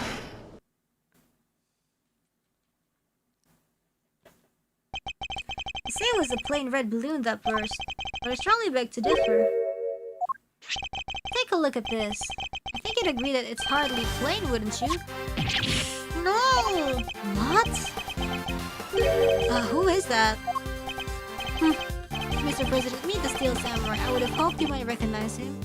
Does he just like have really bad eyes or something? Especially if you were hoping to ingratiate yourself with the people of this country. Yeah, you need to watch the Jama Ninja too. He's amazing. So you see, the balloon that was struck by the bullet was anything but plain. It was in fact of the Steel Samurai. But the briefing mentioned two plain red balloons.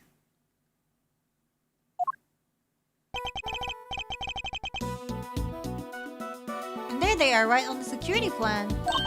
They look pretty plain, don't they? The simple round balloons. Knight, what is the meaning of this? Explain yourself. Yes, Mr. President. The Steel Samurai balloon was borrowed at the last minute, sir. That's what we were told. Guess they only reported the incident to us bodyguards, though. Seems there was little trouble here on site last night. But the original balloons burst somehow. Was he, like, using a freaking body double or something? Because, I don't know, like, it's like a meme, but, like, in this photo, he doesn't have any, like, mustache spots. I noticed it, but I thought it was just, like, you know, illustration thing. Or it could be him and he's actually blind. No, I don't think so. I don't think he's blind. So they swapped it as an emergency replacement? Yeah, one of the stall holders happened to have it. From what I hear, he was more than willing to lend it out. Very happy-go-lucky kind of guy, they said. Happy-go-lucky stall holder with a Steel Samurai balloon to spare. Huh. They filled just the bottom part over there to make it look like... Oh, I see. Oh, that makes sense. Oh, is that the long and short of it? Why was I not informed of this?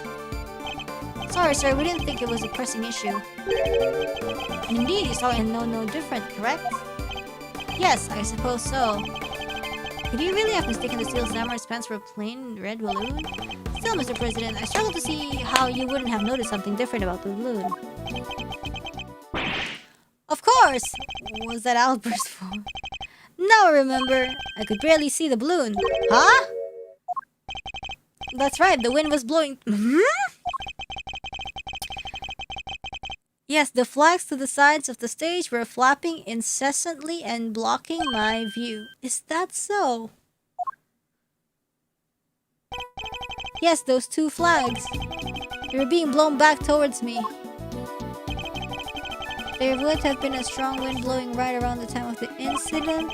Strong enough to blow the flags in just a fashion, but if that is so, that would have meant...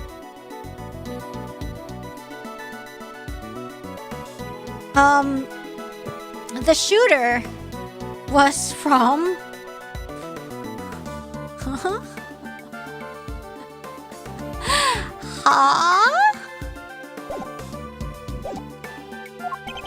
Does that conflict in any way with our understanding of the case? Yes, it does. Thank you, Mr. President. Your testimony has revealed yet another contradiction. The shooter would have had to be on stage. Yes, a contradiction that could turn this entire case on its head. Yeah, remember now what's hiding his head. Yeah, I mean, we even knew that it's him, but I'm just saying, like, how? When I arrived on the scene, the wind had died down and the flags were resting calmly for the most part. But if the wind had previously been blowing the flags the president describes, a certain piece of evidence suddenly takes on a very different meaning.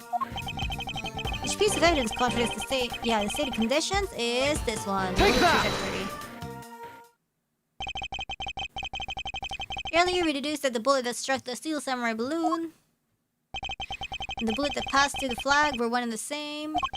From these two things we further deduced the trajectory that the bullet must have taken. Yes.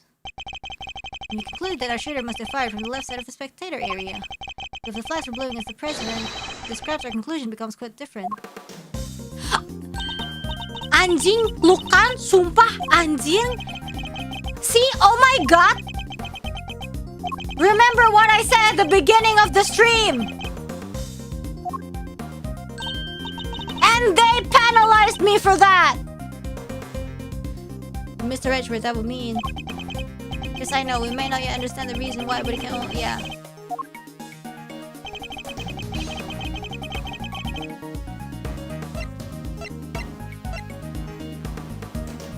Take that!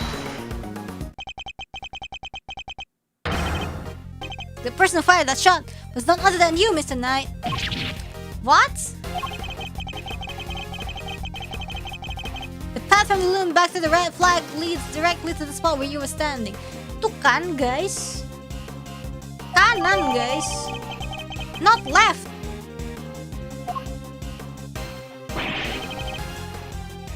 But the guards were one of the president's bodyguards. Why the heck would he go around shooting balloons? That Mr. Knight.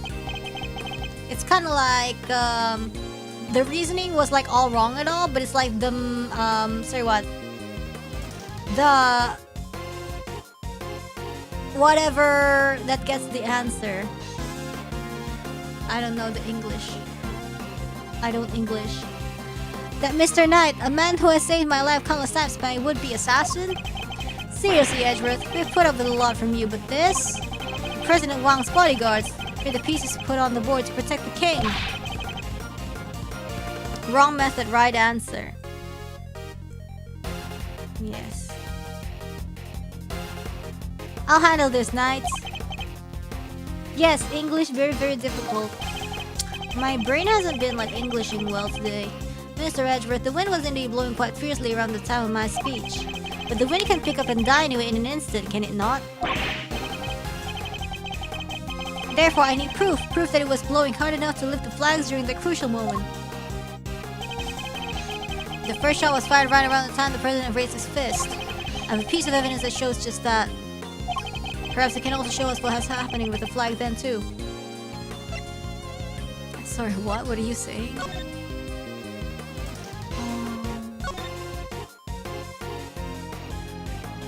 There's the flag, isn't that the flag? Take that! The proof is in this picture right here. This should be good. Which picture? Where? You can see which way the flag was really blowing. Right here. Oh my god. Okay, so the game wasn't really that mean. I thought the game would be like, which picture? At first. Well, do you deny that it clearly shows the flag? There we have it, proof that it was blowing towards you at the moment of the shooting. So that means our pal over there did shoot the balloon? Making him the assassin? Mr. Knight is the assassin, whatever, bro. Oh, it's not him? I'll be intrigued to learn that how he would be to his advantage. Huh? What do you mean? He means, well, I have stood to gain by killing the president. I'm his bodyguard. If he's not around anymore, neither is my job. Now why would I give that up? No! He's right, why would he? Mr. Knight is not the assassin. Ew. I wanted him to be guilty. He may have shot the balloon, but the president was on the other side of him entirely. What if Rook was the true target? That's what I'm saying. Like, he sounds so itty-dunky with Rook. Therefore, he can't have been aiming at his boss. Like, when I chose he is the shooter, I was praying for it to manifest, you know? Yeah, besides, why would I even shoot the balloon? What would be the point? And watch how you answer, or I may aim for something else next. Oh my god, I will aim to... Oof. There was a point, I'm sure of it. If I can figure out what it was, perhaps I can finally put this whole conundrum to rest. Knight definitely shot the balloon. Yes, look at his hand. The fact that alone changes everything about the case.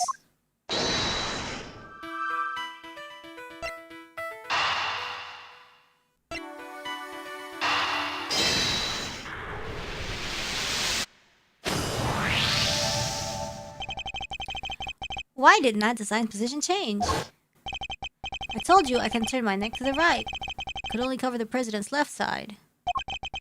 So I wound up moving to the right side of the stage. But is that the only reason? It's so he could have an alibi. Stupid. Let's suppose the plan hadn't changed. That Knight had remained posted on the left. Given that he was unable to turn his head to the right, would he even have been able to shoot the balloon closest to him? Could it be that the security plan was changed for the express purpose of popping one of the balloons? And if you suppose that to be the case, the two plans are different. The security...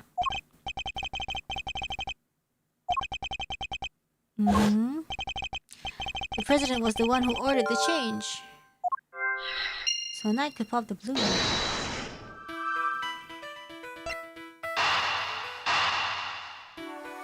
Okay.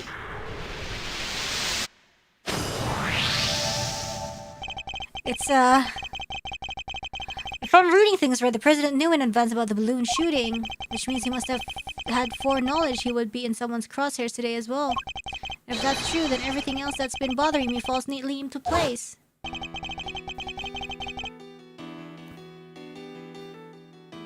How did the shooter get a gun past such heavy security? Because they allowed it. And why would they then carry out the shooting wearing such a conspicuous item of clothing? Why use a later site that would give away their location in an instant? It's to send a message. And how did the president suffer no injuries at all despite a direct hit to his vest? These are the questions that Knight and the president don't want us to consider. There is only possible reason for Mr. Knight to have fired his gun. To create the illusion of an assassination attempt. Oh my god, it's to send a message. What? Huh? Idiot. You do understand what you're saying. Oh, I understand all too well. I understand everything now. Most of all, I understand why you were so keen to take this investigation off my hands, Mr. President. You wanted your real plans to remain hidden. How dare you speak to me that way? Is this some sort of sick joke? Yeah, to help lift the president's falling popularity. Yes.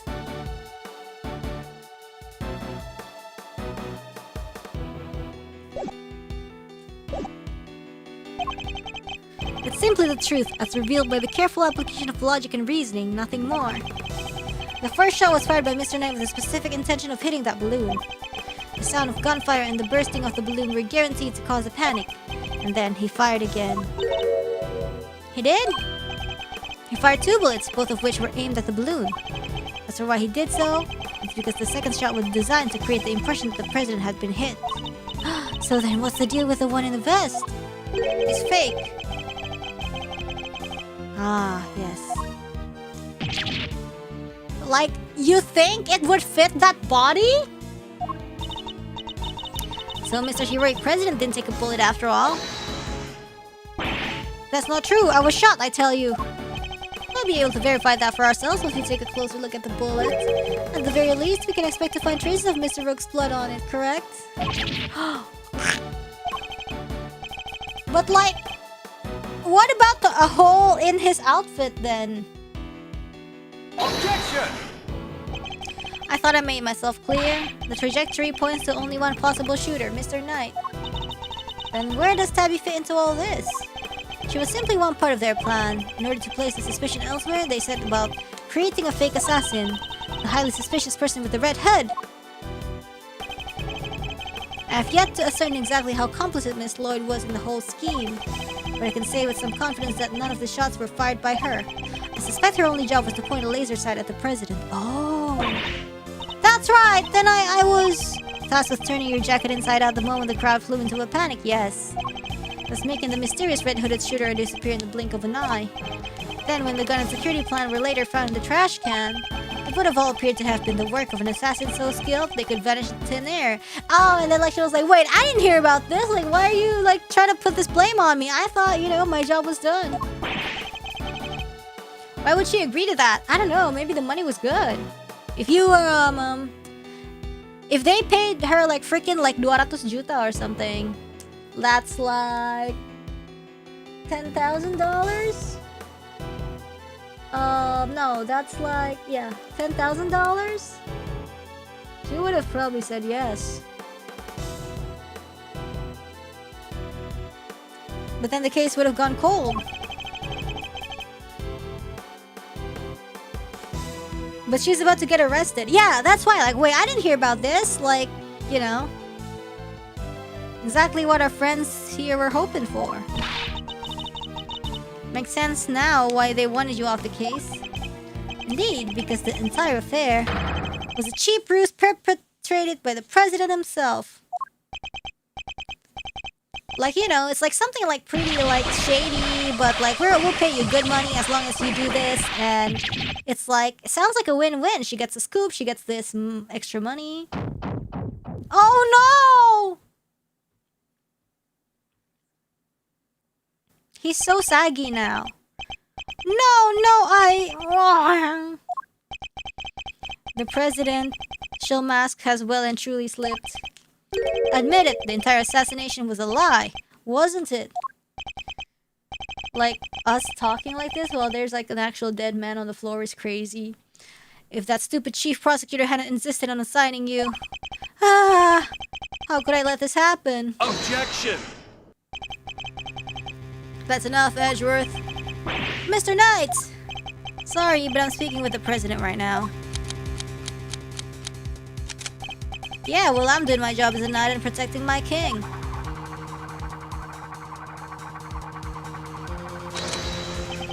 So go ahead, keep running your mouth.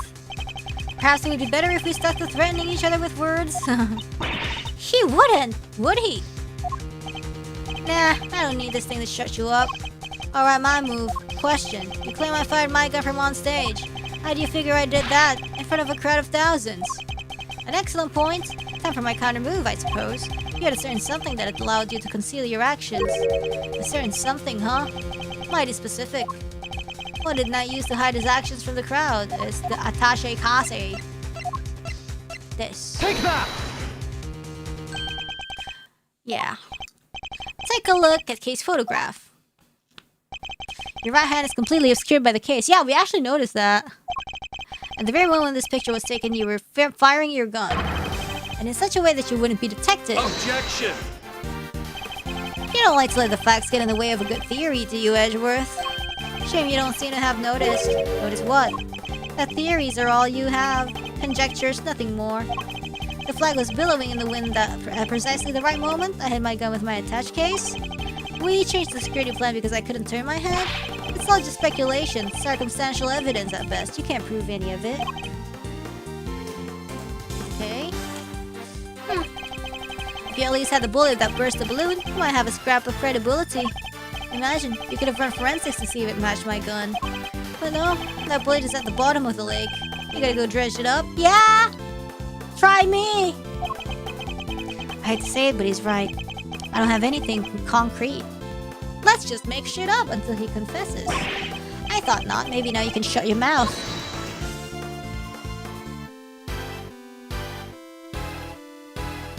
Miss Lloyd! Hi. Of course, she could shed some light on this whole situation. We just need to get her to talk. What's the matter? Something you want to say, Miss Journalist? No, never mind. That's what I thought. Miss Lloyd!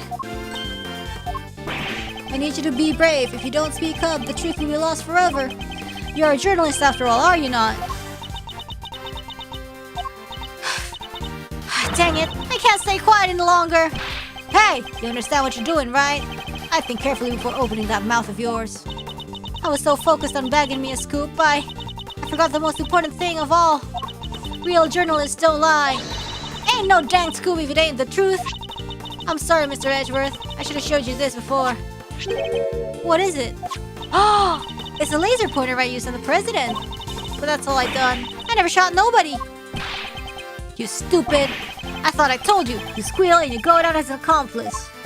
It was him. He told me to do it. I was at Zhenghua's embassy sniffing out a story like I told you. This was 3 days back. He comes up to me out of the blue and just starts talking. Help me out and I'll get your exclusive access to the president. That kind of stuff. But what about the gun in the trash can? That I don't know nothing about, I swear it.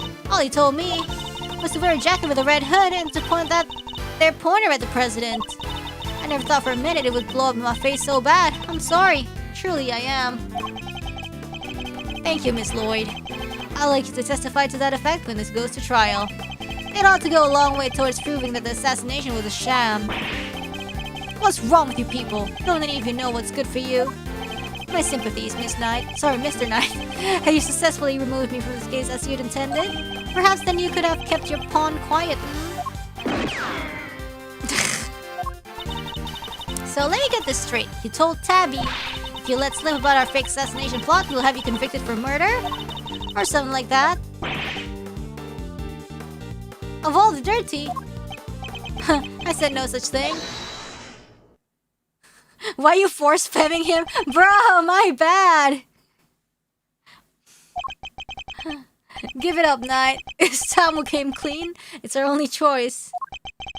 So, Mr. President, you admit it. You admit that there was a plot to fake an assassination attempt?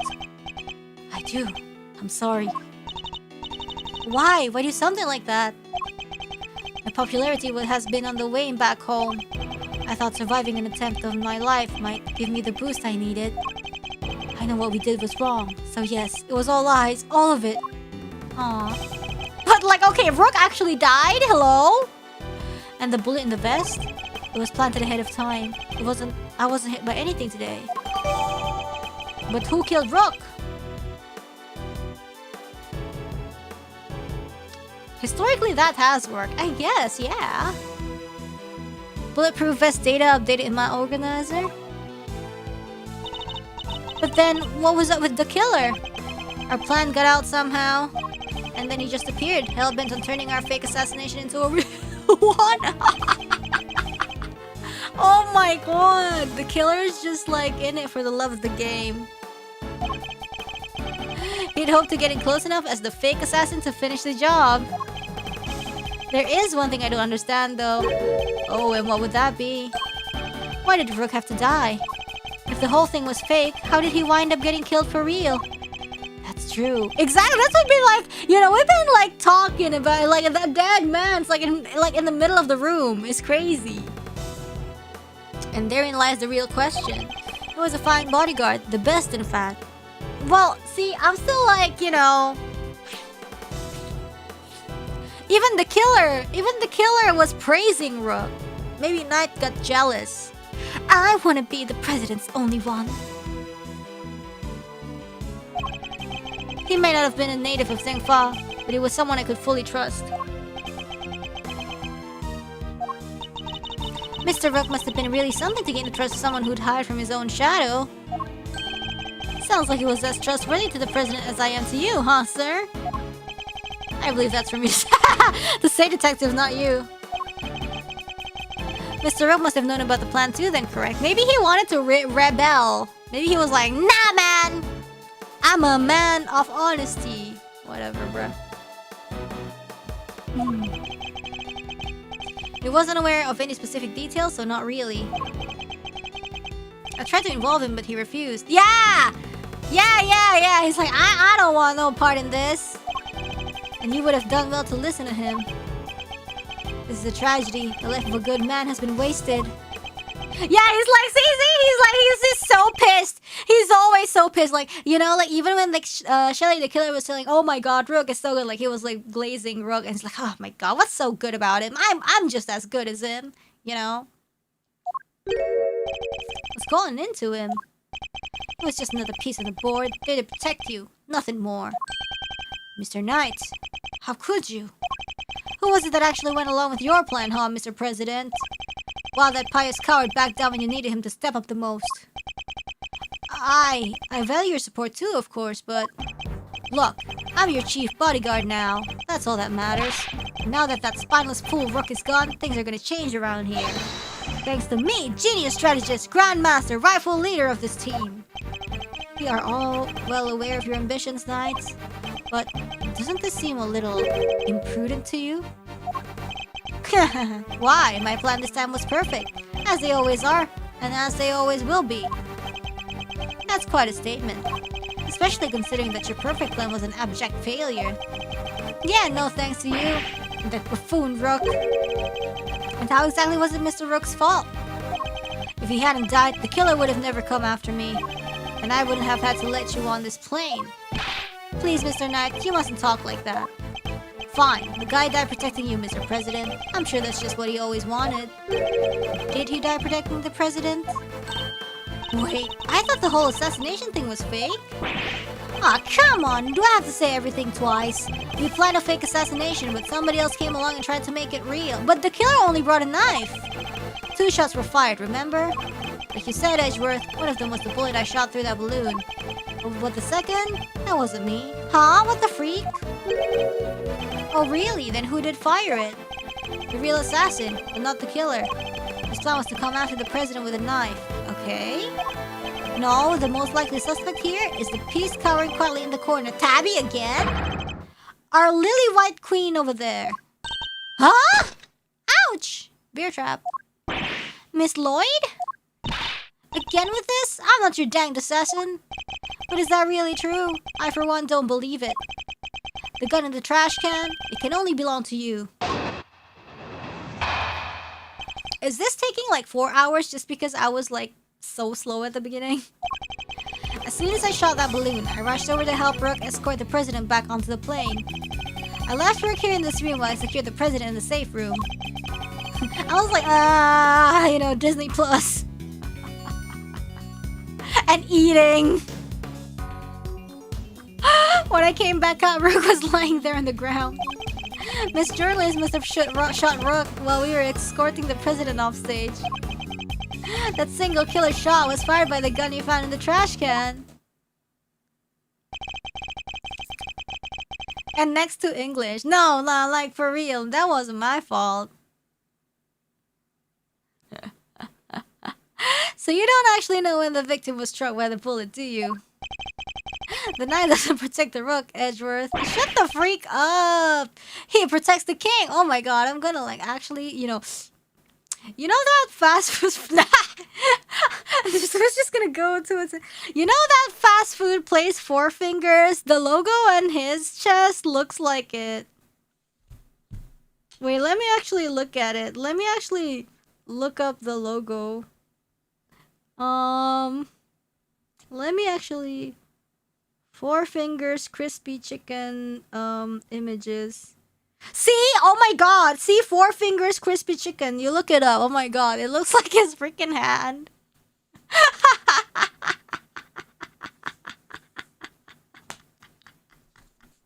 Where is Four Fingers from? Is it like local? I don't know if it's local.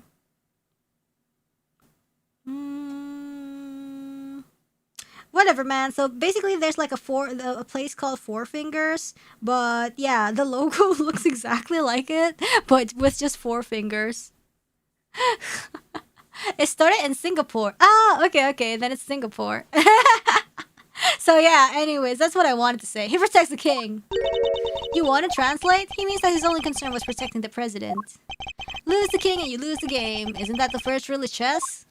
But a win in which a key piece is sacrificed is a hollow victory indeed. Doesn't matter, it's still a victory. I kept the president safe. I win! Well, it's a bit early to be calling our little match in any case. For this is where our battle really begins. Knight's Gambit. As soon as I shot that balloon, I rushed over to help Rook escort the president back onto the plane. I left Rook here in this room while I secured the president in the safe room. When I came back out, Rook was lying there on the ground. Miss Journalist must have shot Rook while we were escorting the president off stage. The single killer shot was fired by the gun you found in the trash can. Oh my god. Hold it! So the second shot had nothing to do with you. Right, that one was fired by your little friend. Imagine the scoop she'd have bagged if it had hit the mark. But...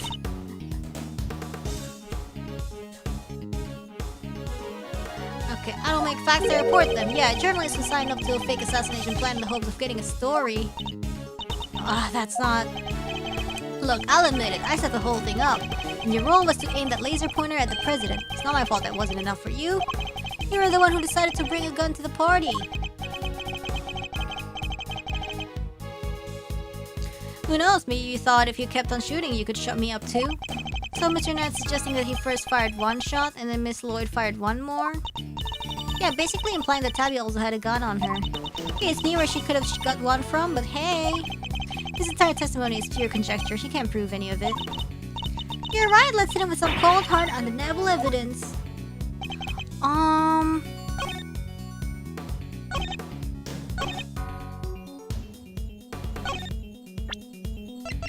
But... Objection!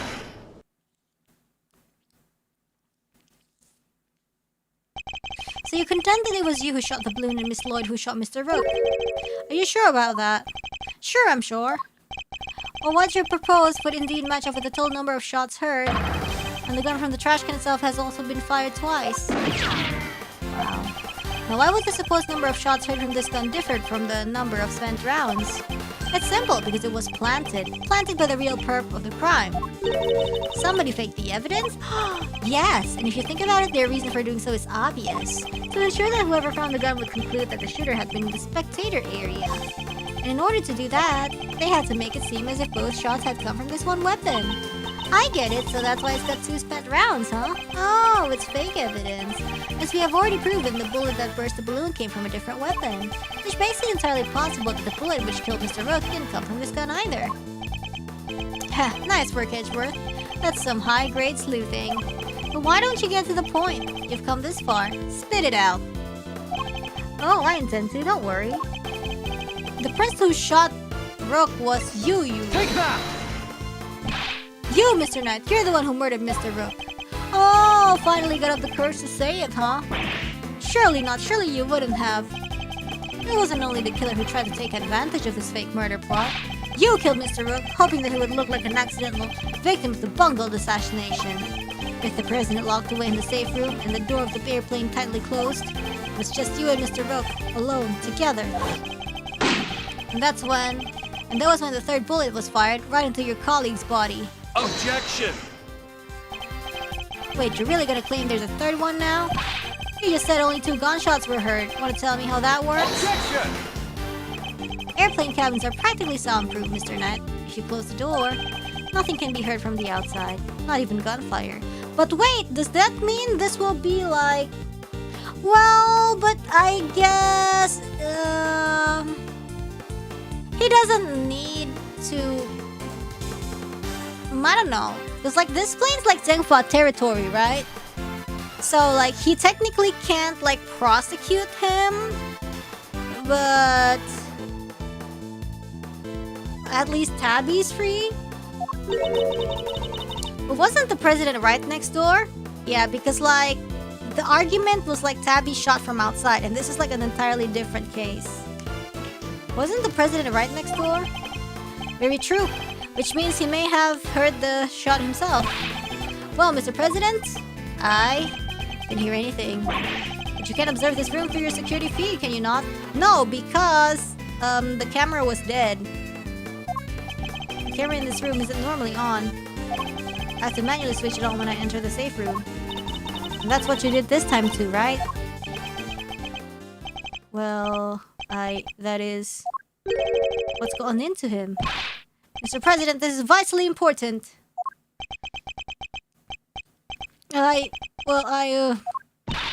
Please, President Wong.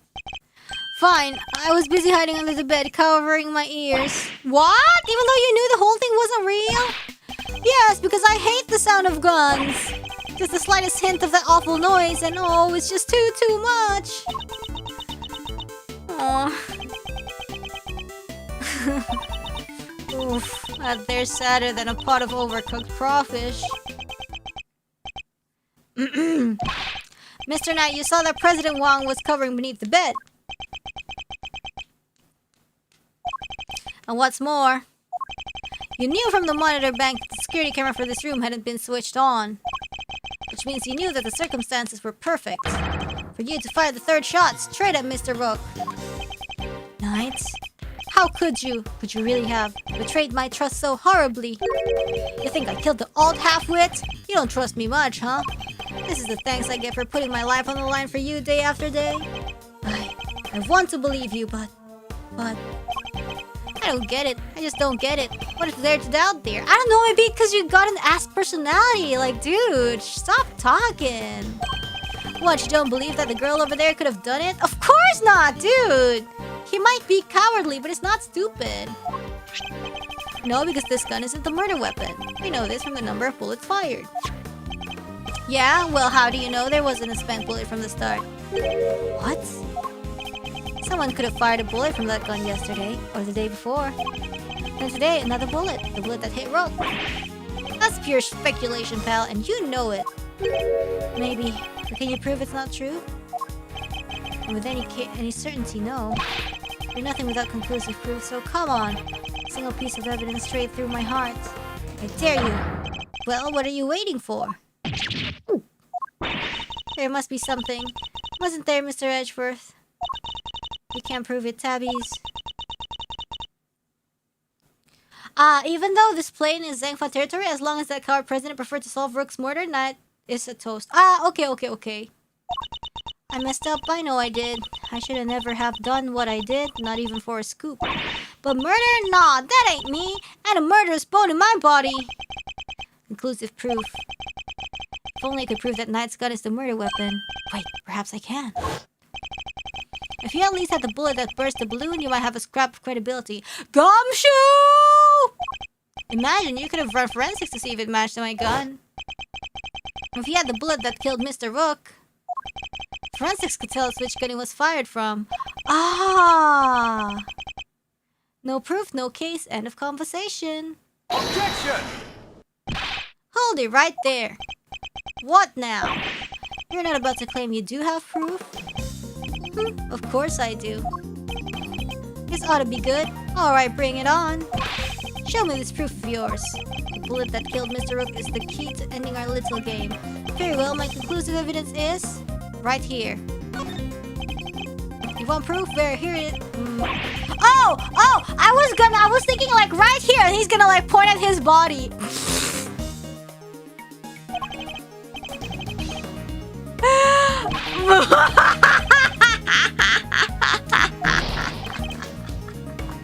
Ah! Okay, whatever, bruh.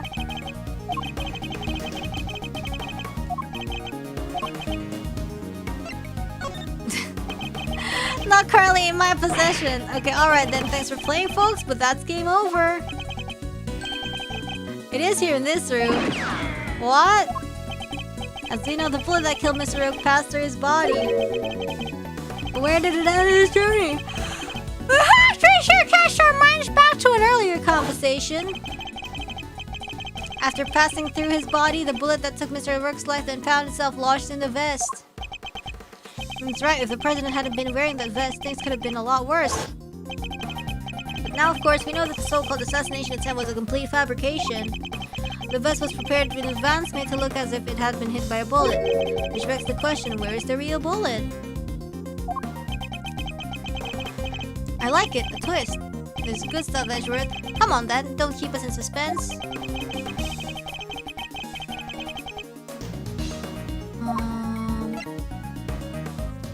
Take that! There's something very clearly missing from this room. Yes, a prosecutor with some common sense. Take a look at the bank of security monitors. Oh, I see you're caught on, Mr. President. Splendid. There are screens here showing views from all around this airplane, inside and out. The only external angle not covered is the right-hand side of the aircraft. And that's because of one of the monitors is missing. There was a monitor in that space previously, wasn't there, Mr. President? There was. I have no idea what my plushie is doing there now, though. It appears to be someone's vain attempt to hide what is obviously lacking. But where did it go, and why? The why is easy enough to answer because it was struck by a bullet. For if we were to believe that the bullet in the vest was the real deal, then anything that hinted at the existence of another bullet had to be removed. So, where did the missing monitor go? Where indeed? I believe that it must be hidden somewhere in this plane. After all, there wouldn't have been time to dispose of it outside the aircraft. Detective Gumshoe, conduct a search if you would. Right away, sir. Mr. President, extraterritoriality, remember? I have no objection to the search. Please, go ahead. If it will help us discover the truth behind what happened to Rook, I will not stand in your way. What are you... I don't believe this. Rook this, Rook that. Don't you ever think about anybody else?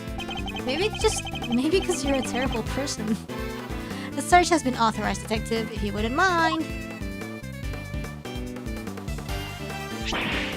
Sir, I found the monitor! Excellent work. Now go ahead and extract the bullet. Let's see if I put my hand in here and just... Come on, come on. Got it! Well, would you look at that. Blood.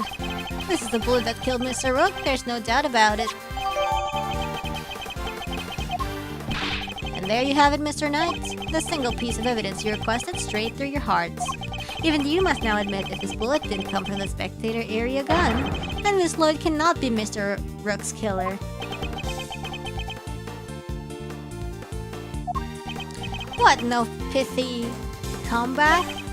Detective, have forensics analyzed the bullet for striations and compare them to the gun we found. Yes, sir, we'll get the evidence you need, you can count on it. Oh my god, it's a party out here. Alright, let's hear what forensics have to say. Our findings are as follows, sir. Firstly, the blood on the bullet is indeed that of the victim, proving that it was the bullet that killed Mr. Rook. Secondly, we found Mr. Knight's fingerprints on the gun. Probably from when I handed all the evidence over to him. Now for the key part, the striations. If they're not a match, then Miss Lloyd is in the clear. Lastly, the striations on the bullet are a match with this weapon. What? But how could that be? No way! Aw, come on! There's no doubt about it, sir. This is the gun that fired the bullet. How? Well, isn't that something? Conclusive proof that I was right. The animation is so funny. What's the matter? You didn't think you had me backed into a corner, did you? Guess you misread the board. Because the only one backed into a corner here is you.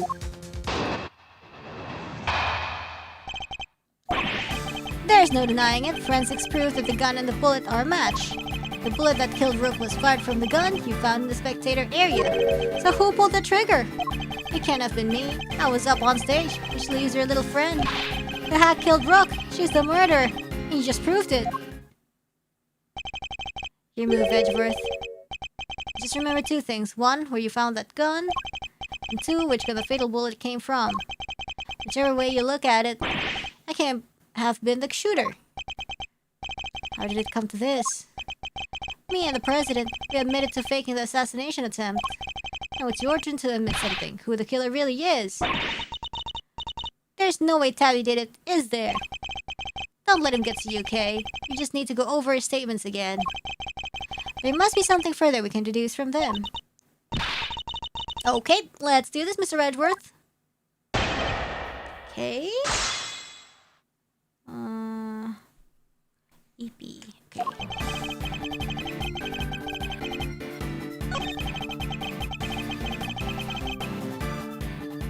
Hold it! Objection! Objection. No, you hold it. You were the one who proved this. Or are you saying the forensics was wrong? The bullet had the victim's blood on it. Which means it must be the one that took his life. And it does seem to have been fired from the gun we found in the trash can.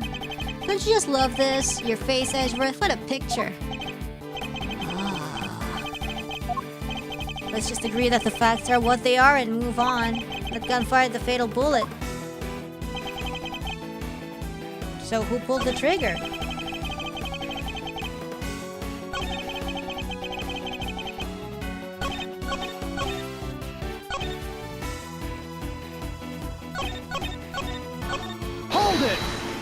I love like every time we skip, like he spins is gonna shoop shoop.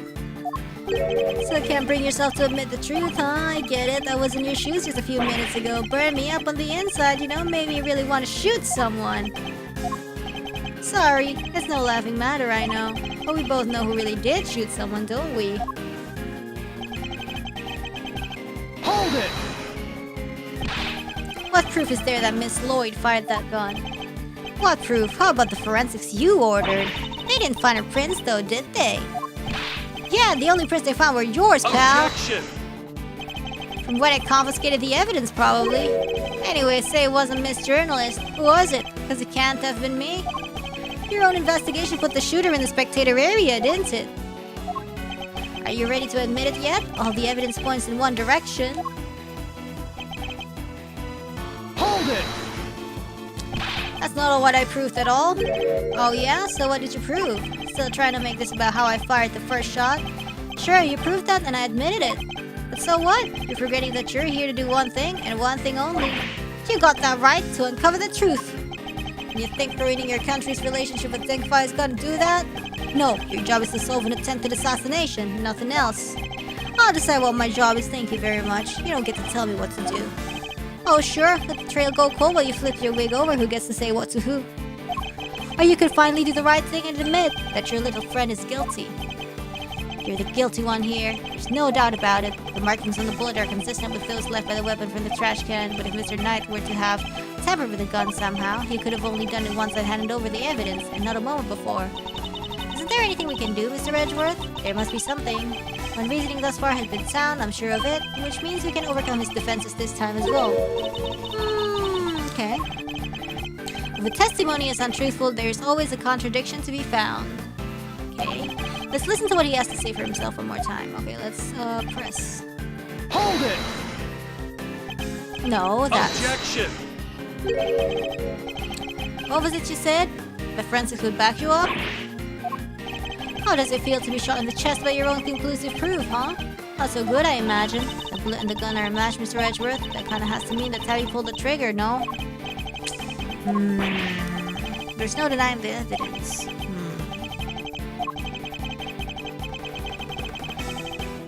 The gun and the bullet shouldn't be a match, but what if they like swap the shit? I don't know. What is it, Kay? I was just thinking, if the evidence points to something that doesn't seem possible, then maybe there's something wrong with it? You're asking me to call the evidence into question? Well, there's no way Tabby did this, right? So if the evidence says that she did, then the problem must lie there. I seem very sure about this. Because like without the laser sight, they look completely same. Intuition, huh? Still, she could be right. I simply don't believe Miss Lloyd to be a malicious liar, which means, as someone who believes that evidence is everything in court, the irony is not lost on me, but if I were to call a piece of evidence into question, it would have to be the gun. If something untoward is going on here, it would have to involve the weapon, not the bullet. After all, we only just recovered the bullet a little while ago. Furthermore, we know that Mr. Knight had an opportunity to handle the gun. Now hand over the evidence you have gathered and remove yourselves from this plane. I'd do as he says if I were you, Edgeworth. Yes. Indeed, he had ample opportunity. There's no doubt that this gun is the weapon that was used in the crime. It must belong to... Take that! The gun belongs to Mr. Knight. He switched them around. See? That has to be it.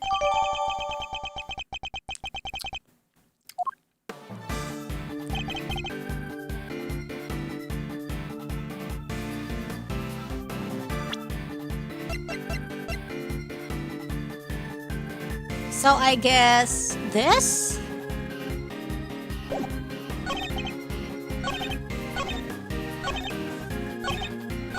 Yeah, so like I guess we present the yeah. Admit it, you switched the guns, didn't you, Mr. Knight? That's why the markings matched the weapon in question. It was yours all along. An intriguing move there, Edgeworth, and... you must have made the switch when I handed over the evidence. While I was busy trying to make the case for remaining on the investigation. You took the laser sight from the gun we found in the trash can and put it on your own. Then, not long afterwards, you handed that gun back to me instead of the one we found. I did, huh? You think I somehow knew you'd find a let alone run forensics on that bullet sometime in the future? I don't know, like future-proofing, am I right? Is that so strange? You're a chess player after all. A man well used to thinking several moves ahead. Whee! I'm flattered, as much as it pains me to admit it. You're overestimating my abilities. I love his animation, honestly. Besides, do you even have any proof that I made the switch?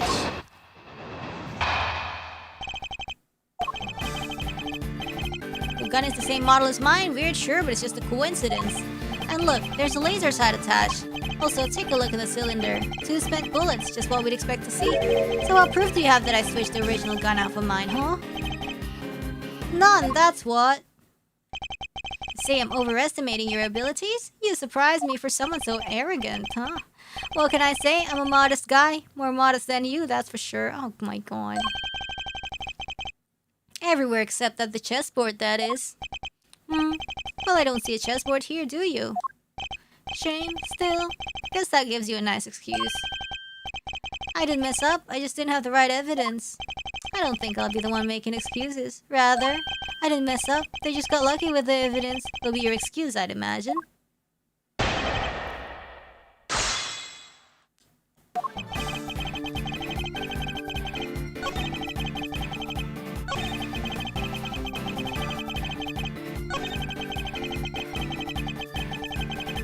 Hold it! Objection! Oh my god. Something you clearly don't have? If you did, you'd have made your move by now.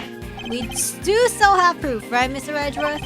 You won't be given the chance to investigate any further. I have to work with what we've gathered. Okay. Consider all the possibilities. If you got the goods, it's now or never. How are we supposed to prove he switched the guns? Unfortunately, we don't have any direct evidence of his wrongdoing, but that in itself is proof of a kind. Because otherwise, the striations shouldn't line up like they do, right, sir? Right, we must carefully consider and infer what we can from the evidence he brings up in his testimony. The truth is in there somewhere. It's the same model as mine. Hold it! A coincidence, you say? Or was it a necessity? Can be both, pal. Sure you can. We bodyguards need to protect the president. And the girl needed to use a gun, but she probably doesn't know a whole lot about them. It's not so far-fetched for her to pick something she's heard of that we also happen to use. Okay, but why a revolver? Why is that your go-to gun? It's probably something to do with its ease of use. Wow. No spent cases to chase down, for example? The perfect tool for a job where you can't afford to fail or don't know what you're doing. Still, coinciding, necessity, it doesn't make a whole lot of difference either way. Okay. Hold it! I've been meaning to ask, actually, what about your own weapon? How many spent bullets are in the cylinder? This little girl here? Well, now... Okay, I'll let loose a few rounds earlier, as you saw. Bruh, okay. He reloads his gun every time he fires it? Interesting. But even if I were to tell you how many there were at the time, you'd have no way of verifying that. Of course, in order to swap the guns properly, he'd have to maintain the right number of bullets per gun. He didn't have the chance to put on any gloves though, which means it's in the... Alright, I think it's about time you did the right thing and resign, don't ya? Game's all but done, see? What proof? Shit.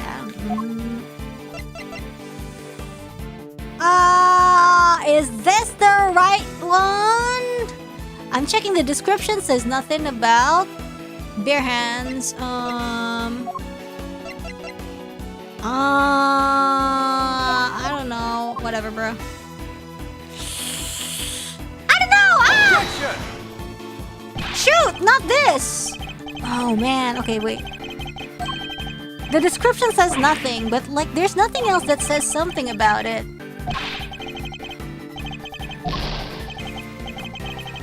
Oh, it's proof about switching. Oh, yes, I switched because, what proof is, okay, the proof is, that I switched the original was switch for the one found in a spectator area. Bullet markings. Okay, so what is the proof? The proof is oh cute. The proof is the proof that he switches it is the bullet. Do I present this? Or do I express again? Could be. Objection! Let's see if something changes because Miles figured out that thing from the previous statement.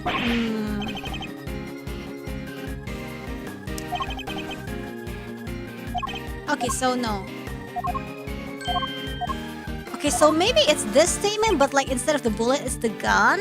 And then we're like, you know, like, let's see, you know, it's the laser gun, but see, you know, like, can you take out the bullets? Let's see, I don't know, whatever, man.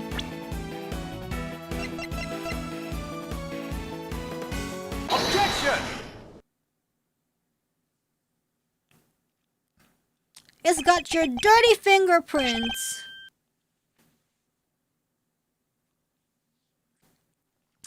Yes, exactly. Okay, sorry, it wasn't, you know.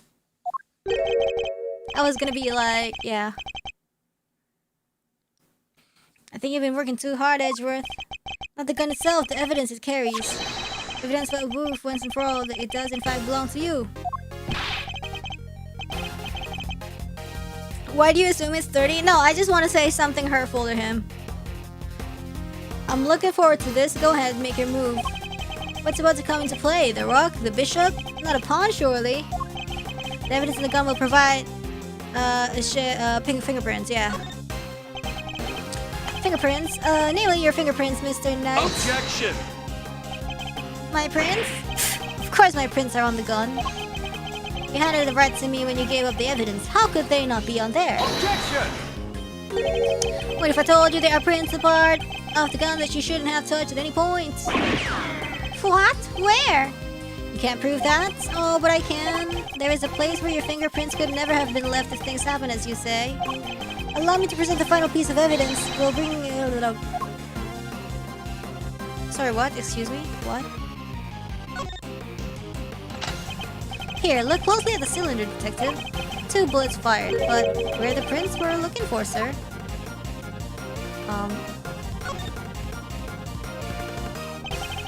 You did indeed switch the guns when I handed you the evidence, but if that were all you had done, your deception would have been easily detected, because the number of bullets fired by each gun was different. There were 2 spent bullets in the gun we found. Wow. But what about Mr. Knight's gun? We know that he fired 2 bullets from the station to the balloon. And he fired another bullet into Mr. Rook, ending his life. So 3 bullets in total, plus a few odd ones he let loose in shock during our little game. And after each slaughter, he reloaded his gun out of habit. With his bare hands, of course. Officer, where exactly were Mr. Knight's fingerprints found? The ones you mentioned in your report. Doesn't look like an armpit shot, exactly. They were found on the exterior of the weapon, but also on the bullets themselves. I'm not sure they could have gotten there just from me handing you the evidence, Mr. Knight. That's... And there we have it, proof that you did indeed switch the guns. This gun, the one which fired the bullet that killed Mr. Rook, is yours. And in taking his life, you are the true assassin. This is, yeah, it's just a very extreme fidget spinner. It's so cute. Checkmate. Hey, let's go. Grrr. Grrr.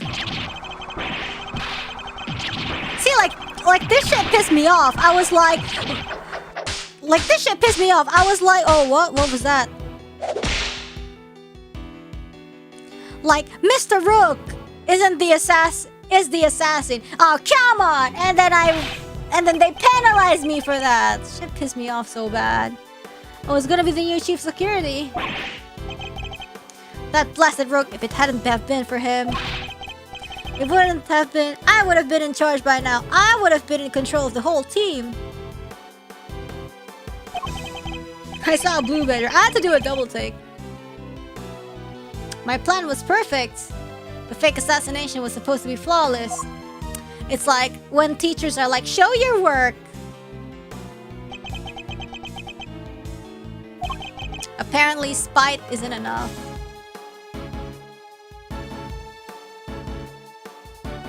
Detective Gumshoe. Right away, sir.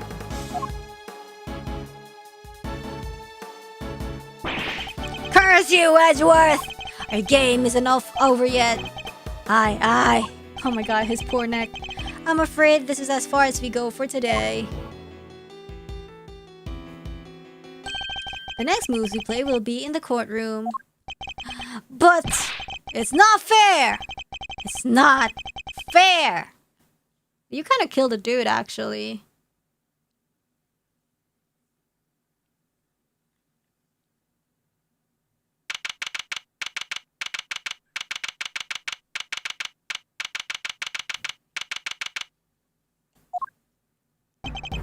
Mr. Edgeworth, I owe you a debt of gratitude.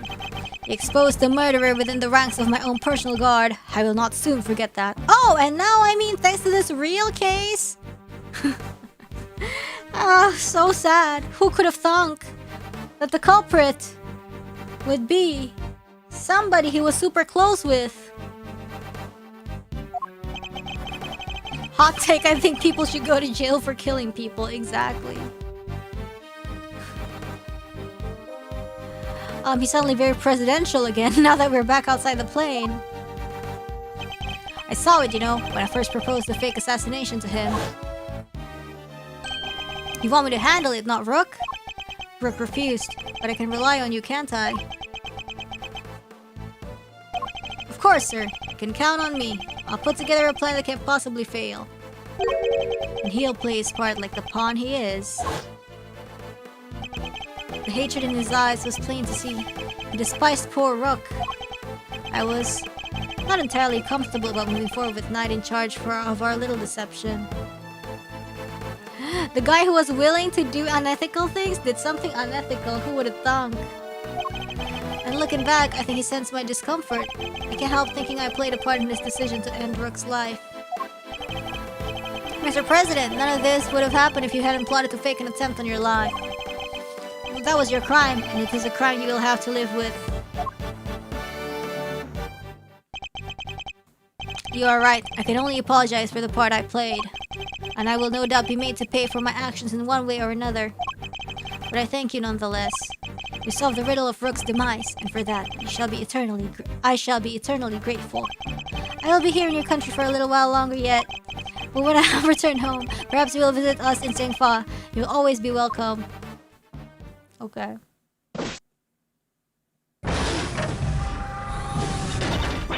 Oh, thank you! Y'all don't know how grateful I am. All's well that ends well. Miss Lloyd, the accusation of murder made against you was of course entirely groundless. But the fact remains that you were a willing participant in the staged assassination attempt. The police will no doubt wish to speak to you about the matter. You should be aware that you may as well be punished for your actions. I know, and I'm awful sorry about everything, truly I am. I understand your desire for a scoop, but there are limits. There sure are. That got me some serious thinking to do. You didn't, Mr. Edgeworth. There was something else. Local prosecutor solves assassination conundrum, earns eternal gratitude of president. How's that for a headline? Hey, there's my department. Mr. Prosecutor, how does it feel to solve such an important case? You must be over the moon. She certainly doesn't stay down for long. No comment. Dang, you're one tight-lipped son of a gun. As well as should be. This case is not over yet. It isn't? How come, sir? Because until we unravel the story behind this, the case is never concluded. Is it this one? I don't know, man. Take that! The killer's calling card? Mr. the Killer has yet to complete his assignment. You mean he might still try to murder the president? I hope I'm wrong, but if I'm not, this could all blow up into something more sinister yet. As one would expect for the attempted assassination of a president, the case is all over the news. And my preparations for Mr. Knight's trial were constantly interrupted by requests from the press. There wasn't a person in the land who didn't know about the case. Everybody was talking about it. but in the midst of the frenzy that followed. So like the pattern, I think, is just like the Edgeworth cases always happen in like between like very short time spans, and like you kind of notice like even like in the beginning they set the tone that, oh, this is gonna be like one big thing. Sorry, what? I forgot to read that part. Whatever, it's fine. We'll be fine. Save our progress. Okay, we have saved. Okay, yay! Finally, captive turnabout. What are we gonna do? Are we gonna be in jail? The first move in a bigger game. Oh, that makes sense. Okay, thank you so much, guys. Who said that was 3.5 hours? Frick that. We need to rant. We need to talk about Disney Plus, and we need to eat, and we need to, I don't know, do something else. Let's go. That wasn't too bad. That's pretty cool though. It's pretty late here, but I'm kind of glad that we actually finished today. Yes.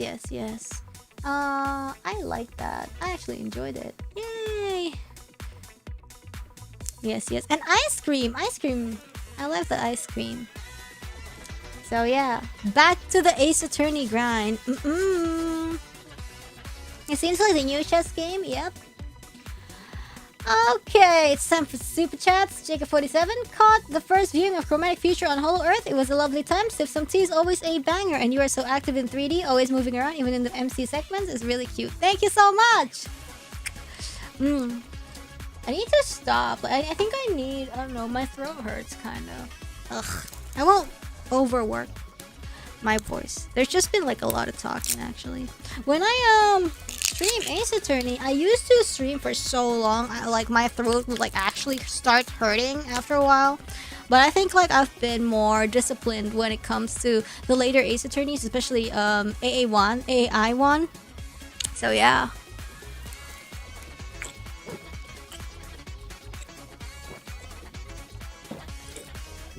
Are you gonna stream on Monday or take a break? Take a break. Cause more than anything, a break for my voice. Weather has been terrible. I couldn't have the break I was supposed to have. The recovery I was supposed to have, basically. But yeah, we're just like slowly doing it. Yay! We have Ziply, and thank you, Blue Supas from Ziply, Nicholas M, because it's Demands of the Shadows, Okure, and Asterisk. We have Yenwei. If the shot wasn't from the crowd, you should check if there are any embassies nearby. Yo! That's crazy. Japanifornia Embassy. Here's all the shadows. Siri always speaks out of turn during Ace Attorney streams. I wonder if once we finish this final AA game, she'll go silent forever. Yeah, she always like... Because I always leave my phone up and unlocked. So, she catches things like all the time.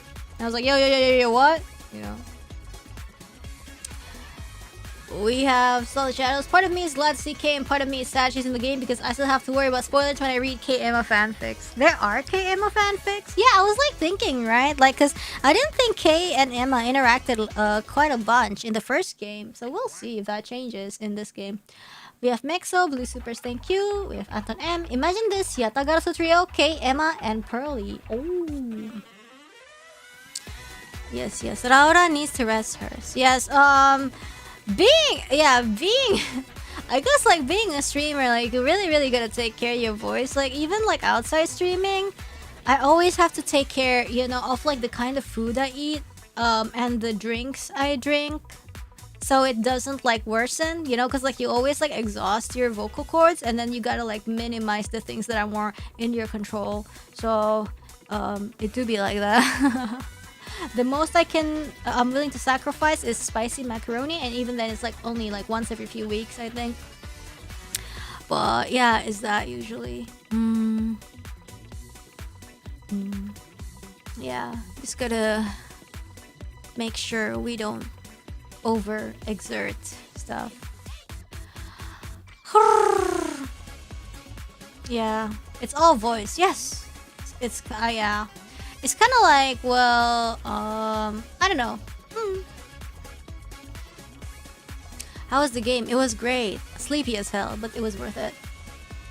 And Anton M, it's a love triangle between Rook, Shelly, and Knight. Actually, it's love triangle between Rook, President, and Knight. Close enough. Yes. We have lost shadows. It's not for the game forcing you to work through the whole thing. This would have just been the case at the beginning. Case at the beginning of a detective movie where the detective walks in and immediately solves it to set up how smart they are. Exactly.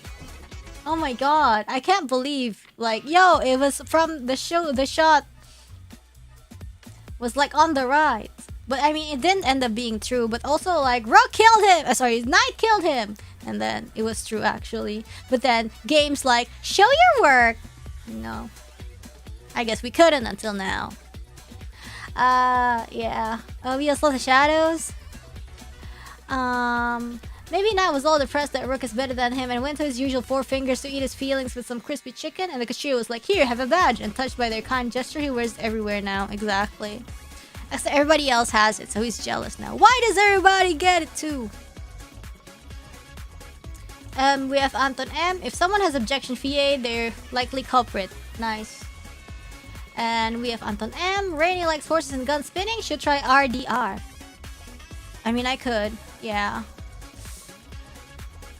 We have Anton M. Congrats on uncovering Four Fingers Crispy Chicken conspiracy and deflating and reinflating the beefy boy Prez. All that at the cost of the injured ear. Oh my goodness. Yeah, I think I'm gonna like keep my earrings out for today. I don't know. Yay. And we have lunch break. Thank you. Yay. Whew. Or Metal Gear. I hope you recover before the next AI. Yeah, I'm like kind of too, because like Pokemon streams are gonna be very long, but at least it's not constant reading, so I think it's not gonna be so bad. Yeah.